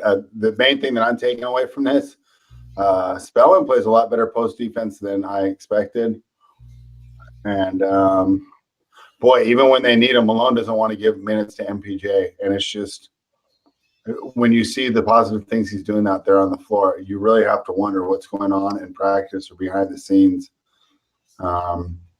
Because from what I've seen, and I'm going strictly off game tape, I don't see practices and I don't see attitudes, but he seemed to be earning minutes and he's not getting them. Really surprising. I expected to see a big game from him tonight, and really Malone's kept him in the same reserve role.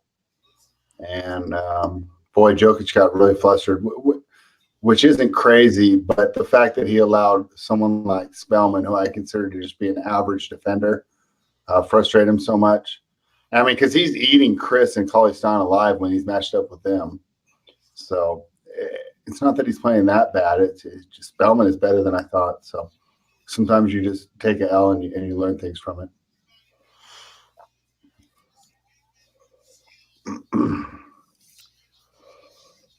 Corey said if the Warriors get a top 3 pick next year and trade Russell for a wing, they're right back into title consideration.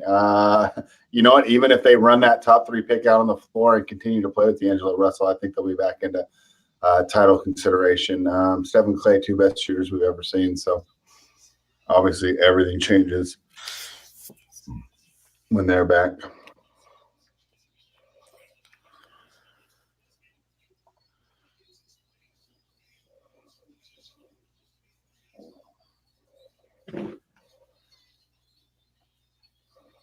I think while I was gone, given, Wiseman would be huge for him. I don't know, though. He's pretty much like a center, right, Max? Yeah, but he would probably be like he could probably play both front court positions in the NBA. He runs the floor really well. He's really athletic, and I think that he'll have an ever expanding shooting game once he gets to the professionals. I'm kind of the mind now that centers are kind of like running backs in the NFL, where I wouldn't use my high draft position or my high draft capital for them. Even look at the buyout market. If you need a center, they're the easiest available. Free agent market centers, I think, are the least valued because there's so many of them.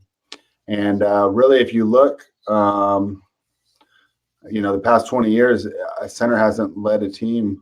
The leading team is usually a wing player now in the new NBA. So I would be looking for wings with top 5 picks.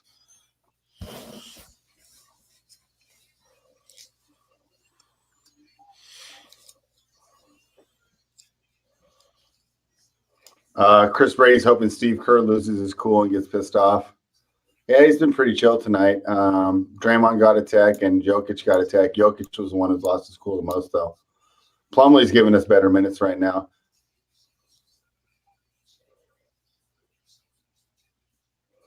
And I think this is hard for a coach. I mean, what do? You have to give your star player minutes, but when he's a negative like he is tonight, and it's the exact opposite of how I capped it, I think it's a tough position for Michael Malone.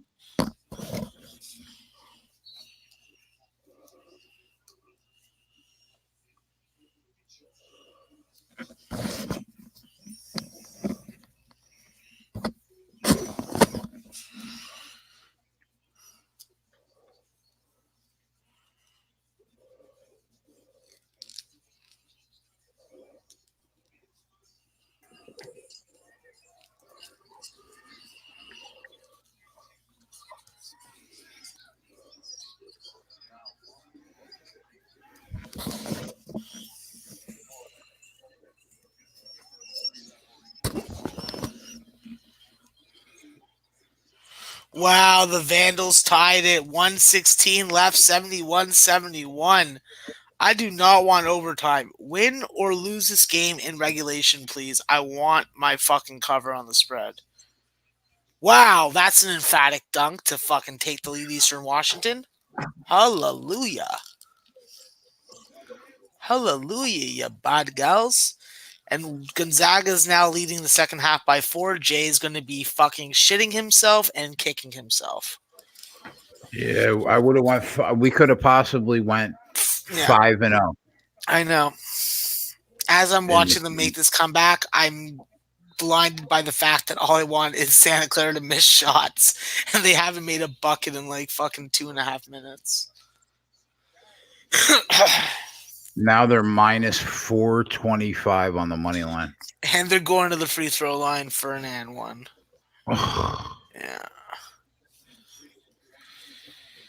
I know. I keep you off fucking shit you should have bet. Hawaii's the last game. Yeah, Hawaii A is the last game. I don't even think I'm going to watch it, to be quite frank with you at this point. I got burnt out the last 10 minutes. That's a problem. Fuck, Santa Clara's already in the bonus. Fuck. And they hit their free throws. Damn.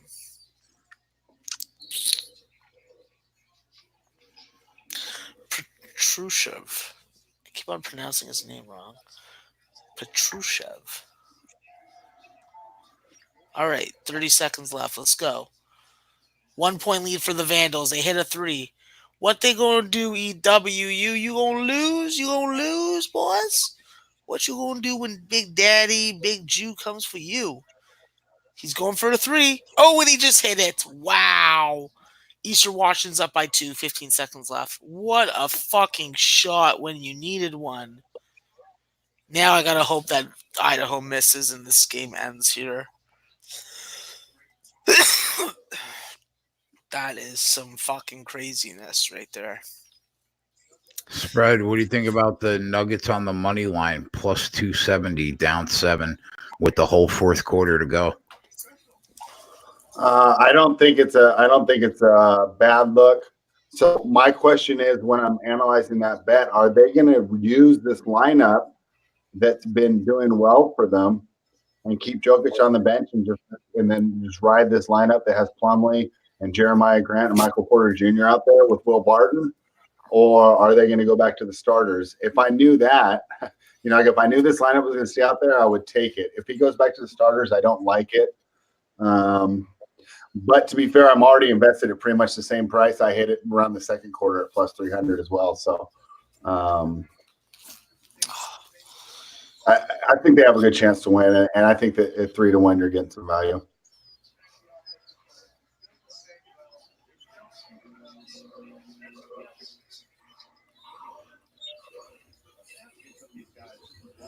You can get them plus 5.5 right now too.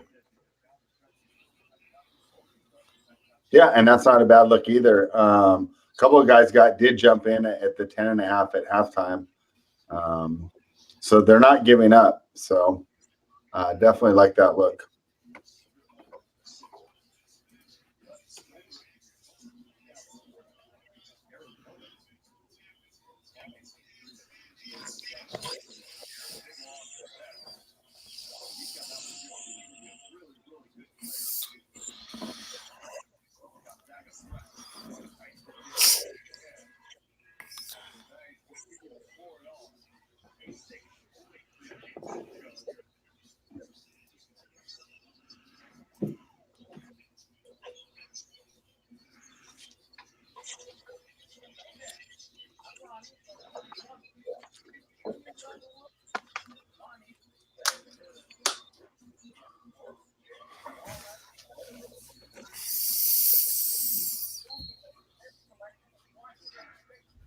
All right, Prince. Hey, have a great time at the Sixers game. I think you're going to have a good time. That should be a fun up and down the floor game.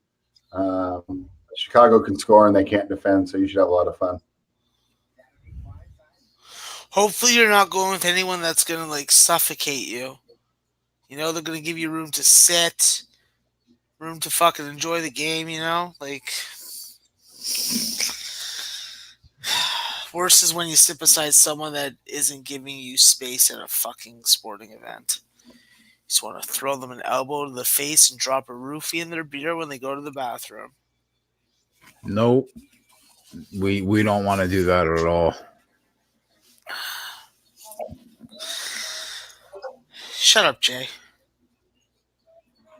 The fuck you know about what people want?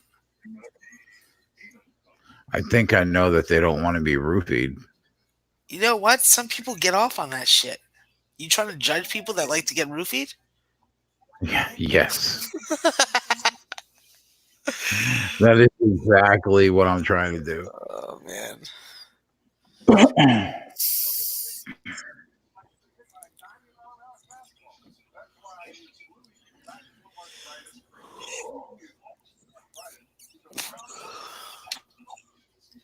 We got one more night of basketball, and then we have some fun, man. Can't and then wait. It's go time. Yeah. And What then are you guys our playing weekend. soccer? What are you guys talking about? Soccer? No, Saturday is the UFC. What's UFC? Ultimate freaking never mind. Watch yourself. Watch yourself.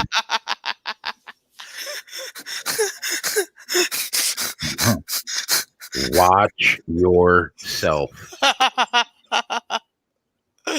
You better check it before you wreck it. I'm telling you. Oh, as my fellow Israelis would say, they'd be like Shekin Vavakasha. Yeah, well, Chewbacca. Watch yourself. Oh man. It's actually Yosemite Jew, okay? Starting next month, our weekends are going to consist of the UFC, NASCAR, and golf, and it's going to be magnificent. and Obviously basketball. basketball. Yeah, obviously basketball. And we won't have any of these fucking like guys that want to be part of the sports keg but aren't actually part of the sports keg on the show. It would just be like the real sports keg members, not the guys that just want to fucking try and come in and take over and don't know the hierarchy of the show. I think you know who we're talking about. I don't know Leonard for what you speak. Leonard Porsche just joined us. He said just popping in to say, hey, drop a like. Thank you, Leonard. Been busy, but I'll be live with y'all Saturday. That's why we love you, bro. Leonard, you better not be Yeah. cheating on us with another show, bro. Don't make me go and Leonard. examine the other chats. I'll know what you're You doing. Leonard, do you want to do me a favor, bro? Besides hitting that like button, open up a window, go to sbrvideo.com/liveline and click on the sports books. That will help us more than you know. If we can avoid getting 2 points a minute for Santa Clara over the next fucking 7 minutes, we're gonna be good. It's gonna be real close. It's gonna be real tight. Gonzaga's fouling too much. Fuck. Bitch. Come on, Zach. Fucking bitch. Miss free throw, Santa Clara. All right, the Vandals are going to fucking lose, but they are going to cover, which is all that matters in my life. It's very surprising sometimes how bad a team can be one year and then how good they can be for your bankroll the next year. That would be Eastern Washington. Chris Brady wasn't with us on the old channel. I thought you were. It was even more wild, bro. Oh man, it was fucking real wild. Like we didn't have off the rails when Jay left to go to the bathroom or get food. We just have off the rails with him sitting right there, and he would just do nothing. The show lived in a permanent state of being off the rails. Aside from the fucking 300 units that we accumulated Yes. on the show. So yeah, Yes. It's not like we didn't make money. We made even more money than we did so far on the live line. We hit 10 to 1s in NASCAR. We hit 19 to Jay hit 19 to 1s in NASCAR. There was some crazy winning going on from fucking March until fucking the summer ended. So yeah, man. There's one thing. It's one thing to have a live show with a whole bunch of cappers, but they got to be cappers that make money live on camera in front of you that you cannot deny. And I respect a lot of people that are trying to do it, but when you're the original, you're the original. Simple as that. And when you watch Liveline, you're watching the original sports betting live show, and you're watching the show that makes money, where I know for a fact none of these other shows keep unit counts, and none of their cappers altogether are up money. I just don't. I don't buy it. I don't believe it. Want to prove me otherwise? Go ahead. Show me the numbers. But every time I watch the show and I keep track of what's going on, let's just say it's not fucking kosher. It's not going to get you a glass of Manischewitz from me. It always goes back to the Manischewitz, and I love it. I don't know why I love it, but I love it. It's a great word, and it fucking works. It works. It is such a good word. I know. I would love to meet the person that word. I think it's, I don't know. You have to ask a smarter Jew than me that stuff. You know, they say, remember that episode where the dentist is fucking Jerry's the dentist is fucking just being Jewish for the jokes. I follow along the same moments. I still can't get over the fact that Anthony's never watched Seinfeld. I mean, is that not the most fucking absurd thing you've ever heard? It sounds like something an anti-Semite would do. That's what it sounds like.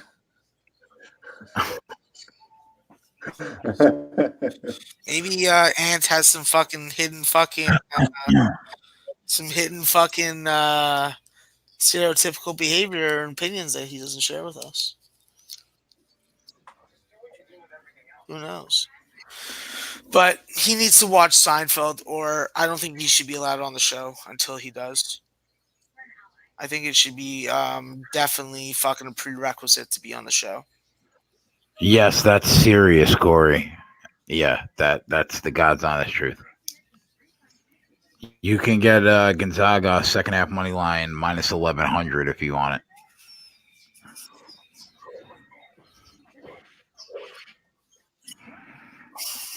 Seinfeld is great, man. I love Curb too. Yeah, Curb is great. My favorite scene from Curb is when Larry's dating the Palestinian chicken lady, and then she's riding him at the house. She's like, I'm going to fuck the Jew out of you. I'm going to fuck the Jew out of you. It's fucking hilarious. It's left a very nice imprint on my memory. And I may have or may have not asked the lady of the night to reenact that scene with me. Oh, my God. May have or may have not. Oh, my God. Can you imagine this kid asking somebody to say that? Listen, I mean, when you're on top, I need you to do me a favor. What's that? I need you to tell me that you're gonna fuck the Jew out of me. Oh yeah. I mean, that is funny. I can't, man. Whatever fucking gets you fucking harder, you got to do it. Be like, yeah, fuck, bro. We fucking put you in a concentration camp unless you fucking give this bitch an orgasm. Well, fuck, I'm gonna do my best to give her an orgasm. I don't want to end up there. I mean, that would literally be a Curb episode. Larry asking a prostitute to do that. That's a Curb episode inside a Curb episode. I don't doubt it. Oh man. God bless your soul. I am highly blessed. Brian said officially off the rails. Brian, bro, I walked out of the oral surgeon today. I got 4 stitches. I'm down a tooth. All right, I couldn't. Brian is this first off? I couldn't feel my face till 9:30 tonight. Look at the chat and figure out you're gonna tell me. Brian Smith, and I'm on at 1 a.m. I don't know who Brian Smith is. Otherwise, I'd be fucking. If it was Brian Watson, then he's getting problems. Brian Watson comes in, he's getting fucking ripped. Why? Are you anti Brian Watson? Brian Watson is, I believe he's on my block list. I don't think I know who that is. Mooley. Yeah, App State fucking lost. I'm going to call them tomorrow. I'm going to tell them to go fuck themselves. And I'm going to make sure that the school administrator sends us all fucking reimbursement for our money we lost. How about them apples? Yeah. And if you don't know, I'm a volume player. I'm forced to give a play of the day. Otherwise, I would never give a play of the day because my play of the day is every play that I bet. So if you're going to fucking start tailing picks, you got to know which one's to tail. And when you're forced to give a play of the day on the show, maybe not the smartest play of the tail every day. Gogs, miss you, buddy. Gogster, I farted. Doesn't smell good. I'm happy to see Gog back in the chat.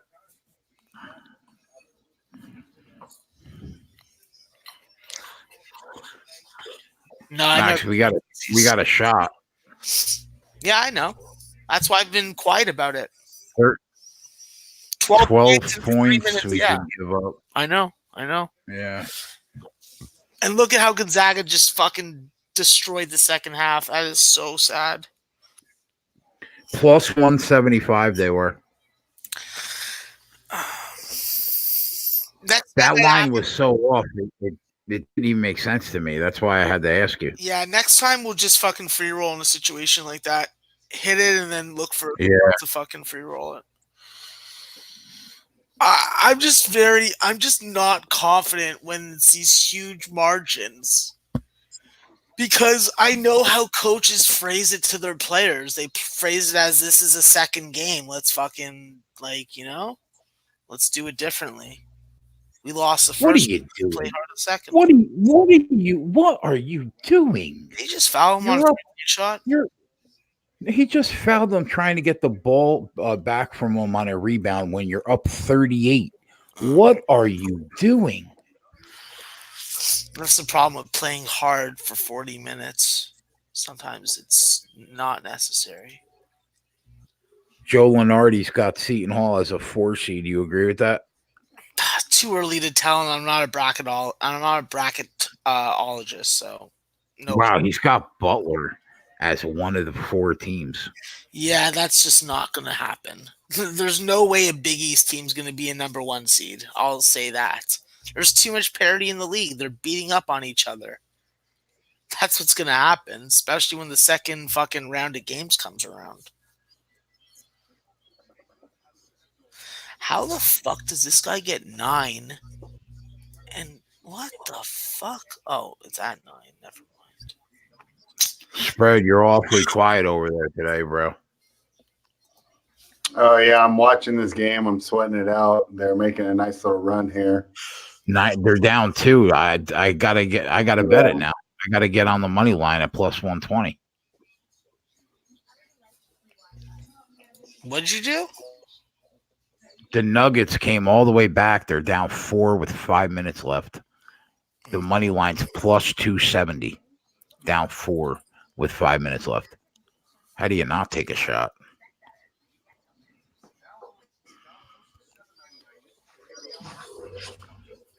Oh, you're a little bit ahead of me. I just saw them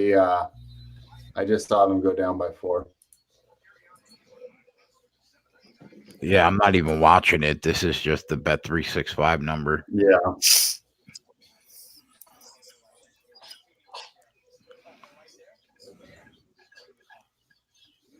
I don't know what to talk about on the show tomorrow. Fuck. Why not a lot of games? There's not a lot of games, but there's good games. And I don't like the number. I wanted to bet Iowa, but I'm not going to bet them at 5 or 6 when they open at 3.5. Does Niagara play tomorrow? Yeah, they're playing at home versus Ryder. I think they're a 4.5 point dog. You like them? That's a spot that I'd be You like looking at them? the over in more than the side. Niagara's been stingy, but like on paper, they just don't do it for me. You know, they're a team that I'd rather lay like 9.5 points with, not less than 2 buckets. Now they're down 5. Maybe I shouldn't pull the trigger. I don't know. Max, do you watch the Marvelous Mrs. Maisel? No, I don't. But she's funny. Oh, I enjoy that show. True. That's the Amazon one, right? Yeah, they What's have it Lenny. about? I've never watched it. It's about a housewife in the 60s that becomes a stand-up comedian and then becomes like a popular one. Lenny wow. Bruce. It's pretty cool and it's funny. There's a character that plays Lenny Bruce in it. I'm a big Lenny cool. Bruce fan, so yeah.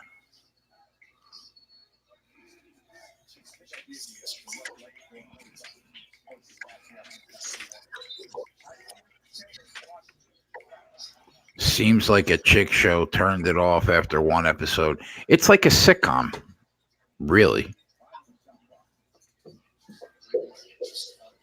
I don't know how you classify a chick show unless it's fucking like fucking some like mom and daughter type show. I watch everything, boys. Like while I'm doing my work and handicapping and writing articles. So I've watched every season of so many shows that like I'm running out.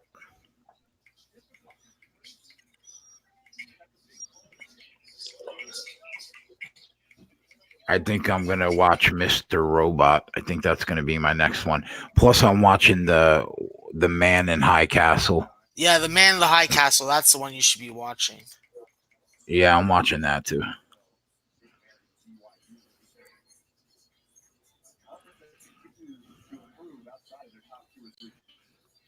You never watched that, Corey?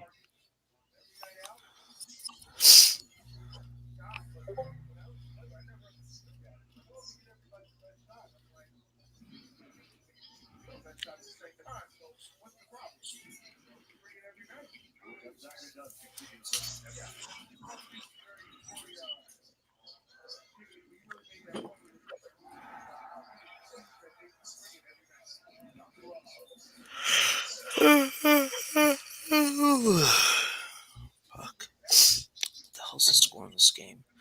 Nice. They still only have 28 points, so 10 points in 2.5 minutes. Probably pretty unlikely, Jay. Look how bad. 27 points. No, they have 28 points. Oh, 28 points. Yeah. Look how bad that started. They had 14 points in the first 4 minutes, and look how Gonzaga's defense has just shut them down. I don't think Gonzaga's Yeah. going to get to 50, but I think they're going to get close to it. Like, this is the time where you call the dogs off. You're down by 47, probably going to be down by 49. Like, how much beating do you take on this game? And everybody, I hope you guys got on Washington. They're a minute away from covering as a 3 or 4 point favorite. The under, Noli knows. Congratulations. He got the under on that, put everybody on that. And unfortunately, the under will not hit in the Gonzaga game. And at least in my opinion. It's going to be. I went 3-0 tonight betting college basketball. Look at you, Max. You got a rival. Who? No, he doesn't. Who's my rival? Jay? No. Jay, he's 3-0 in college basketball. Yeah, I'm 41-19-1 in college basketball today. So I think I haven't beat.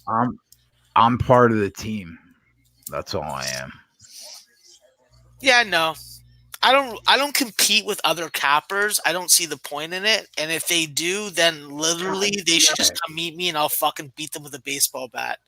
Yeah, there are so many cappers. Like, you could do a show. I know people that would do a show with you and be sick that you're 41-19 tonight. And I'm happy for you because that's how you should be. Yeah, I've literally made fucking like $2,500 over the past 2 nights before tonight. Like, I literally made more money in the past 5 days than I made in fucking 3 weeks of December, which was very profitable regardless. But that a boy, Maxwell Smart. Volume betting is what it does for you guys. I invest a lot of money in myself, sort of like your own business. And you just got to keep on fucking reinvesting in yourself and innovating. So I've made 5 bets since 3 a.m. This morning, and I made 1,600. I'll take it. Listen, when you're trying not to go to work and you want to pay your bills this way, those are the types of days you got to have. But obviously, it's one day out of 365 in a year. You got to be able to do it day in, day out. So I'm surprised that I'm on this little hot streak. I totally 100% credit the handlebar, and that's about that. So and I'd like to say you're welcome. Yeah, true. You did convince me to fucking shave it in and leave it. But how much money are you up since the handlebar? How much money? I think $3,800. Yeah, well, I think I should get 5%, right? So 380. I think you should PayPal me 190. I think it's only right. Oh my God, Jay, let's not start talking about fucking PayPaling each other. Okay? shut your fucking. We don't want to go into that conversation on air. Listen. I think you PayPal me $190 because that handlebar. You're gonna make another 10 grand before you lose a day with that handlebar, bro. I could lose tomorrow, bro. I could lose tomorrow. You're not gonna. I'm telling you right now. You won't. you won't lose this weekend. I hope so. Fuck. I need a fucking Did solid we week like get that. it? Yeah, we got it. Yeah, Yeah, Michael we got Porter it. Jr. That's Buddy, what I'm 32 talking points. about. Why You- is he not playing more? Wow. Tie game in Boom. Denver. Tie game in Denver. Let's Gerardo, go, Denver. it's Hawaii, bro. I'm on Hawaii -13. I'm on the under 134. Jay, 32 points. Cleared it nicely. Everybody that hit it, whether they got the 39.5, 38.5, or even the 36.5 live, boom, you're gonna fucking cash. And we gave people multiple opportunities in that game that we didn't bet to cash to. Go.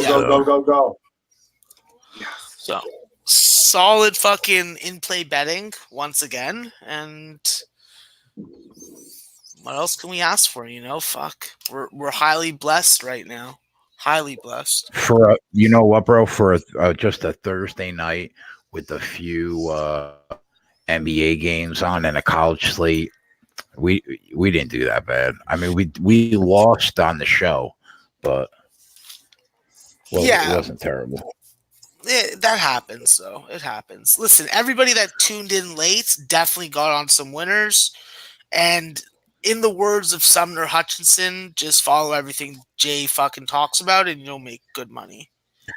And I don't want to hear anybody giving Tyler shit because that kid kills it every fucking night. He had a bad night. It is what it is. Bro, I think he was the only one. He was the down only one himself. mad I don't about think it. anyone in the chat was. Yeah, no one in the chat was. everybody knows that this is a fucking kid that we all wish we were his age and as successful gamblers as he is. So I got to stay on for the last minute of this game now, and then we'll go. What's going on over there, spread in the Denver game? 111, 108. Denver's ahead, but the Warriors are going to the line right now. Boy, so close to just securing the cover. Plumlee grabs the rebound, but it looks like that was Alec Burks that knocked the ball out of his hand as he was securing the rebound to push us towards the land of covering. And now we're still here sweating as Burks is on the line.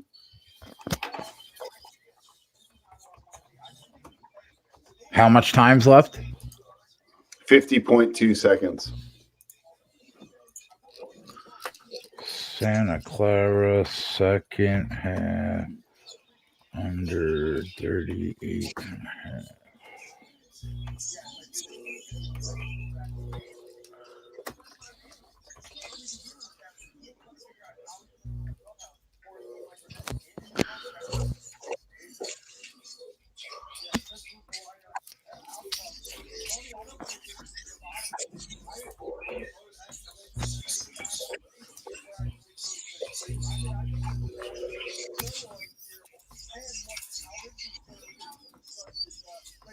To everybody in the chat, tomorrow's show is going to be at 7 because the ESPN games start at 7. Saturday, the show will be at 5 because the first fight is 6:30. So we are going to be on like a little bit more than an hour before that. There'll be a shitload of college basketball games going on. I'm sure NBA games will be in effect. And then Sunday we got no Jimmy but Flash for AFC NFC championships starting at 2, and at 1 o'clock on Sunday will be the closing line. I don't know if it's the last closing line of the year. It probably is.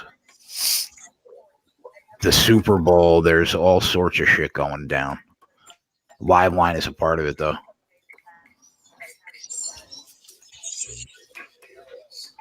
You got a 1-point lead here, spread. And we got the ball, so let's see how this goes. Let's go, Nugs.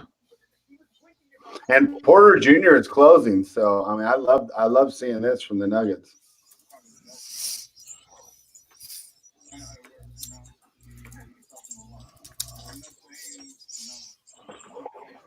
Triple Beam says the Nuggets are stressing my soul. Well, that's not good.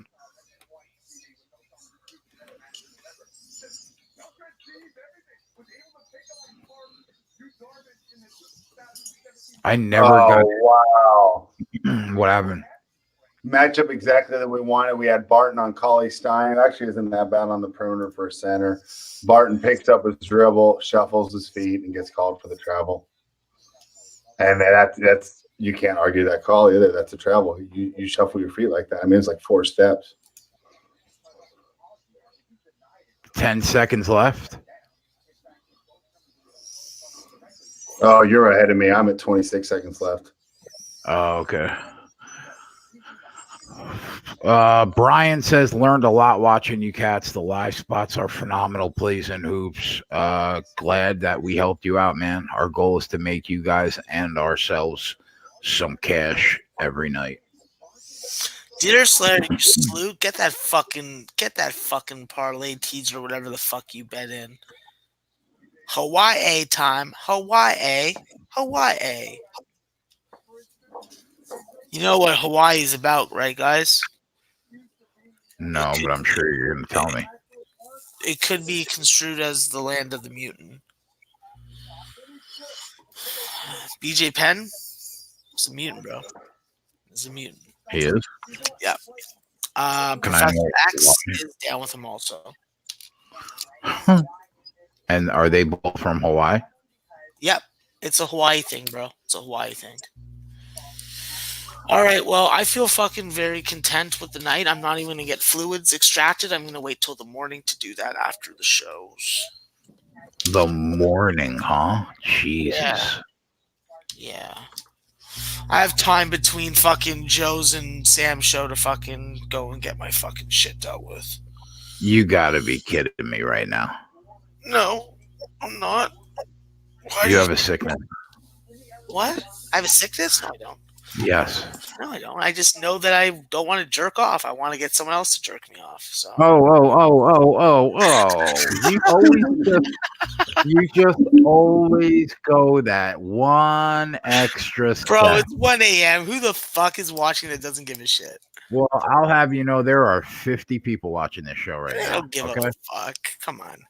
They care. Listen, bro. If you could fucking if they were fucking able to go out and fucking be a degenerate sex fucking man like myself and not have to go to their significant others, I'm sure that they would fucking trade places with me at least for a week. Yeah, you're probably right. For a week, yeah. Exactly. You could probably show them one hell of a time too. I tell people that all the time. I'm like, fuck, come to Toronto. I'll show you how I fucking live.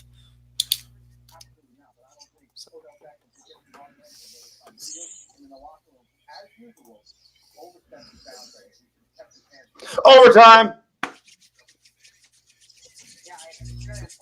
Cover still alive.